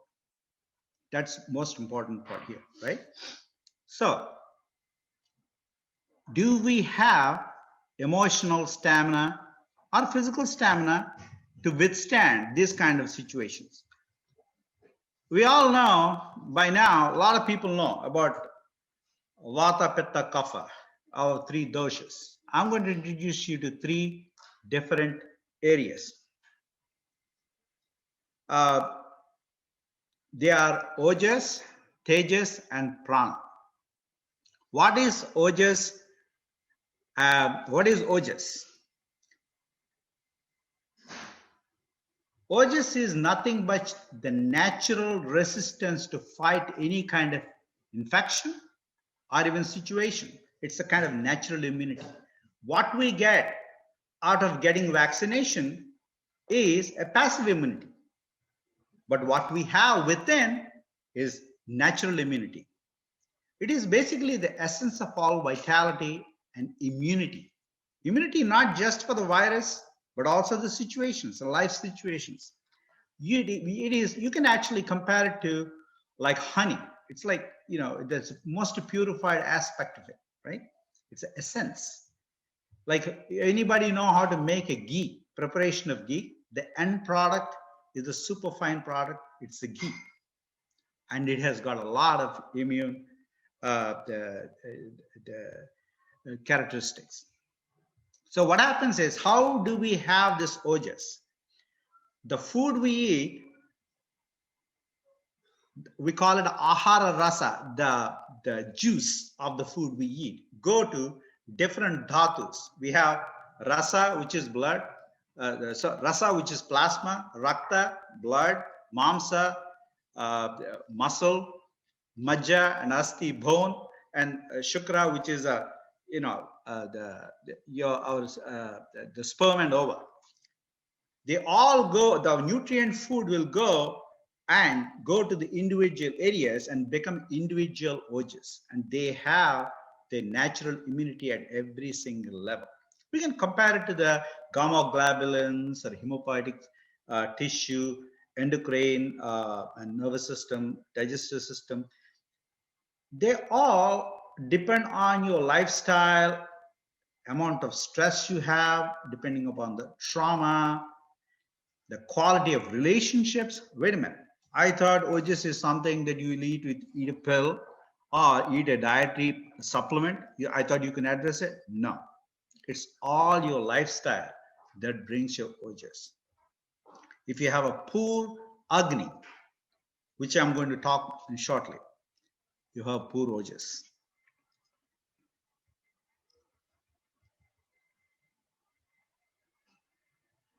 So when you eat that food, then when you go to the individual dhatus, it will become apara ojas. Apara ojas is a raw ojas. Raw ojas, it's a quantity of about half anjali, which is about this much. If you measure this, it's like a half a cup of it. That is apara ojas. That apara ojas will become even superfine and only 8 drops, and it collects in the entire system, distributed to all the vital organs. For example, it's a sinoatrial node of the heart. If you have a bad and that is called para-ojas, and if you have that 8 drops, you have the deficiency of that para-ojas, that's when the death happens. The vital organs stop functioning. The way you convert this apara-ojas to para-ojas is through Agni, which is in the pineal gland, which is in our brain. It's right behind our Ajna chakra, right behind our Ajna chakra. Scientists compare to serotonin on our body. You see a lot of serotonin related issues, depression, anxiety, all those things. It is come from that. I want you to hold this thought. And that is, once it is converted from apara-ojas to para-ojas, it is called soma or called amrit. Amrit is but nothing but immortal nectar. Because of that, we all live. Nectar. It's a part of survival. The most important aspect of the survival, right? The pineal gland is the seat of Agni that converts the apara-ojas to para-ojas. And that is called a soma. Hold this right now, and I will come to that later.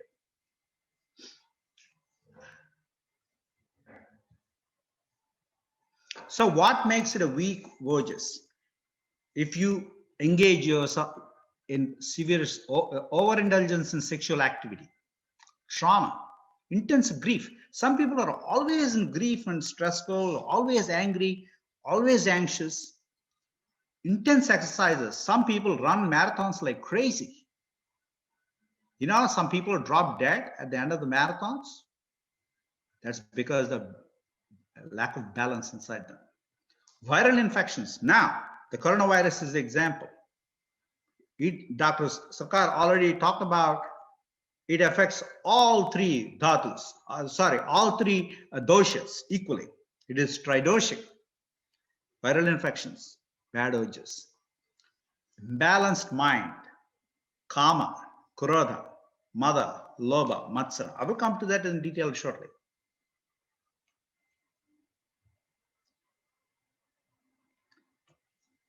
Next thing I wanted to introduce is Tejas. Tejas is the fire. It's called Agni, and it is present in all dhatus, like all. You have in your plasma, it is in your blood, it is in your bones, it is in your the fat, it is in your nervous tissue, it's in all parts of the body. It is the main energy that transforms the ojas. This is the main energy that transforms our food, our emotions, and everything, including our experiences. If we have a good tejas, this ojas is going to be transformed into our prana, our life energy. Example of this tejas is your Jataragni. Dr. Sarkar always talk about Jataragni. You have a good Agni, you have a good health. Also, it is present in liver. It's in the form of Bhuta Agni. Scientists call it enzymes, hormones, amino acids. So what it does is pachana. Pachana is nothing but cooking and processing everything and make it readily available, so you can it is available to be used. So there are some qualities of this tejas. Rupa. Rupa is the complexion. Any person who have a beautiful complexion. It's not the question. It's not that they're fair or dark. It's complexion that they have the glow. It's also called bhaswara. You know what Abha means? Abha means the glow. The Aruna is Rupa. We have 2 people, speakers just now in our program. That is Tejas, right? Urdhvagamita. Urdhvagamita is, some people are never, they're always blah, always there. But some people are always full of fire, ready to go, right? That's Urdhvagamita. Paratva and aparatva. What is important, what is not important? Ability to discriminate. Sankhya. Multiplication. One cell becomes 2, 2 cell becomes 4, 4 cell becomes 16. And your sexual, your egg and the sperm, how they become a zygote and how they develop, is part of the Tejas. That's what is responsible for all that. Another thing is Gati. It has got a direction. People with good Tejas have a good direction in life. So low Tejas, raw Ojas, people don't have enough fire. You can even compare it to people don't exercise. They'll accumulate a lot of urges, unprocessed urges, obesity. Some people want too much urges, too much Tejas. They will be always on the fire. They'll dry up. So the quality of the Tejas is quality of the urges.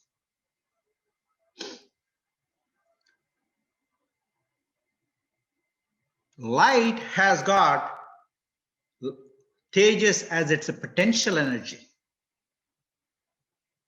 Fire or Agni got Tejas as a kinetic energy. It's a moving form. So light, the potential energy which is there and giving illumination, it is a sattvic form of Tejas. The fire is a rajasic form of your Tejas. Matter, which is a compact form, it's a consolidated energy. It is a tamasic form of Tejas.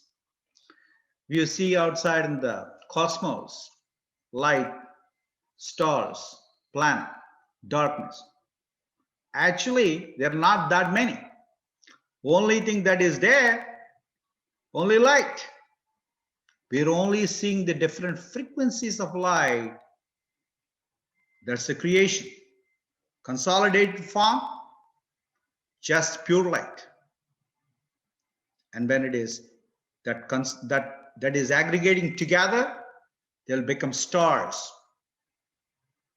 Some are not stars, they're just planets. That's a tamasic form. That is a secret of creation. So there are not that many. That's only one. That's light. It's said Advaita. That's the fundamentals of Advaita. It's not no duality. Advaita. It's only one. That's light. That light, we call it Paramatma.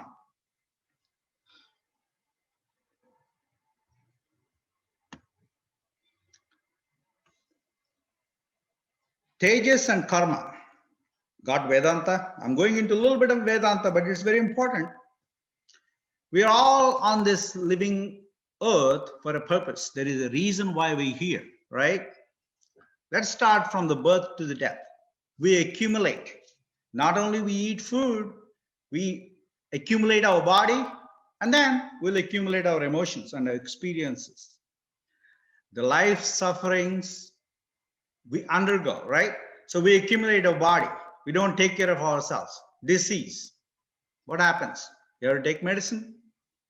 You have to do suffering. Same way, some people take care of the body and they don't. Some people don't. Some people become rich. Some people don't. Some people get more mature. Some people get stuck. Some people's life seems to be so easy. Some do suffer a lot. All this suffering, all this is because of Tejas and karma. You're karmic. This is the karma. There is a relation between the karma and Tejas.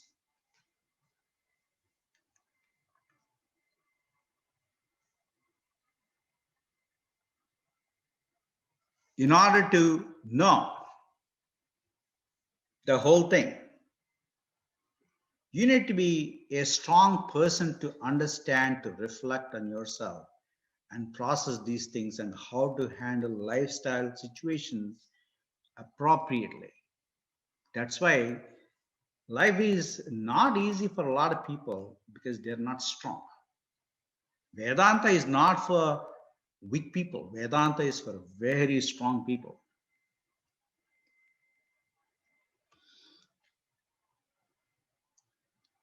The third concept we're going to talk about is prana, which is the vital energy, which is also called bala. Now, let us focus on a few things here, okay? Because everybody does a lot of pranayama and all that. Let us focus on few concepts. Thought is the movement of prana. Everybody has been talking entire day. The breath is the vehicle of that thought. You have to understand this. If we don't understand this, we will not become conscious. We don't understand the process. Unless we know the right thing, you cannot practice the right thing. We practice the wrong thing. There's no matter how much you practice, if you practice the wrong thing, it's not going to become right. And we see day in and day out. So what does the prana do? Prana, when you take a deep breath, it will become several parts, several forms. Prana, which take care of, goes your vital, it has got vital functions. Go to the brain, right? Apana, it goes downwards first, it take care of the excretion. Dhyana, take care of circulation. Udana, take care of your respiration. And samana, all digestive things. When we sleep at night time, within a week, our nails are growing bigger. Our hair is growing uniformly. Why is it taking all equally without it's happening already. It is a samana vayu inside you. It has got protective functions. It is also, everybody talk about prana, pana, vyana, udana, samana. Nobody talk about naga, kurma, kurukara, deva, dhananjaya, devadatta. Naga is burping. After we eat, God is telling us inside. The prana is telling us, oh, enough eating. Don't eat too much. It's not good for you. But unfortunately, that is screwed up nowadays because everybody stand and eat, sit on the dining table and eat all kinds of eating. So in the olden days, people used to sit, squat Indian style and eat. So what happens is when you're bending and eating, there is only so much quantity you can eat. Remember in the old classes, 1/3 food, 1/3 water, 1/3 air. God, it's naturally formed that way. God has created that way. But we stand, we'll make our size bigger. That's why our obesity, our stomachs grows like crazy. Vivekananda, when he came to this country long time ago, he said, if you had to use the dining table, go and sit on the top of the dining table and eat. Don't sit on the chair. I hope it makes sense. The second thing, aura. I was talking about Abha, the tejas. It is this Kurmavayu gives you tejas. Krukara, hunger, time to eat. You work too hard, time to eat. Now, we eat all day long. We're not feeling hungry. We are screwed up, that Krukara Vayu. So it's no longer functioning. There is a time to eat. It's no longer anybody is hungry. Everybody is eating. I will come to Dhananjaya last. You're tired. It's called Devadatta. The Vayu, Devadatta Vayu, Pranavayu. Yawning. You work too hard. Time to sleep. Time to sleep. These are all the protective mechanisms God has created within us. The last one is Dhananjaya. Dhananjaya means this Dhananjaya Vayu aids in decomposition. For us, we have funeral systems, rituals, all those things. What about the birds? What about the animals? Small pets, small animals, they don't have cremations. Not pet animals, I'm talking about other animals. What happens when they die? They swell, they swell, so they swell because the Dhananjaya Vayu expands and then poof, goes away. What happens? Body becomes earth, blood becomes water, fire becomes natural fire, the prana becomes your ether. It's gone. Natural way God has created. Let us talk about few other things. What is awareness? Awareness in action in different frequency of time yields different quality. For example, your sattvic mind, your awareness is manifested as happiness, joy, contentment, and all that. Through rajasic mind, awareness is manifested as thoughts and feelings. This is important to learn these aspects when you do pranayama. Otherwise, pranayama makes no sense. You don't need to have counting 10 breaths in, 10 breaths out, hold 20 breaths. That's not pranayama. What are you achieving? You need to understand what your thought is, what is the purpose of it, what are the emotions you're having, where you're holding, how you're letting it go. That is a science. What is personality? Personality of an individual is a psychosomatic response of your three doshas inside for internal and external stimulus. There are environmental stimuli, the relational stimuli, the emotional stimuli. The subtle moments of emotions are the moments of prana. You're angry, you're jealousy, your hatred, your love. These are all the subtle moments of prana. Guess what? These emotions are held in the lungs. If you have a deep-seated sadness or grief, it's going to affect the upper lobes. If a deep-seated anger, hate, it will be in the middle lobe. It will be deep-seated greed or attachment, it will be in the lower level. Let's all take a deep breath.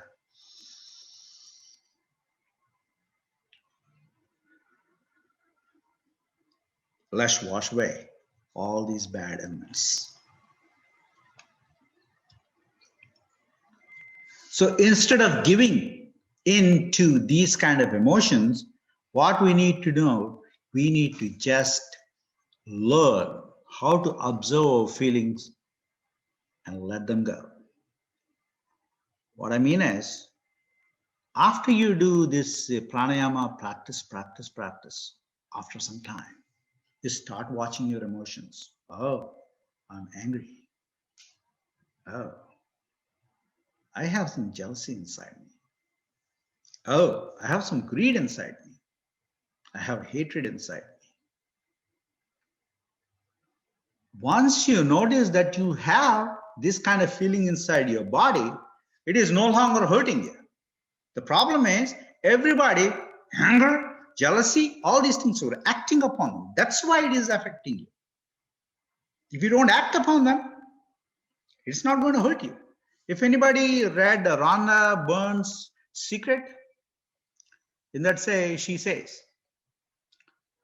think emotions as horses and you climb on them. Are you an angry horse? Are you a hatred horse? Are you a jealousy horse? Are you irritation horse? If you did, why the hell did you get on them? Get off of them. Not entire Secret book is great, but some of them are good, right? Anyway, when you watch and let go, that's how you cleanse your pranavaha strota. Listen, yogis, saints, some people who learn people, they all also have emotions. The difference between us and them, they don't act upon them. Honestly, some people say, some yogis, I'm going a little bit. You think yogis don't have anger?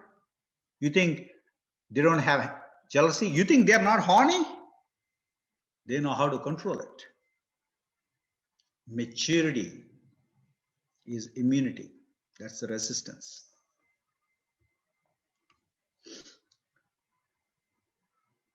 Let's put some things together. Aging process is nothing but the deterioration and degeneration. It all happens at cellular level. So the regeneration also has to happen at cellular level. So when we talk about Vata, Pitta, Kapha, Vata is the pranic life energy, Pitta aids in the digestion and nutrition, Kapha helps in longevity, but Ojas, Tejas, Prana creates aura. Aura is the defense mechanism. It's a substance, color, and movement of aura. This is what makes somebody a stronger aura, stronger defense mechanism. Some people, you cannot shake them emotionally. Some people, no matter what they eat, they cannot be shaken. Some people, the smallest irritation, you can crack them. Now, let's go back to the first slide. Suppose crisis hits, how you react, how you respond. It all depends on your Ojas, Tejas, and Prana. So if you have, what is the disease? If you have a weak Ojas, that means there is a weak transmission of Tejas. That means there is poor digestion. You will have more toxins, more armor accumulating in the body. And it seals off prana, and it weakens the body, and it opens all kinds of doors to all kinds of diseases. That is our body. Now let us look at the cosmos.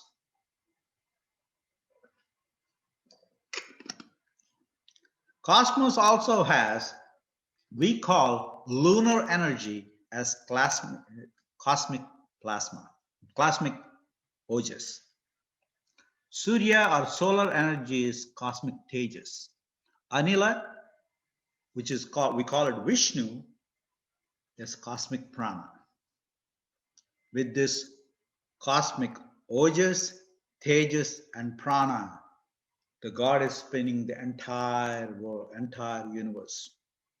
Your stars, your universe, your stars, your planets, your multiverse, everything is spinning because of these three things going on everywhere on the top. The movement of Earth is also possible because of that. You know, we have ozone around the Earth. You know where the ozone, the word came from? Ojas.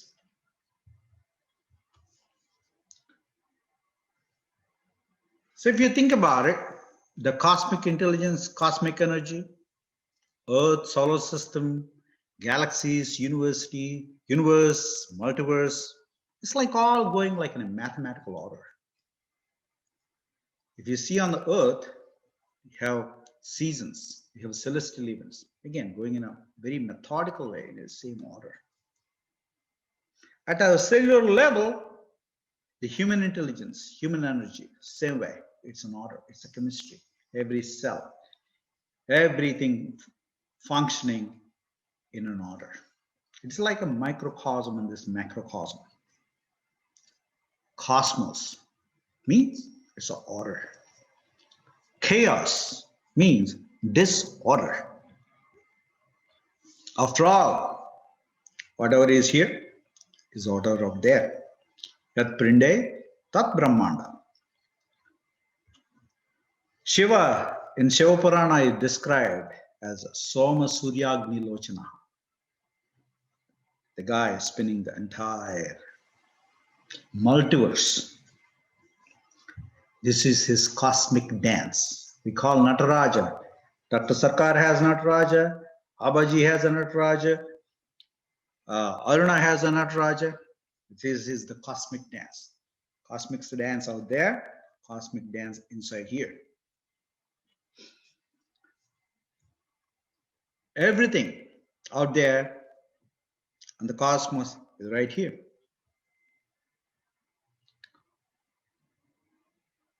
Let's go back. I was talking about the soma. When upper ojas from ahara rasa becomes para ojas, by the Pilu Agni I was talking about, pineal gland,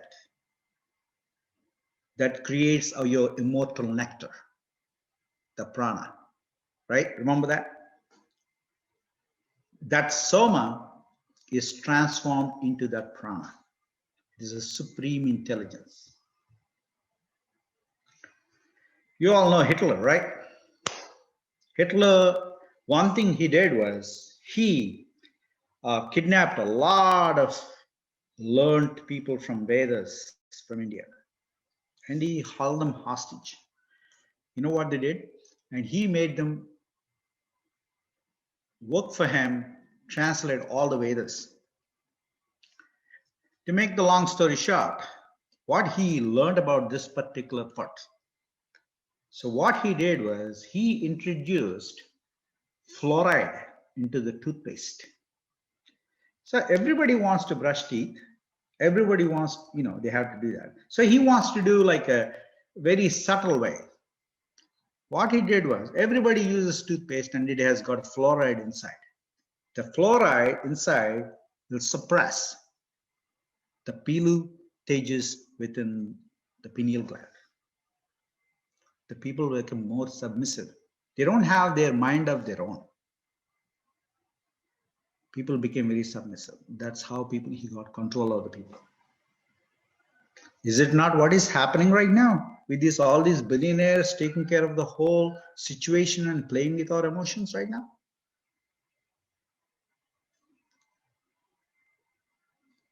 Again, Abhaji talked about, it's all about emotions.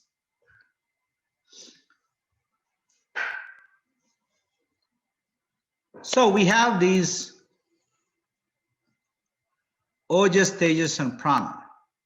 When the tejas is weak, soma is not transformed into the prana.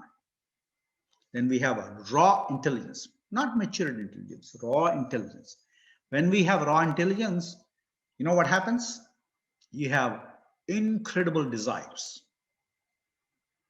Your anger will go out of control. Your desire will go out of control. Everything go out of control. And this root cause of all desires, all these problems is unprocessed soma. That desire need to be satisfied. Why it need to be satisfied? Because after all, we are life. We have life cycles. Brahmacharya, Grihastha, Vanaprastha, and Sannyasa.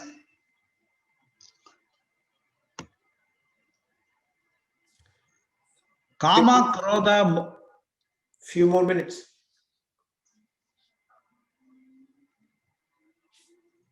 Everybody, once you're born as a human being, they all have these kind of problems, right? We all have karma. It's nothing wrong in having a karma as long as that karma is towards your wife, not about your neighbor's wife. If you can channel your anger into a right possible way, you can create wonders. There's nothing wrong in having moha, which is attachment towards your kids. That's a part of your duty. It is nothing wrong in saving money for your retirement. When it becomes unusual, when you miss the cycles, the rhythm of the life, some people never get married up until 50. Some people cannot have kids. They'll have effects. Current geopolitical situation also is because of this screwed up problem. The wars, biological warfares. Seems like we're all being possessed. Look at this cell phones. Look at the headphones.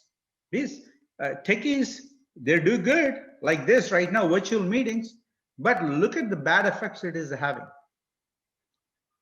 The food we eat. At the end of the day, what we put here and what we put here does everything for you.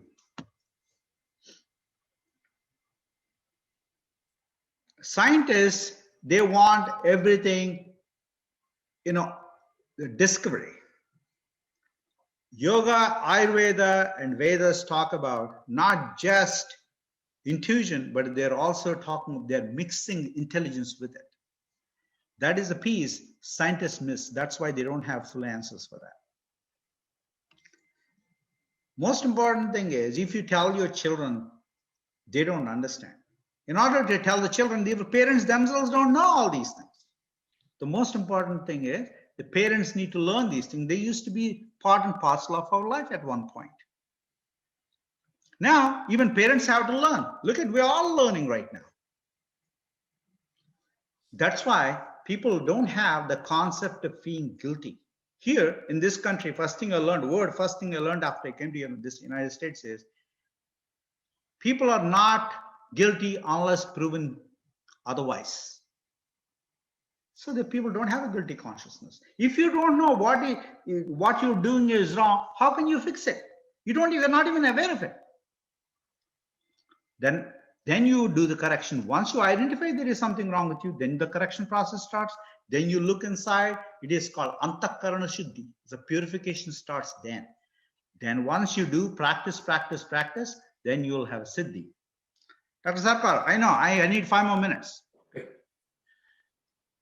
Earlier, we were talking about Surya Namaskar, right?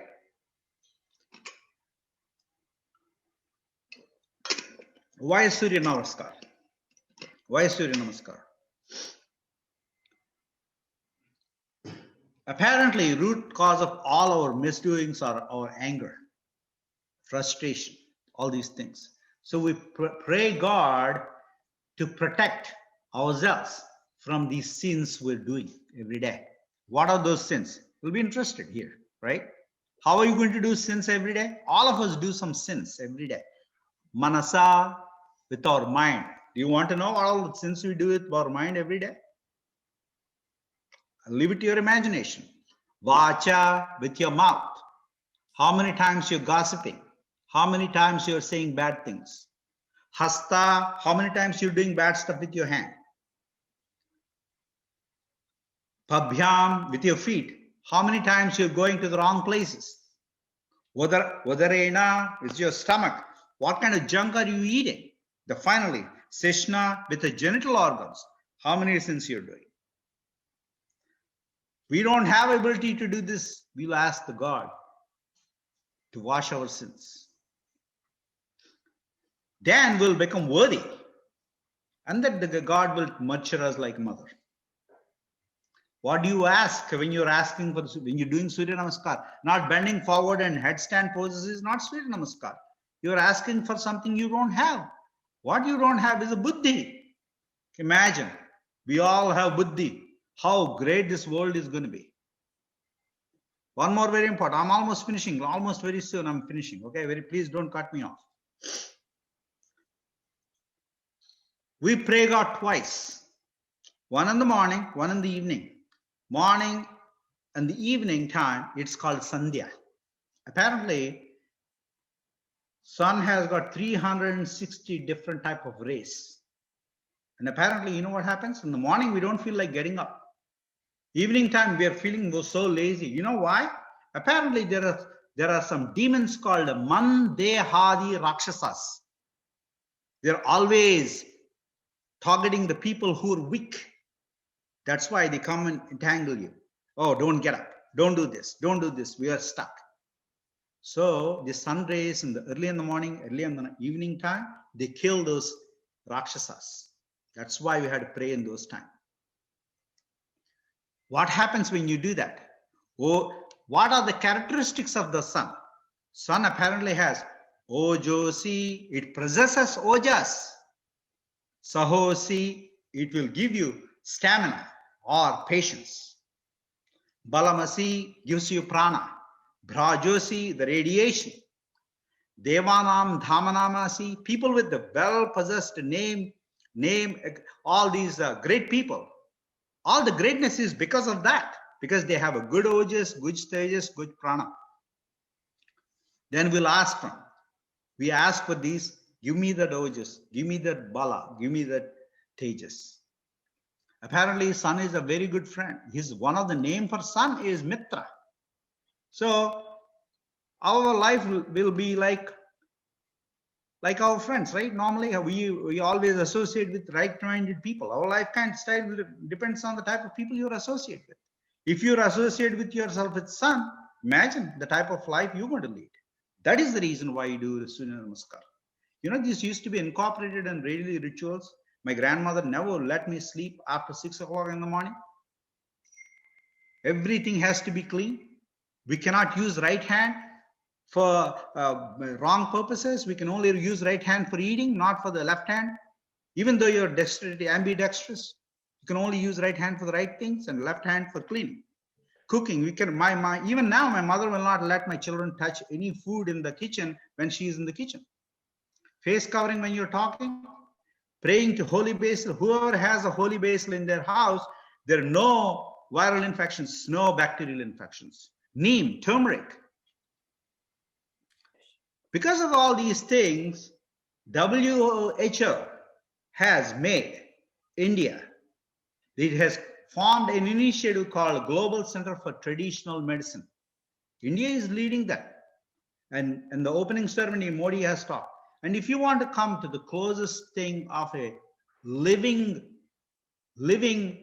yogi, right there. Very fortunate, very fortunate. 3 more minutes, Dr. Sarkar. We don't have any more time. Hey, we already 2:45, you know. Can I close it up? Please finish it, you know. Again, sadhana. We talked about pranayama earlier. We all know Ida, Pingala, Sushumna and all that. Last thing I want to talk about is awakening and Kundalini. How do you grow up in life? Remember earlier I was talking about your emotions and stuff like that? We're talking about all your emotions at Muladhara Chakra, your survival, groundedness, procreation. We have to leave these stages at one level by observation, by doing pranayama. We have 3 granthis. Once you, Brahma Granthi, Vishnu Granthi, Shiva Granthi, once you pass those stages, then you'll attain.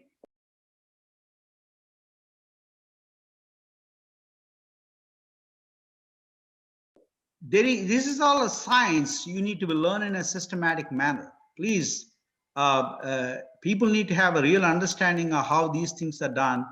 And then that's how you form your ojas, tejas, and prana. That's how you develop the immunity. Why I'm telling you is not like a class, but the concept is not there. People don't realize how to develop emotional and physical stamina. Thank you for this opportunity. I wish this is not a small talk. It's a very big talk. I know. It's a wonderful talk. Go ahead. I know you all talked earlier. And hopefully this is a good talk for the discussion. Even I hope I have a chance to discuss a few of these things. Thank you so much. Unshare now. Stop sharing on the top. Go to the top of your slide. Put stop sharing. Beautiful. Okay, and can mute yourself. Thank you. And let's see. It was a wonderful presentation, Dr. Sastry Topalli. You know, this is Ayurveda, and we say about Ayurveda, there is no beginning, there is no end. But we are, constrained of time. We have to interrupt him. So let's look at few of the questions we have here. Let me try to answer the questions, and then we will take a just few minutes break before we start our next practice session. Kelly said, thank you for a nice presentation showing the connection between COVID and yoga. Thank you. This is a wonderful way of saying. Shapun says, did you take the vaccine? Do we need the vaccine the way we are practicing our yoga practices? No, we had to because of the present situation. Like, see, we go to see our grandkids, we go to see our friends. Yes, Sastry, you have something to say?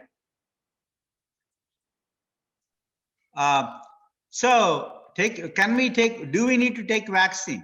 Yes, I'll tell you why. We still need to follow according to our times, and wherever we are living, we still need to follow the rules and regulations. I took vaccine, even though I know all these facts, because if I don't take the vaccine, my license, my practice privileges will be suspended in the hospital. and then also playing by the government. Jatha pindo tatha brahmando. Okay. So again, there are a lot of other things we have, like say we go and visit our grandchildren. Okay, so the grandchildren, if they meet us when they're not vaccinated, they will be quarantined. They will have to have a COVID-19 test. We are traveling. We have to have a travel passport. So exactly what Sastry is saying, we live here and we follow. Yes, he got a vaccine, I got a vaccine, we're all vaccinated. Judy says, excellent presentation. Thank you, Judy. You are our inspiration and guide, you know that. Anil said, very useful information and great presentation. Thank you. Shapon says, wonderful presentation. Candy says, please. Kelly says, should a post-COVID-19 start a new exercise program?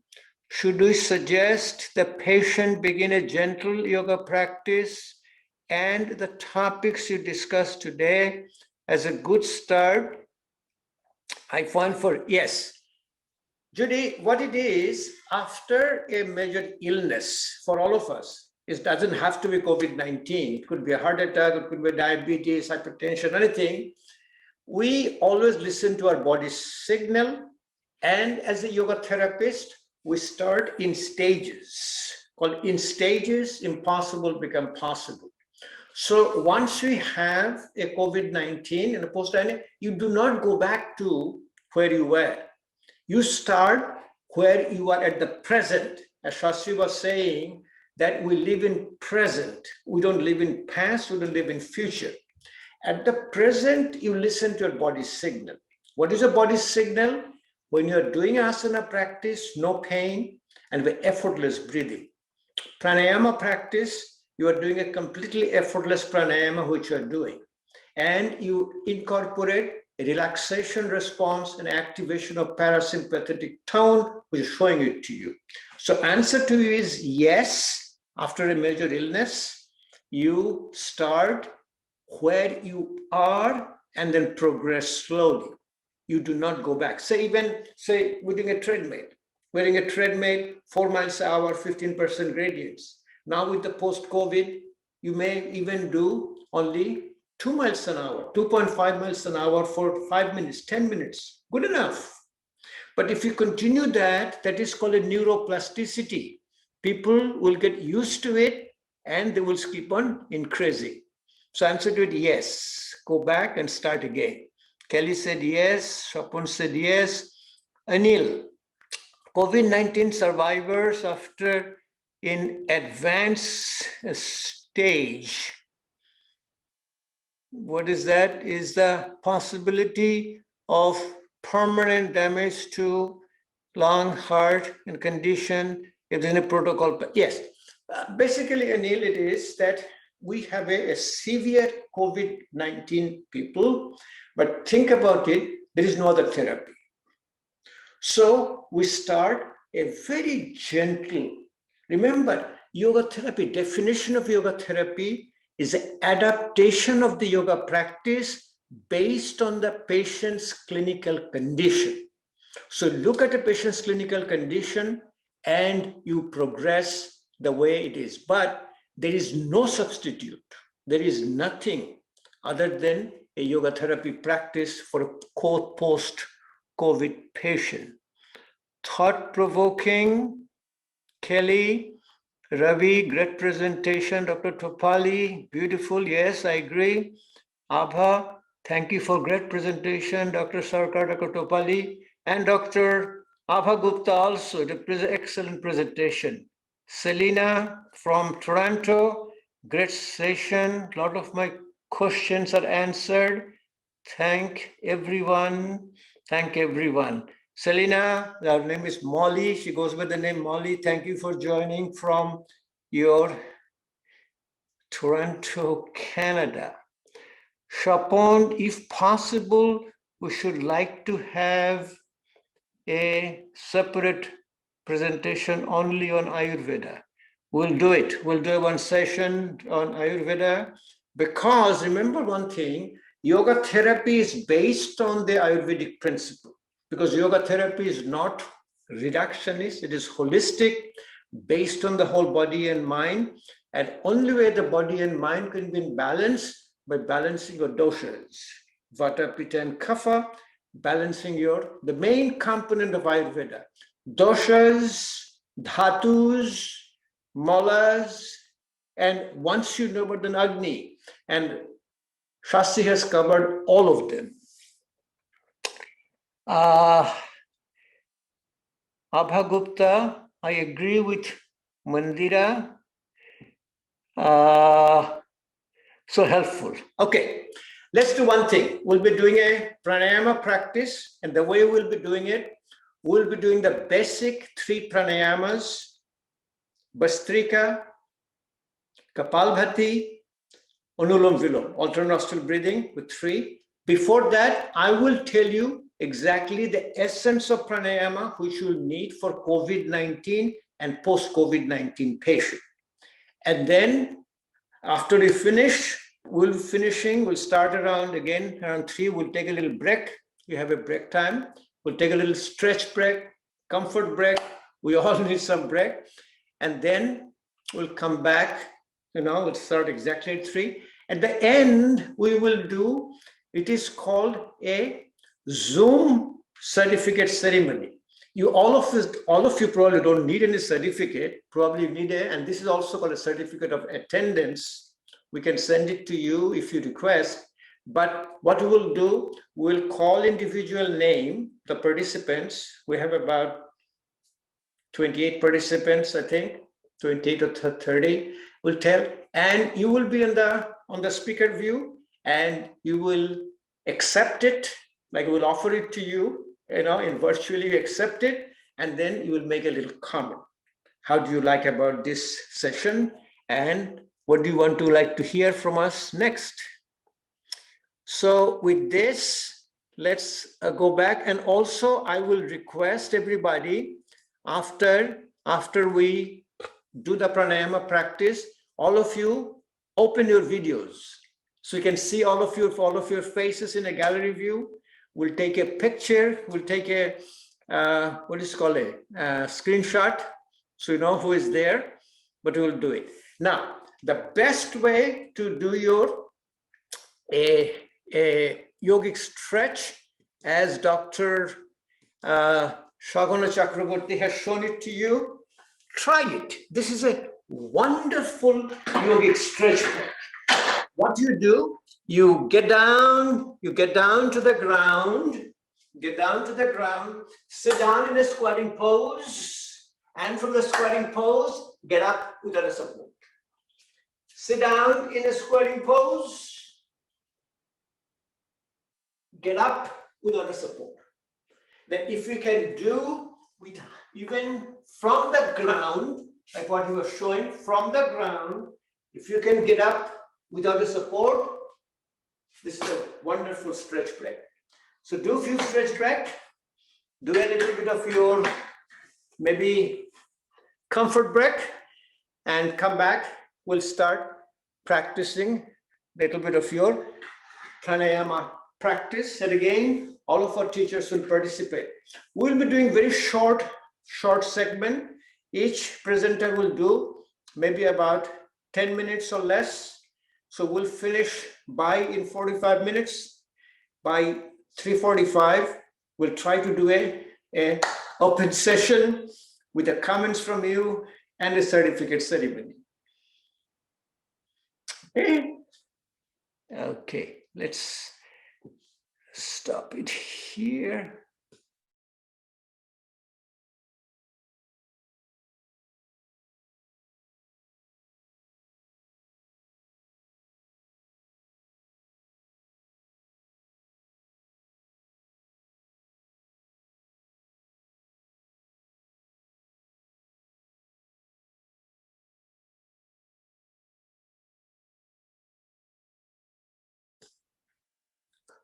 Aruna, can you mute yourself? Let's see. Okay. Thank you.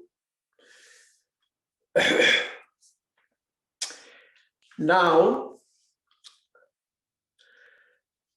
it's getting around 3 o'clock.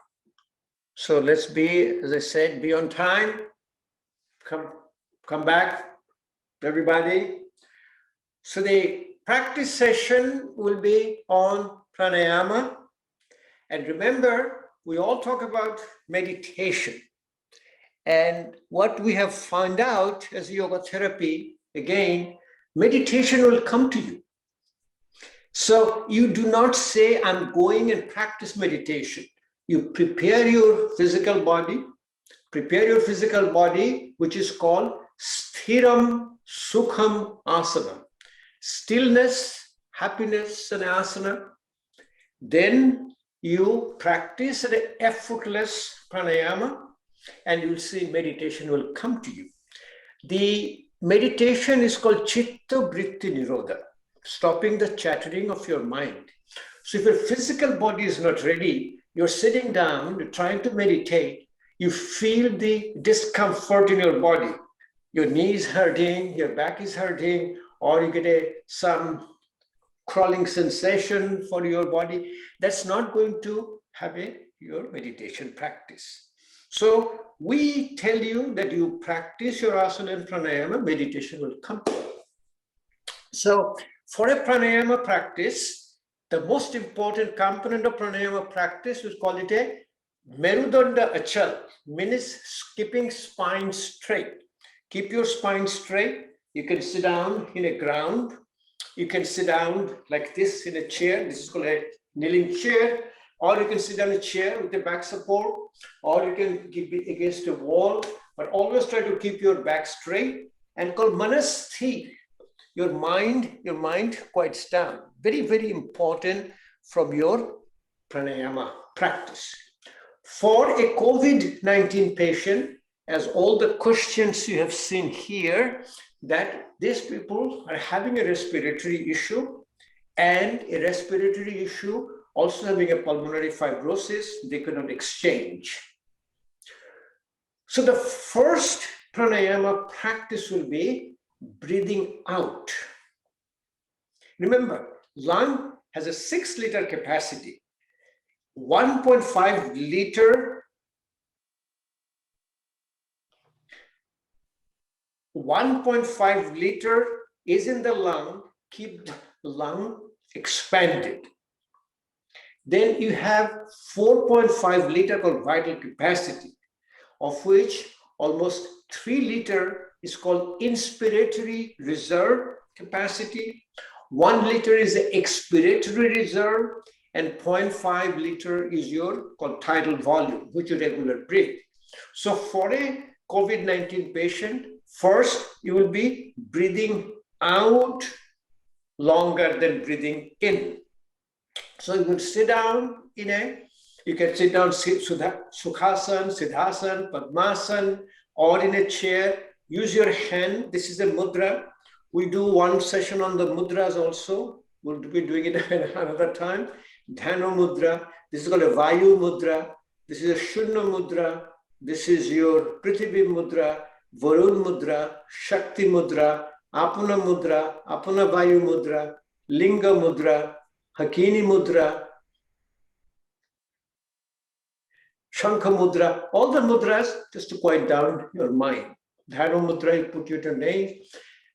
Close your eyes. First you breathe out. Slowly take a deep breath in. Breathe out longer than breathing in.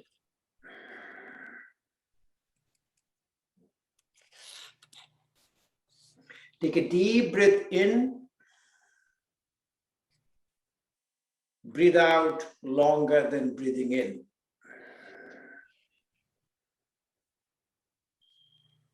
If you want to count, you can do count of 2 in, count of 4 out, count of 4 in, count of 8 out. Slowly and slowly by practice, you'll be able to do count in 8 in, count of 16 out, count of 10 in, count of 20 out, which you can do very easily. Because lung has about 80 to 90% reserve, which is not being used. So even the COVID-19 had damaged our lungs, still have a reserve. So just to let me show it to you, I'm going to do it a couple of times to show you how it is. I'm going to do 4 seconds in and 8 seconds out.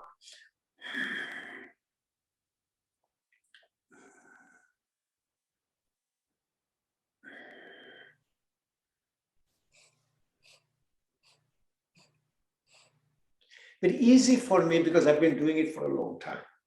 But you do it where you are and you progress it slowly. 8 seconds in, 16 seconds out. Breathe out first. Empty your lung first.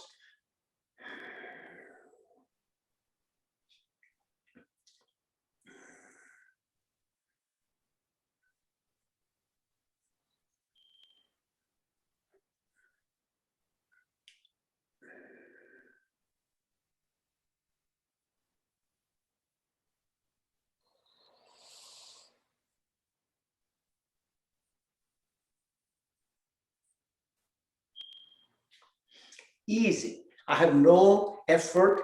How do you know you don't have any effort in breathing? You can talk, you can even sing. That's what you do even in asana practice.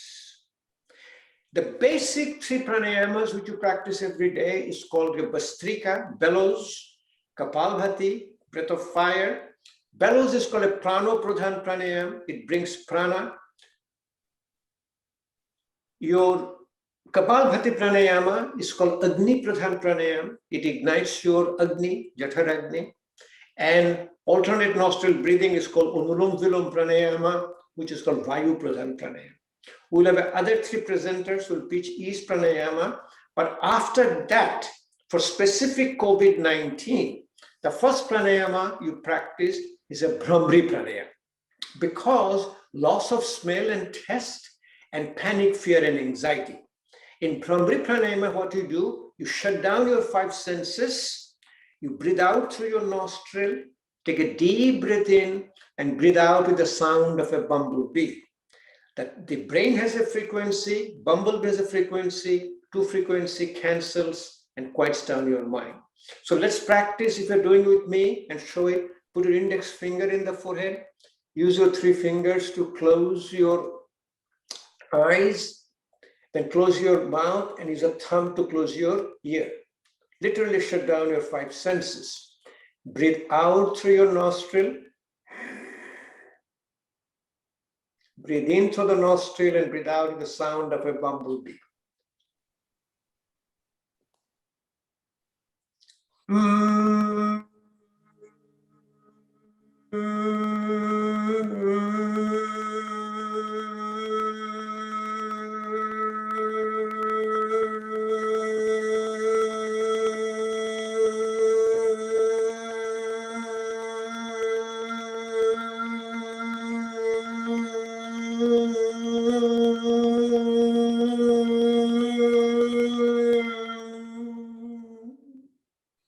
Follow by to the palming and cupping. Keep rubbing your hands, keep rubbing your hands. If you feel the warmth in your hand, if you're wearing glasses, remove your glasses, put the hands in your eyes like a cup. Let the eyes take all the heat from your hand, massage your forehead, massage your eyes, massage your face, massage your ear, back of your ear, front of your ear, inside the ear canal. This is called auricular branch of vagus nerve. Then massage in front of the neck. This is called carotid sinus. It activates your vagus nerve in the back of your neck.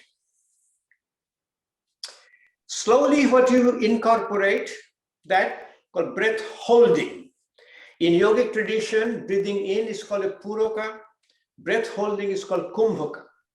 And exhalation is called rechaka. The English is called inhalation, breath holding is called your retention, exhalation, breathing out, and after breathing out called suspension. And then what you do a bandhas called the locks. You have a called abdominal lock, chin lock, and a root lock. Udyani Bandh, Jalandhar Bandh, and a Mula Bandh. And you will see, we'll do a practice which is called your Murcha Pranayama. So the bandhas are like like very relaxed, your neck is straight. Jalandhar Band, slowly drop your chin down, touch your chin to the chest. This is called Jalandhar Bandha, and stay here as long as you can. Uddiyani Band, putting your whole stomach, suck your whole stomach in. So breathe out first. Take a deep breath in. Completely breathe out. Suck your stomach in and hold.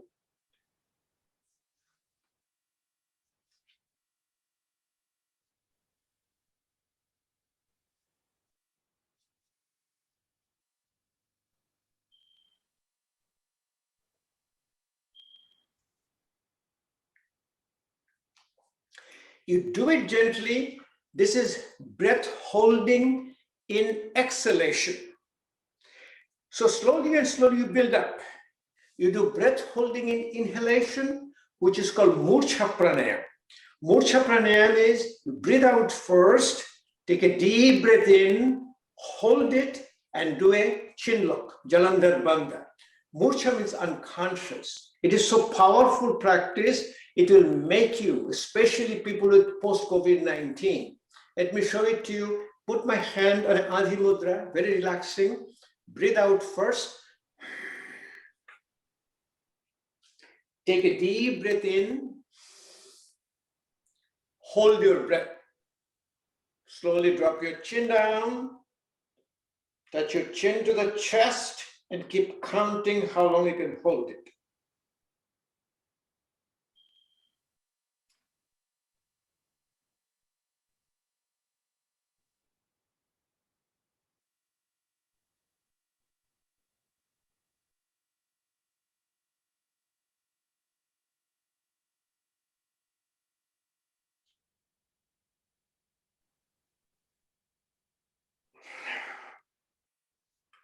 Even before going to bed, sleep, do that, Murcha Pranayama. Finally, I want to show you one of the most relaxing pranayama, which is the most effective if you can do it, especially for an advanced yoga practitioner. We'll do Ujjayi Pranayama. Ujjayi Pranayama is your closing your throat, trying to breathe in. It's called resistive inhalation. You're trying to breathe in against the resistance.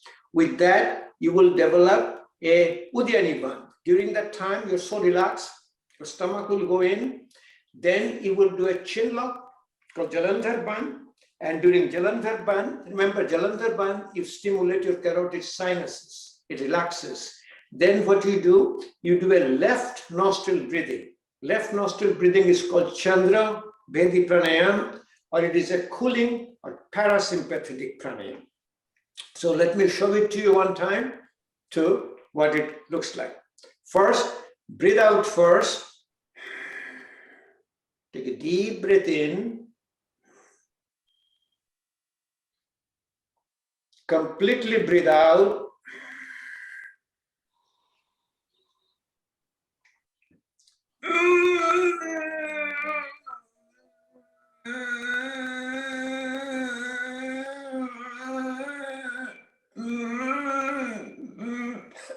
Sorry. When you get a little cough, entirely normal, because cough comes from your larynx where you're doing a Ujjayi Pranayama. In fact, when you get the cough, that means you're doing it right. So one more time, breathe out first.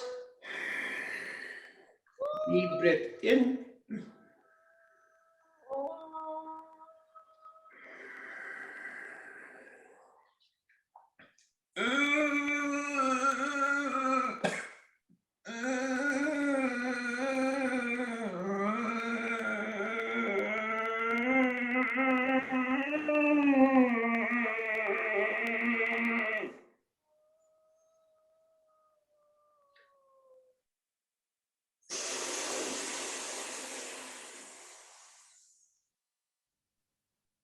See that combination of Ujjayi Pranayama, which is the activation of your parasympathetic tone, because that's the activation of your vagus nerve. Then it incorporates your Uddiyani Bandha, which is your another relaxing response. It has a chin lock, Jalandhar Bandh, then you do a left nostril breathing. So let's start with our next presenter. The next presenter will be Aruna. She will show a pranayama for immunity. She will be very short, between 5 to 7 minutes. Then sequentially, we'll go to Dr. Saghana Chakraboty, who will do the Bastrika. Then Ganapati will do your Kapalbhati, and Abha will do Anulom Vilom.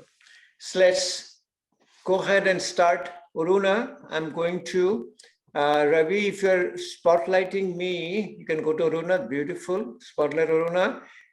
Go ahead and do your short pranayama for immunity. Yes, this is for the immunity.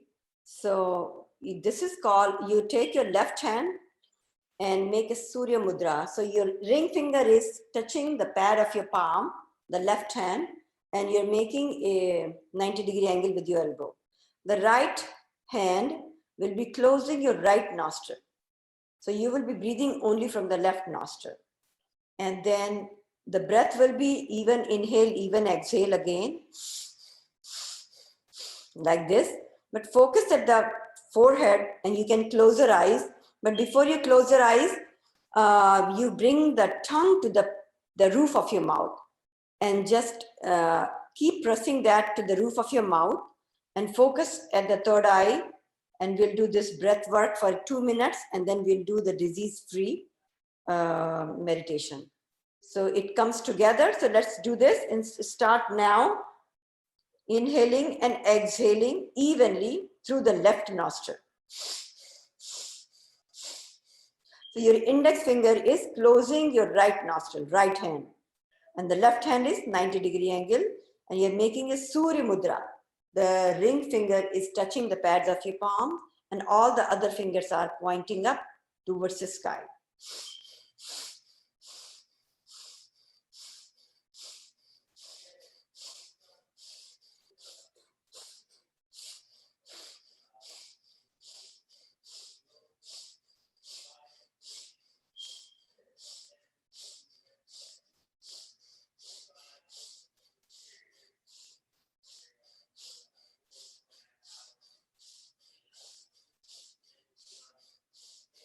Keep it even, don't do it rapidly, just keep it even. The breath should be even.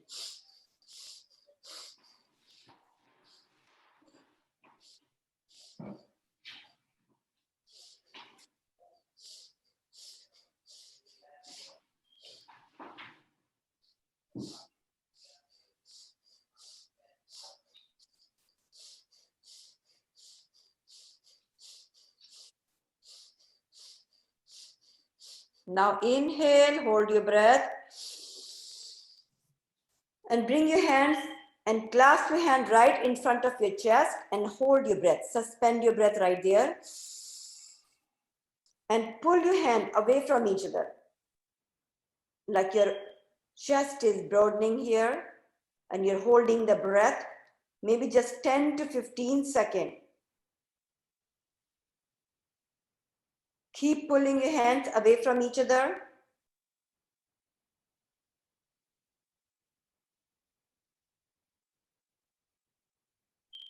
Exhale. You can exhale from your mouth. Inhale again and again. Keep pulling, clasping your hand like that in front of the chest. Take a deep breath in. Hold your breath. Suspend your breath.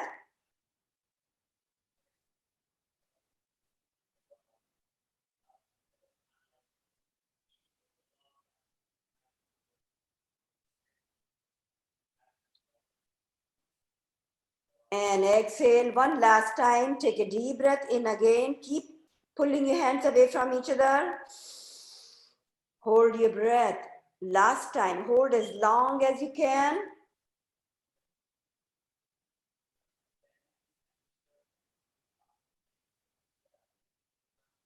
Keep holding, keep holding.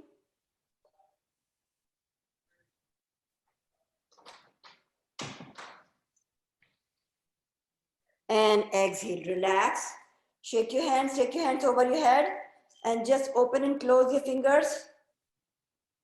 and relax. There's one more disease resistance. I'll do it for a minute. And the same thing we did, it is all 10 strokes. You keep your spine straight, keep your hands in the front like this, and you're doing the 10 stroke. Inhaling 5 stroke and exhaling 5 stroke.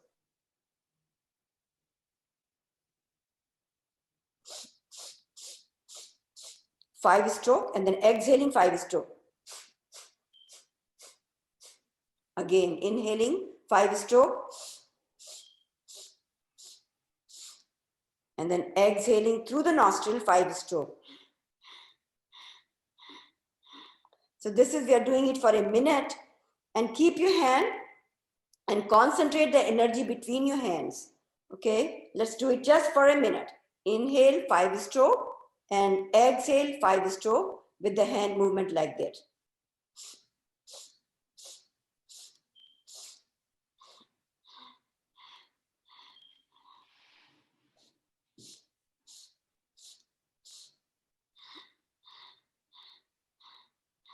Even stroke. And then what you do, focus the energy between your hands that is generating electromagnetic energy, and keep that focus, the 5 strokes inhaling and 5 strokes exhaling, maybe closing your eyes and being in a meditative posture, maybe in a meditative state, and keep doing this breath of strokes, 10 strokes.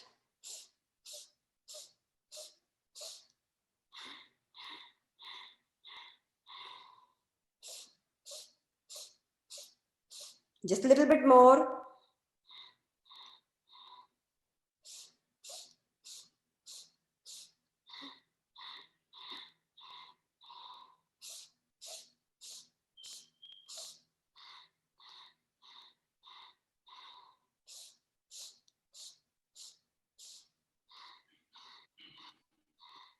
Now you get this energy between your hands. Now inhale, hold your breath. Now press your face with your palms very hard. Press it hard and hold your breath.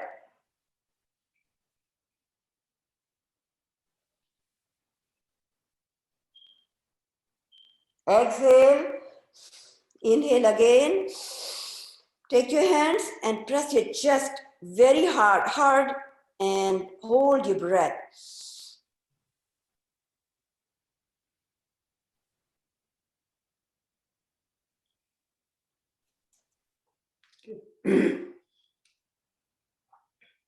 And exhale. And last one, inhale again, deep inhale. And take your hands to your navel and don't exhale. Just hold your breath and press your navel in with your hands. These hands are your healing hands. So keep pressing and holding your breath.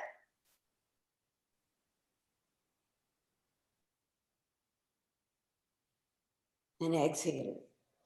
So this was disease resistance and immunity. So this hands are very healing. So use that. Thank you. Thank you. Thank you, Aruna. It was a wonderful practice. Now, next presenter will be Dr. Saghana Chakraboty. Ravi, can you put a spotlight on Dr. Saghana Chakraboty? So you can see him? Yes. So he'll be presenting our Bhastrika Pranayama for next few minutes. Okay, good. You hear me well? Yes. Okay. So I'll be doing Bhastrika Pranayama. It's a pranayama that should be done with caution, especially if you are not, totally well. However, I'll be doing it a little slowly, and you can follow me. When you feel tired, you can stop, and when you feel again better, you can resume. I will do probably about a couple of minutes. So let me talk about Bhastrika a little bit first. Well, in pranayama in general, pranayama, some people have heard them say that pranayama is voodoo or devil or things like that. But if you know anything about biology, you know that pranayama should work. Dr. Sarkar already explained about pranayama, so I won't say too much about pranayama itself. That Bhastrika pranayama is where you open your lung. Lung is like a sponge, so you open it, then fresh air comes in, and then the air exchanges with the blood. You get the things that need to clear from the blood, and you get oxygen into the blood. But when you do conscious breathing, like pranayama, you have a whole host of other things, just not oxygenation. Whole host of other responses happens, and it, in general, makes your breathing gentler, and it helps you with your immunity. And in Ashtang Yoga, Patanjali, there is a sentence saying that when your breathing is such that nobody will know that you are breathing, then it's good health, just not physical health, of course. It's emotional and spiritual health. So you open your lung and extend the air and close your lung to get rid of the things you have exchanged from your blood, and then you open again and you oxygenate. So you can open sidewise, like a chest cavity, and you can open through your diaphragm. So you can open both ways. So to help open, I'm going to raise my arm, and to help it push it down, squeeze it, I'll put my hand down. And so when you're breathing, normally without thinking of breathing, your brainstem usually controls that autonomous response. And when you're consciously doing it, then you are pulling it up as far as possible and pulling it down. So that's vital capacity, amount of air you exchange when you are doing it forcefully, consciously. When you're doing, normally not thinking of breathing, not consciously breathing, just automatic breathing, then it's tidal volume. So when your vital capacity goes up, tidal volume goes up, amount of oxygen you exchange in a minute is should be about the same. So when tidal volume goes up, you have to breathe less number of times in a minute. When you breathe less number of times, you are healthier. It has been shown that people live longer who has respiratory rate lower, and also in the animal kingdom, the animals who have lower respiratory rate, they usually have longer lifespan. All right. So again, I'm going to raise my arm to open the lungs and pull it down. So I'll be doing it about a couple of minutes. Just follow me. You can do longer, you can do shorter, you can relax in between. But do it for about up to 5 minutes, when you're practicing. And again, stop and restart. And just clock time 5 minutes, not the time of the pranayama. And then slowly as you get better, you'll be able to do, whole 4 or 5 minutes without stopping. All right, so let's go.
I forgot to tell you, sometimes you will have saliva, you can swallow.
So, when I was doing it in the beginning, I could hold it for 10-20 seconds.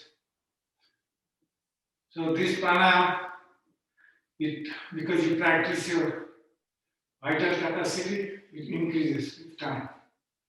And when the vital capacity increases, your tidal volume will increase.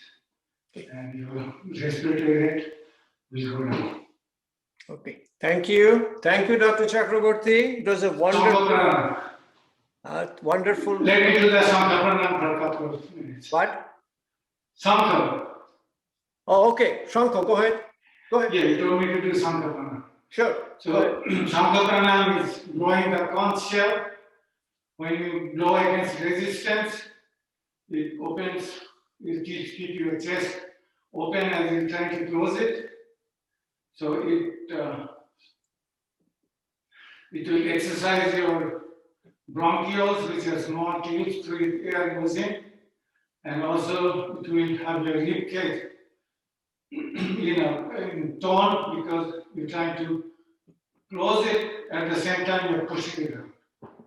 Okay, so I'll make two fists, yogic fists, put one on top of the other. Then you take you relax and take a deep breath in, and then you blow out with the pursed lips into the yogic fist.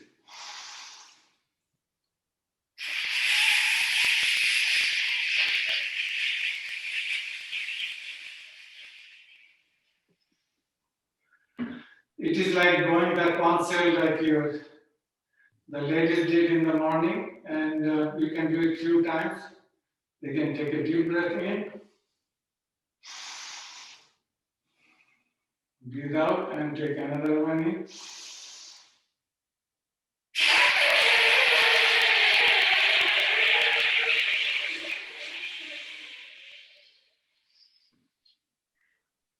All right, I will stop here, and thank you all. Thank you for your attention. Thank you. Thank you, Dr. Chakraborty. It's wonderful. Ravi, can you spot on Dr. Ganapathi? Ganapathi Myneni will show now your Kapalbhati Pranayama. Okay, go ahead. You're in the spotlight. Yeah, I am going to do this pranayama with mudras. I will start with Vayu Mudra. Can you tilt your laptop a little bit so you can see?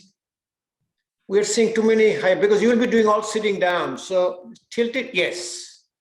That's good. Thank you. All right. So we'll start this with several mudras.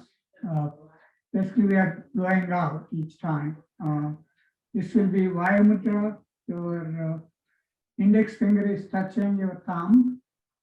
And then we do Sunya Mudra, that is the thumb and the middle finger. Then Surya Mudra, your middle finger touching the thumb, and you close this. And then Prithvi Mudra, where you are, what is this? Touching this, and then Varuna Mudra, this one, and then Shakti Mudra, and Apana Mudra. So we do this each 1 minute long. So take this Vaya Mudra, and then take a deep breath. Exhale fully. Take a small breath. Then you just blow it out. Close your eyes.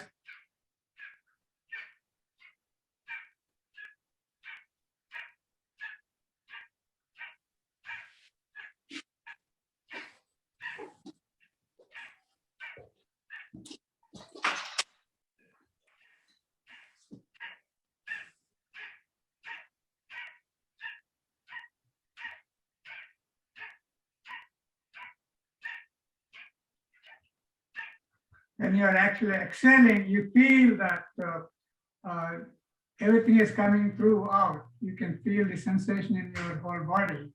When you're exhaling, the breath is going out. So again.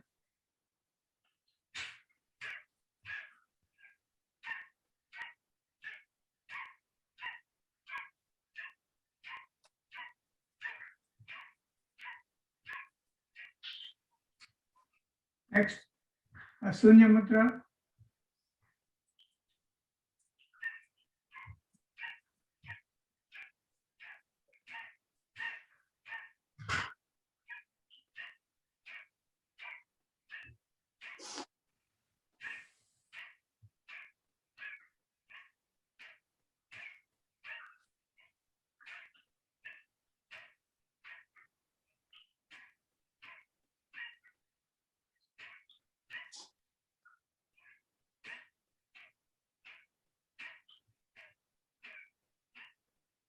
Next, Prithvi Mudra, that is the ring finger and thumb.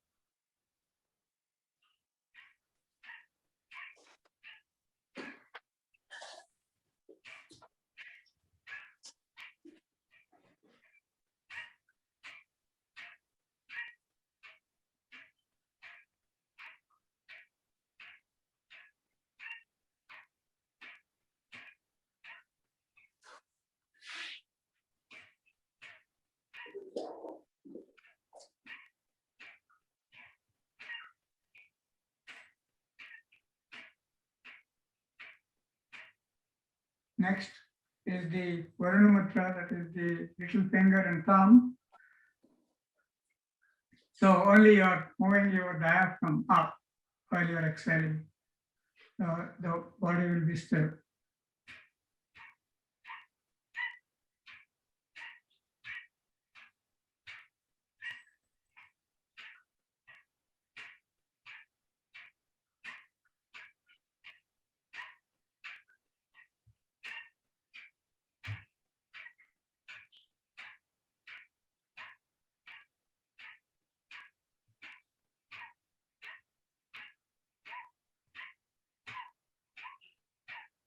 Next is Shakti Mudra, that is ring finger, little finger, and thumb together.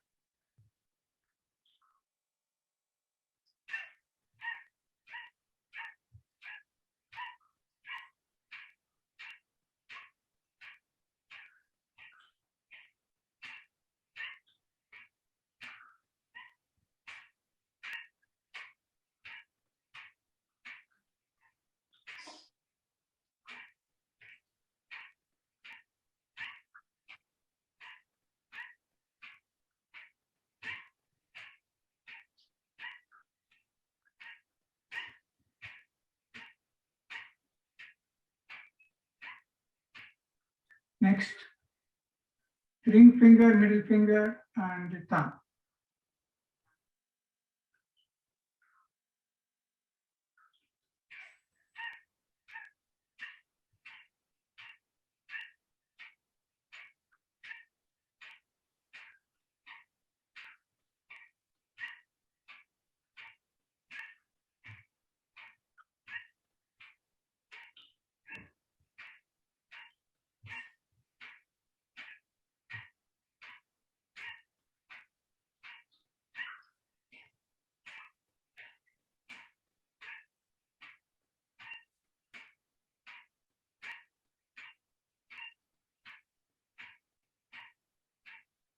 Last one, take your ring finger and touch it to the bottom of the thumb and close the thumb.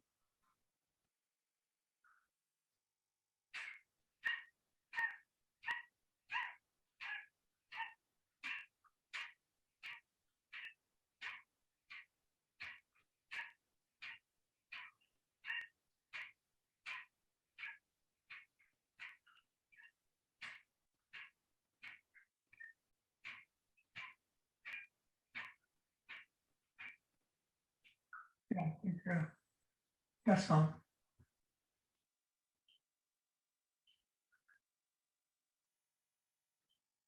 Thank you, Ganapati. That's fine. We'll finish with a Abha. Abha will do with a Anulom Vilom Pranayam, alternate nostril breathing, and a Om Pranayam. So Ravi, can you spotlight on the Abha now, please? You can mute yourself, Ganapati.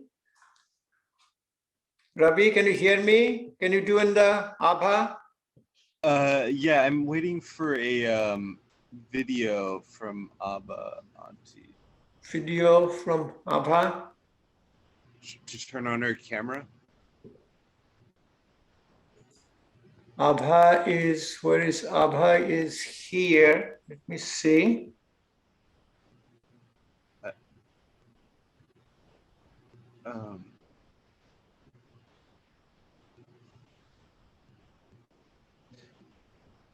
She has her microphone on right now on one of her cameras. She has her. But I think it's going to be the other camera that she turns on.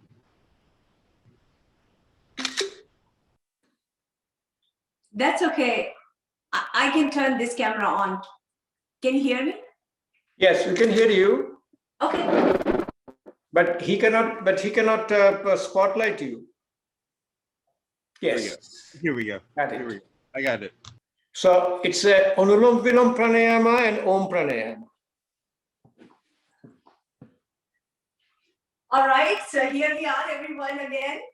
We will do Anulom Vilom Pranayam, alternate nostril breathing. So sit comfortably, keep your back upright and straight, shoulders rounded back. Hands, your left hand in Jnana Mudra position, index finger joined with your thumb tip, resting on your lap. And with your right hand, you're going to bring your thumb to your right nostril. On the side of your right nostril, you're going to close your right nasal passage. Breathe in from the left nostril. Take a deep breath in through the left nostril. Then close the left nostril with your middle finger and ring finger and let go of your thumb. And breathe out from the right nostril now while keeping the left nostril closed. And then while keeping the left nostril closed, you're going to breathe in from the right nostril, close the right nasal passage with your right thumb and let go of your finger and breathe out from the left nostril. This is one round of alternate nostril breathing. So do a few rounds of alternate nostril breathing at your own pace. We are not holding our breath here at any point. You are simply inhaling from one nostril and letting go from the other nostril, and vice versa. And as you do this, I will just continue to talk. The benefits of alternate nostril breathing are that it helps to bring balance between our left brain and right brain. So anytime you are feeling agitated, angry, or fearsome, or there is greed or jealousy, do a few rounds of alternate nostril breathing, especially when you are disturbed. The disturbances within is due to the imbalance of hormones and chemicals. And what this does, it brings about balance between the left hemisphere and the right hemisphere of the brain. So alternate nostril breathing, it's a powerful breathing technique, especially currently, because due to prevailing lifestyles that we have of stress and tension, it is needed that we bring some changes in our daily routine that makes us stress-free and internally undisturbed and peaceful. So as you are breathing in from the left nostril and breathing out from the right, and then you are breathing in from the right and breathing out from the left. So when you inhale, you can visualize that you are breathing in tranquility and exhaling stress, leaving behind pain. When you breathe in, you're breathing in love and breathing out regret. When you breathe in, you're breathing in beauty, breathing out fear. So you're getting rid of your negative emotions as you're doing this. The negative emotions of anger, hatred, fear, jealousy, greed. All of these are negative emotions that drain us of our energy. So keep doing. Breathing in from the left, breathing out from the right, and then breathing in from the right, breathing out from the left. Do not put a lot of pressure on your nose. You don't need to twist your nose or contort or distort your nose. Just a very gentle pressure that you apply with your thumb and your fingers. But it's a powerful, powerful pranayama, and it helps with increasing the good hormones in the body, the happy hormone, the dopamine, the mood boosting hormone, serotonin, the feel good, love hormone, oxytocin. So pranayams are very, very powerful techniques. And all the pranayams that we did today, all the earlier ones, they all help with this in increasing the peace within the body. And when you finish, you can bring your hand down. So that is alternate nostril breathing. The target recommended time is 5 minutes. So you can slowly work your way up. If you're just beginning, do it for 1 minute in the beginning, then slowly build it to 2 minutes and work your way up. And you will see the amazing benefits of this pranayama. We will end with Om. So we are going to say Om 3 times. And what we're going to do, we are going to take a deep breath in first. And then as you breathe out, we're going to say Om. All right, so let's go ahead and begin. Keep your back upright and straight. Take a deep breath in. Om.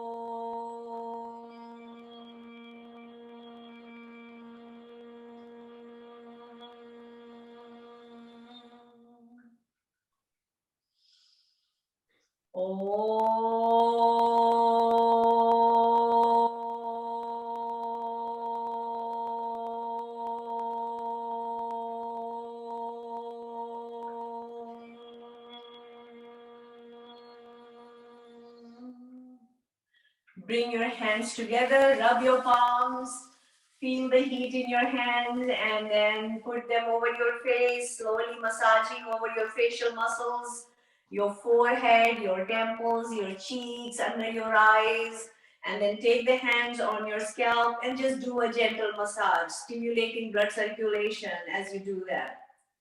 Namaste. Thank you. Over to you, Dr. Sarkar. Okay, thank you, Abha. It's a wonderful practice. And Ravi, you can take her out from the spotlight. And now, this is actually a whole relaxation practice. And you know, when you do it in person, people at this moment, they don't want to leave. So we are going to finish, generally what we finish with called a Singhasana and a Hasasana, the lion pose and a laughter yoga. What it does, we still have a tension within us. We want to release those tension, and you'll see. So what I will request that all of you turn on your video and we get into a gallery view and remove the spotlight from, keep the spotlight on me, on a speak, but you all can go to in a gallery view. And in a gallery view, you turn on your video, and then once we finish this, your Singhasana and a Hasasana, then what we'll do, we are having little problem. We're having little problem with our putting spotlight for all 2 or 3. So I will mention the name, and you will be in the spotlight on that name. And we'd like you to, as if you are accepting a certificate, and you tell us just 30 seconds your experience of this yoga therapy retreat. Now, if you are all ready, I'd like everybody, if you can turn on your video, it will be a wonderful scene when you look at it in the gallery view. Get into the gallery view. Everybody, please turn on your video, and then you can get into a position of a, let me show you a position of your Singhasana. It is a wonderful position. You get into, let me see.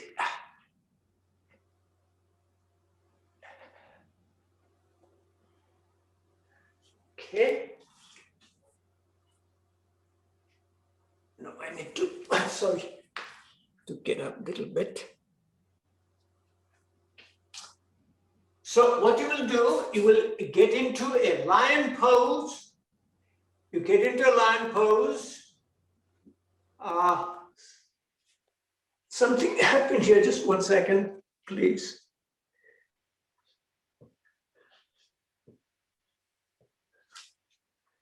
Somebody is sharing something? Okay.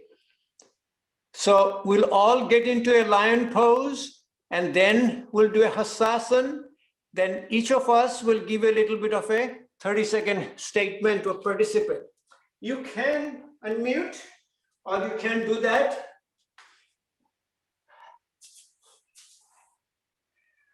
Okay, so here your hand goes down. You are on the floor. You will act like a lion now.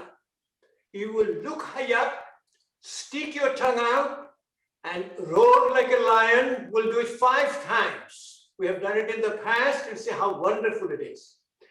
Look high up, tongue goes out.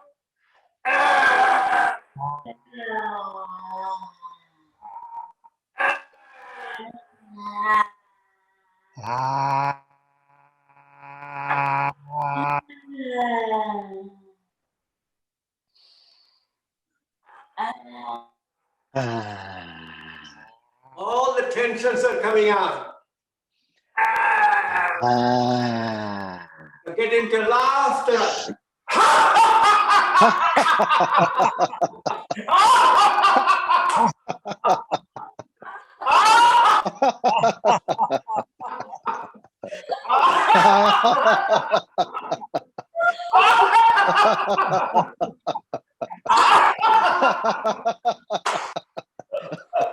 It is so contagious. You keep on doing it because it's an endorphin releaser. It releases your endorphin. Now, what we'll do, let me see on my view who I can see. And Ravi, if you can spot that person, you can put them on a spotlight so they can give a little bit of testimonial. First, I see the name, Edwina Morrison. Do you see Ravi, Edwina Morrison? Can you put her on a spotlight? Okay. Do you see her in the gallery view? Here she is.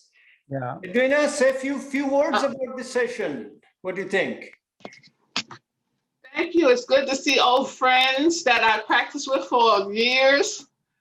And it was very informative about COVID-19 and friends and family who have experienced it. So I have much more knowledge to share and to also protect myself and to protect others. Thank you. Namaskar. Okay. Next I see Deepak Talapatra. Deepak. Yeah, okay, I'm here. Can you hear me? Yes. Can you put him on a spotlight now? We need to see your head. Can you get up with him? Yeah. Okay. Okay. Tell us. Sarkar, I have been to many of your sessions over the years.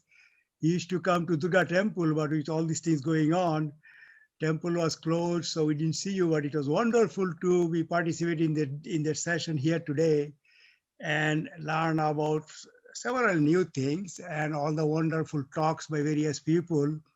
I'm always feel very privileged and very, very enlightened when I hear you. I've known you for many, many years now. All right, thank you so much for organizing it, and thank you all the participants and all the presenters. It was wonderful to see you on the video because I don't live there. I live in Northern Virginia. So Dr. Sarkar used to come here at the Durga temple. We used to have sessions with him. But now it has kind of stopped for the time being. Let's see what happens in the future. Thank you, Dr. Sarkar. And I mean, thank you all for doing all this. Thank you. Thank you. Next, I see Julia Scoggins. Can you put Julia on the spotlight so you can hear her? Here she is. Wow, Julia, after a long, long time. You have to unmute yourself so we can hear you. Yes, it's so wonderful to see old friends and bring back some wonderful memories of the times we were taking classes in Hampton all those years. And I just want to say thank you for everything. It's been wonderful today. I have so many things I want to check into, and I'm inspired maybe even to study Sanskrit. So that maybe I can get better understanding of a lot of some of these things. So just come back for the next year. We'll be doing it the next year also. Hope not online, but if it is online, please come back. She's been Good to see you, Julia. Good to see everybody. Thank you. Okay. Next is So next year we'll do it in Sanskrit instead of English. We'll do Sanskrit. Thank you, Dr. Chakraboty. Next one, I see Selina Akhtar. She's from Toronto, Canada. Can you put her on the spotlight? Here she is. Hi. Good afternoon, everyone. Good afternoon, Dilip sir. I am so grateful that I have attended this session. I enjoyed each and every moment. I've learned a lot. And there are lots of questions I had in my mind. And I through all these presentations and everything, all my answers, I found all my answers. Thank you so much for such a great session. And thanks to everyone, all the participants. I just love this session, that's it. Okay, I just have to tell you, I have to share with everybody, Divine connected us for a reason. I don't know her, we got connected and we are now very well connected. And again, I don't think she will mind. She has some healthcare issues and she is totally getting benefited out of yoga practice. Thank you for coming and joining. Do you go by Molly or by Selena? What's your name you go by? I'm actually known by Molly to everyone, but for somehow the email address and everything is Selena. Thank you. I mean, I don't mind even if you call me Selena. All right. Thank you again. Next is one of our most favorite person, obviously Linda Robinson. And can you put a spotlight on Linda, Ravi? Yes, here she is. Hi, this has been a fabulous session. I've learned so much, and yoga therapy has made a huge difference in my life. And I'm so grateful to each one who presented today.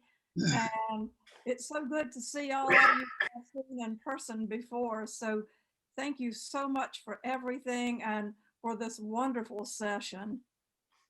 Thank you, Linda. Thank you, Linda. Thank you, Linda, to be with us for years and years and years. She's one of our long-term participants.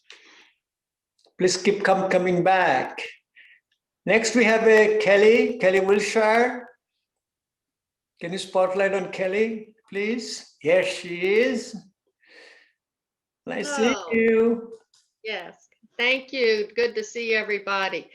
As a mental health therapist, I often recommend yoga to my clients. So today was a good review for me, and I learned some new things to pass along. So I appreciate it very much for them and for me personally. Thank you. Thank you, Kelly. It's wonderful. Next, I have in the list Judy. Judy goes by the name Robert Wood now. No, I know. That's your husband's new computer. Can you put a Robert Wood on the spotlight? That is our Judy. Ravi, put a Robert Wood on the spotlight. Here she is. I'm Judy Langwood, and you're going to have to charge me extra today because I've got my dog and my cat that have been here the whole time. All right.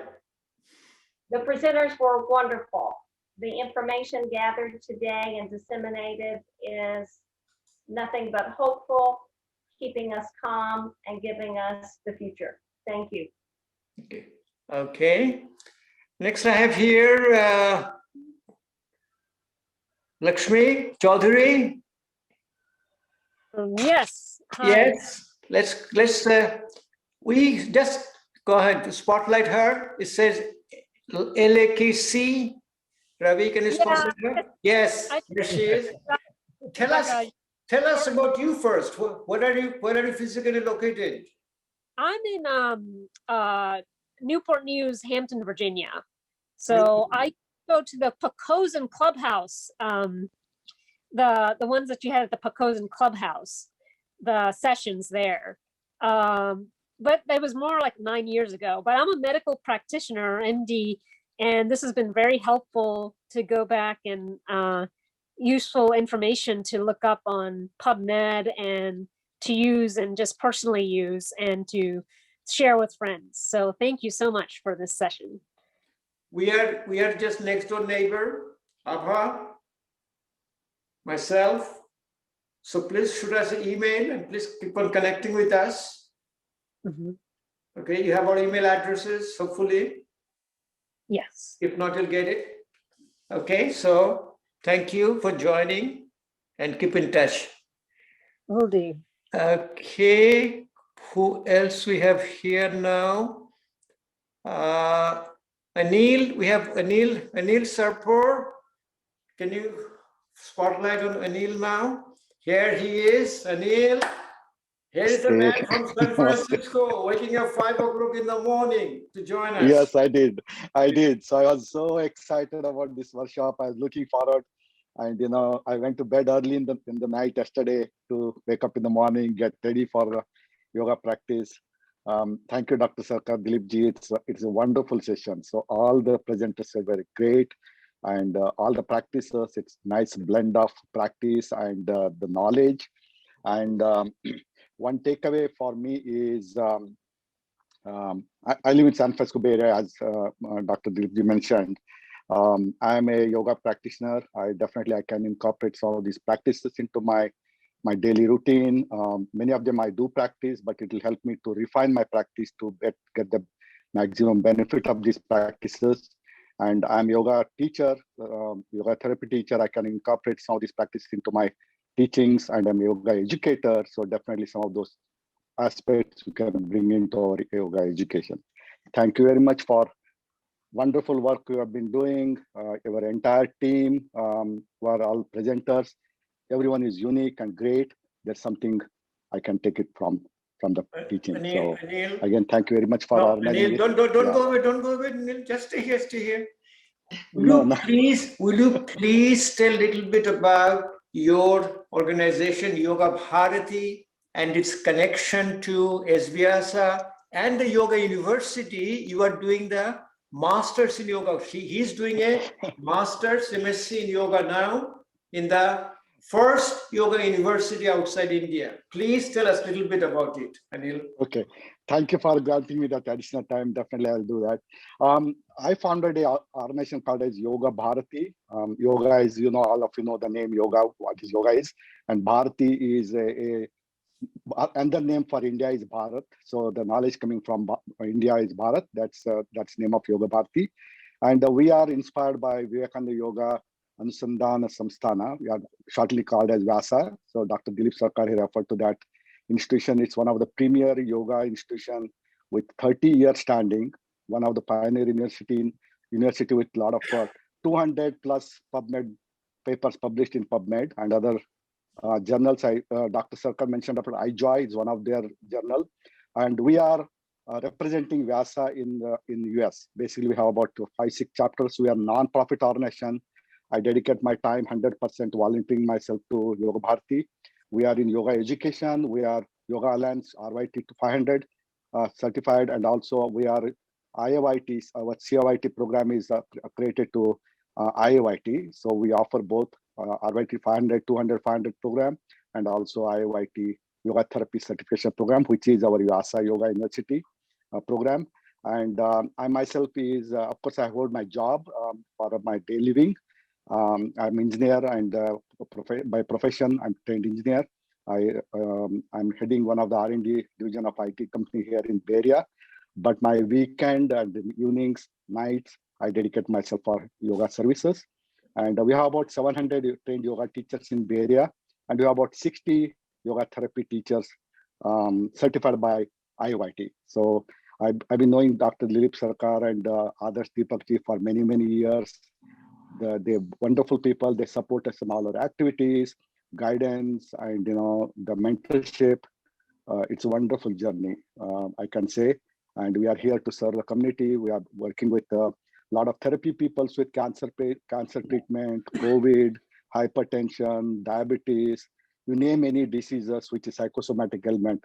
We are helping people with yoga counseling, with all the yoga practices, kriyas, bandhas, and all the daily routines we are talking about. It's all just, it's just refreshing to all of us, because it's all knowledge coming from 5,000 to 10,000 years knowledge, thousands of years knowledge given by Patanjali. We're just applying that knowledge in different form and shape and combining with Western science and technology. And that's where we are here to serve the community. Thank you. His wife is also an internationally known teacher, and he has now he had included his son to be a yoga therapist. It's great. Yeah, so he's doing his PhD in clinical psychology combined with yoga. He is a student of Saybrook University, many of you might know.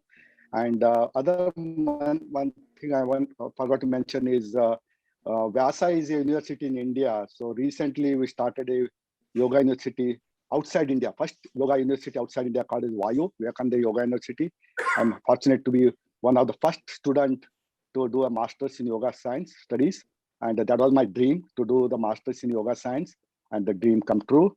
And I'm here as a student, learning as part of the academic curriculum. Of course, I did my PGDYT, which is a yoga therapy course IAYT accredited, but this is mainstream university with master's program.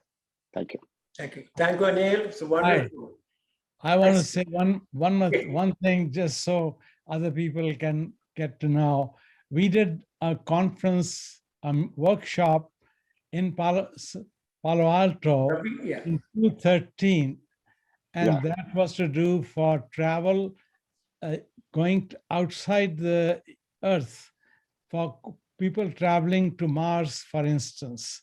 And that was done in 2013. And because of him and his organization, we organized the meeting in Palo Alto.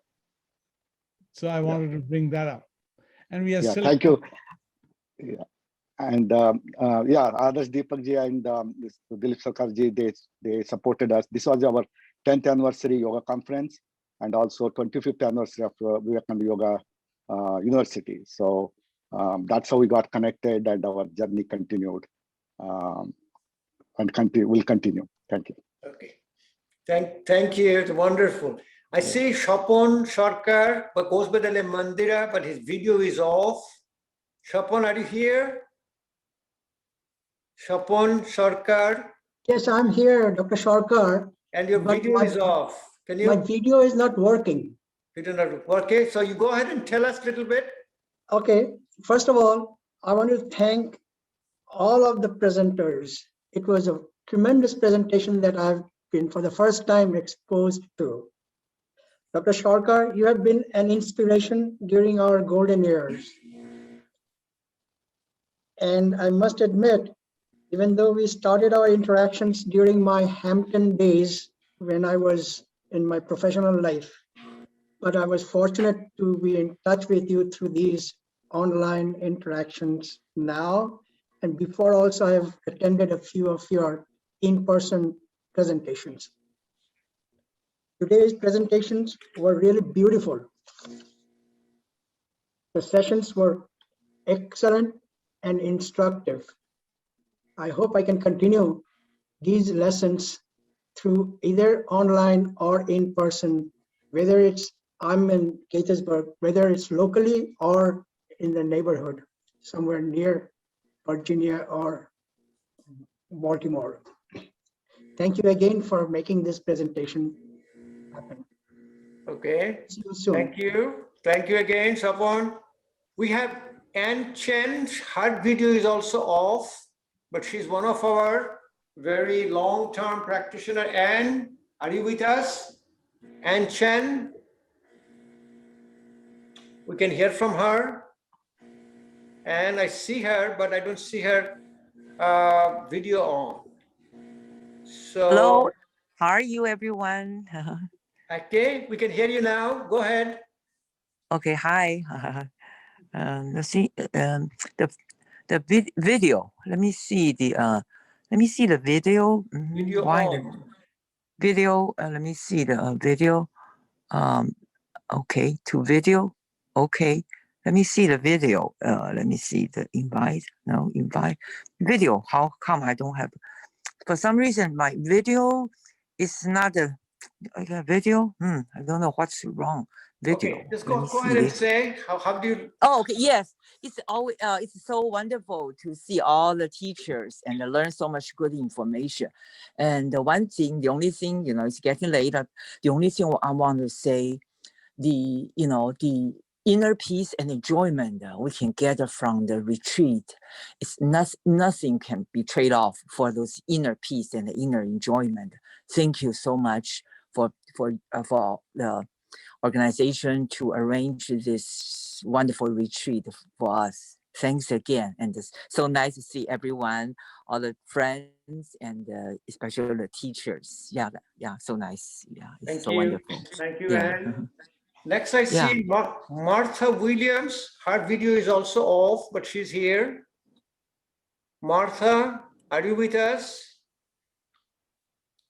Martha Williams. She's still muted. You can unmute and you can tell us, Martha. Okay, she's not responding. Caprac, who is the Caprac? C-A-P-R-A-C. Anybody? Caprac is not responding. We have another cell phone, 757-617-9111.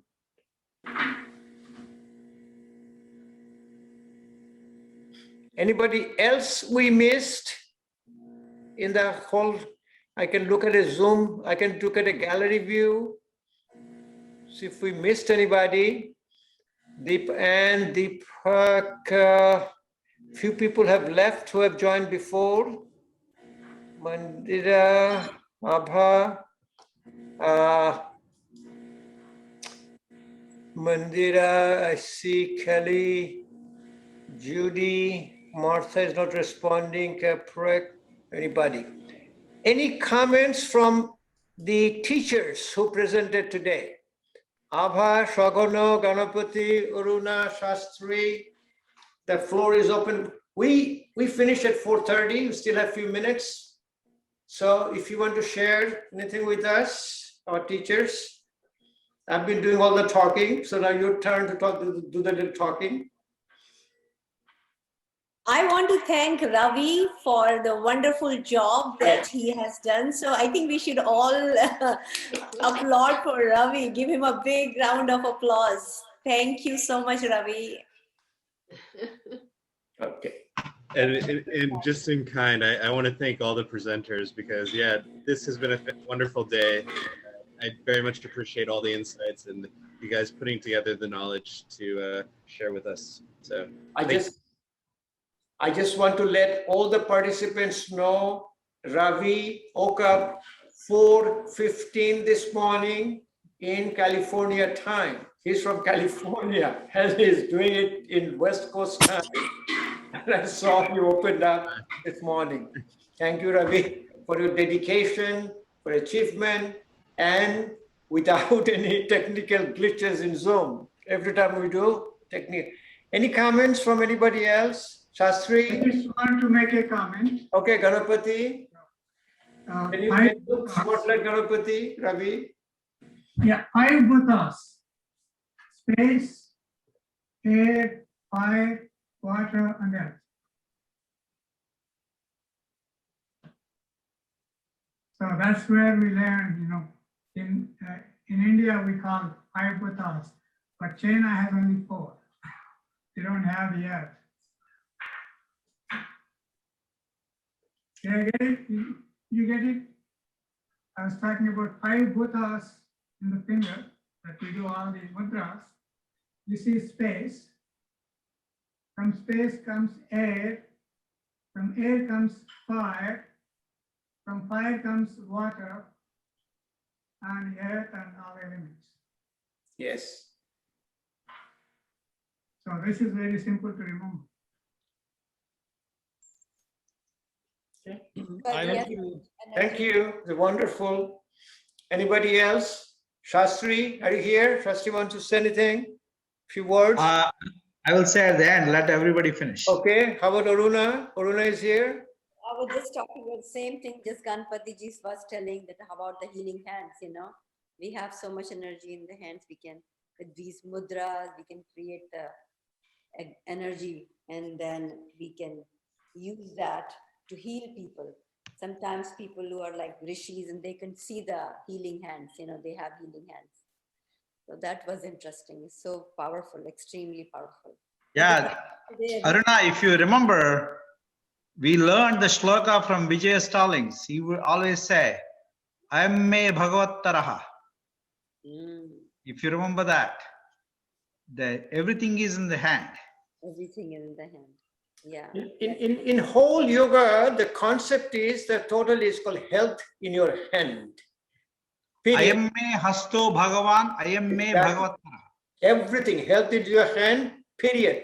No discussion after that. It's the end of the discussion. Okay. Dr. Chakraboty, do you want to say a few words for us? I had such an easy time because everybody else. I was just going to say it was so easy for me to do this presentation today because all of you did so much hard work. So thank you all. I really didn't have to do anything. But let me tell you, he's out of town. He lives here, but he's in Baltimore. He's at daughter's house, and he's doing from his daughter's house remotely. Big clap for him. Even thank you. Doing this thing, even when he's out of town. But that is the beauty of online Zoom. And Sastry, you want to say something? Yes, I just wanted to say two things. I might take a little bit time, but I want to say it anyway. So one is apparently ability to hear and learn is one of the boons given by God to the people. For example, we try to tell a lot of things. A lot of people are not willing to listen. If you see the world, nobody is willing to listen, right? So ability to listen and learn is one of the greatest thing. Apparently, my guru says, when you're learning something from a guru, that is the God's way of touching you. So I'm so blessed to have so many teachers in my life every step of the way, and I'm able to learn from them. Number one. Number two, we all talk about the Kundalini Yoga and Pranayama and all that stuff. First, I just wanted to one comment on that, and then I just leave everybody. First of all, I'm very thankful to everybody for teaching wonderful things. The way you wake Kundalini is, of course, yoga practices and all, there are different type of sadhanas in this. Is actually evolving from the Muladhara Chakra to Anahata to finally Sahasrara Chakra. The way a person is knowing that he is evolving, there is something called a Brahma Grandhi, Vishnu Grandhi, and Rudra Grandhi. They are representing your Stula Sharira, Sukshma Sharira, and Karana Sharira. The way you evolve is you can actually correlate with the stages of life. The person who has been there, done that, the survival, groundedness, the procreation, you pass that stage and they realize, oh, this is it, life. Oh, I'm being beyond that. Then he is evolved beyond the Stula Sharira. You crossed one Grandhi. Then as you evolve, you will go into break Vishnu Grandhi, which means you go beyond your prana and manas and indriyas. It is not something that we all think and imagine. If you realize the stages of Grandhis and evolve, that will become Brahmananda. Otherwise, it will become a Brahmananda. Brahma is imagination. So I just wanted to make that comment. And then I hope I will get to talk about this particular aspect in future. Thank you. Thank you. I think we have just a few minutes. What I like to do, I like to look at all the questions or comments on the chat. And if Dr. Deepak, Adarsh Deepak is here, he started the session and he stayed with us so long, I'll ask him to say a few words to close. First, I see here, Selena, great session. Mandira, if possible, you could do Ayurveda. Abha Gupta, I agree. Lakshmi Chaudhary, so helpful. Please keep in touch. I know it's helpful. Aruna, thanks, Dr. Sarkar, Topalli. Aruna, if everyone, immunity pranayama with 3 minutes and then extend to 15. Beautiful, letting us know. Aruna, thank you, Abha, Ganapathi, Chakraboty. Manjula, but where is Manjula? We didn't hear from her. She's not here anymore. Abha, do you see Manjula in your gallery view? I don't see her, but she, what she wrote down, thank you, Dr. Sarkar, Abha, Ganapathi, Aruna Chakraboty, Lakshmi Chaudhary again, thank you to all, the instructor and Dr. Sarkar. Martha Williams, we're missing her, but listen to this one. All of you need to hear this. Martha Williams to everyone. Thank you, Dr. Sarkar. This is Martha Williams. Enjoyed the session very much. The teachers were wonderful and excellent to follow. I started the session unable to lift my left arm above my head. And now I can. Wow. Just in one session. lift it with ease. Wow. This was been an, it's hard to read from the small prints because I'm using my laptop. This has been a inspirational day. Thank you. I used to attend your Chesapeake session. My audio, video did not work. That's the thing of to be seen. But I had no problem with the Zoom session. Thank you. Julia Scoggins, thank you. I agree on having a separate presentation on Ayurveda.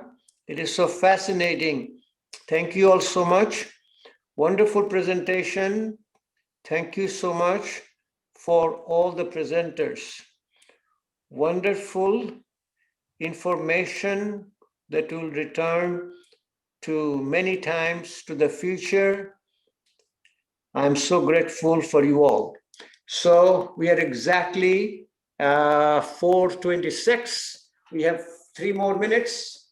Can you have Dr. Adarsh Deepak? Can you spotlight on him and let him finish the session? Abha, do we need to finish with any Om at the end, or you already done it for us? Abhaji didn't speak. Okay, Abhaji didn't speak. Adarsh, hold on to it. I heard Abha didn't speak. Abha, is your turn. Unmute yourself. You are muted. You are muted. You're muted. Abha, to unmute.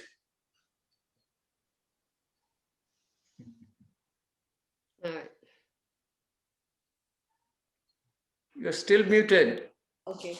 Okay. Now I just say thank you, everyone. Thank you, Ravi and everyone. It was wonderful. And it was so good to see familiar faces after a long time, and especially during this time of pandemic. So thank you. It's just so beautiful. I feel so good. Yeah. Great.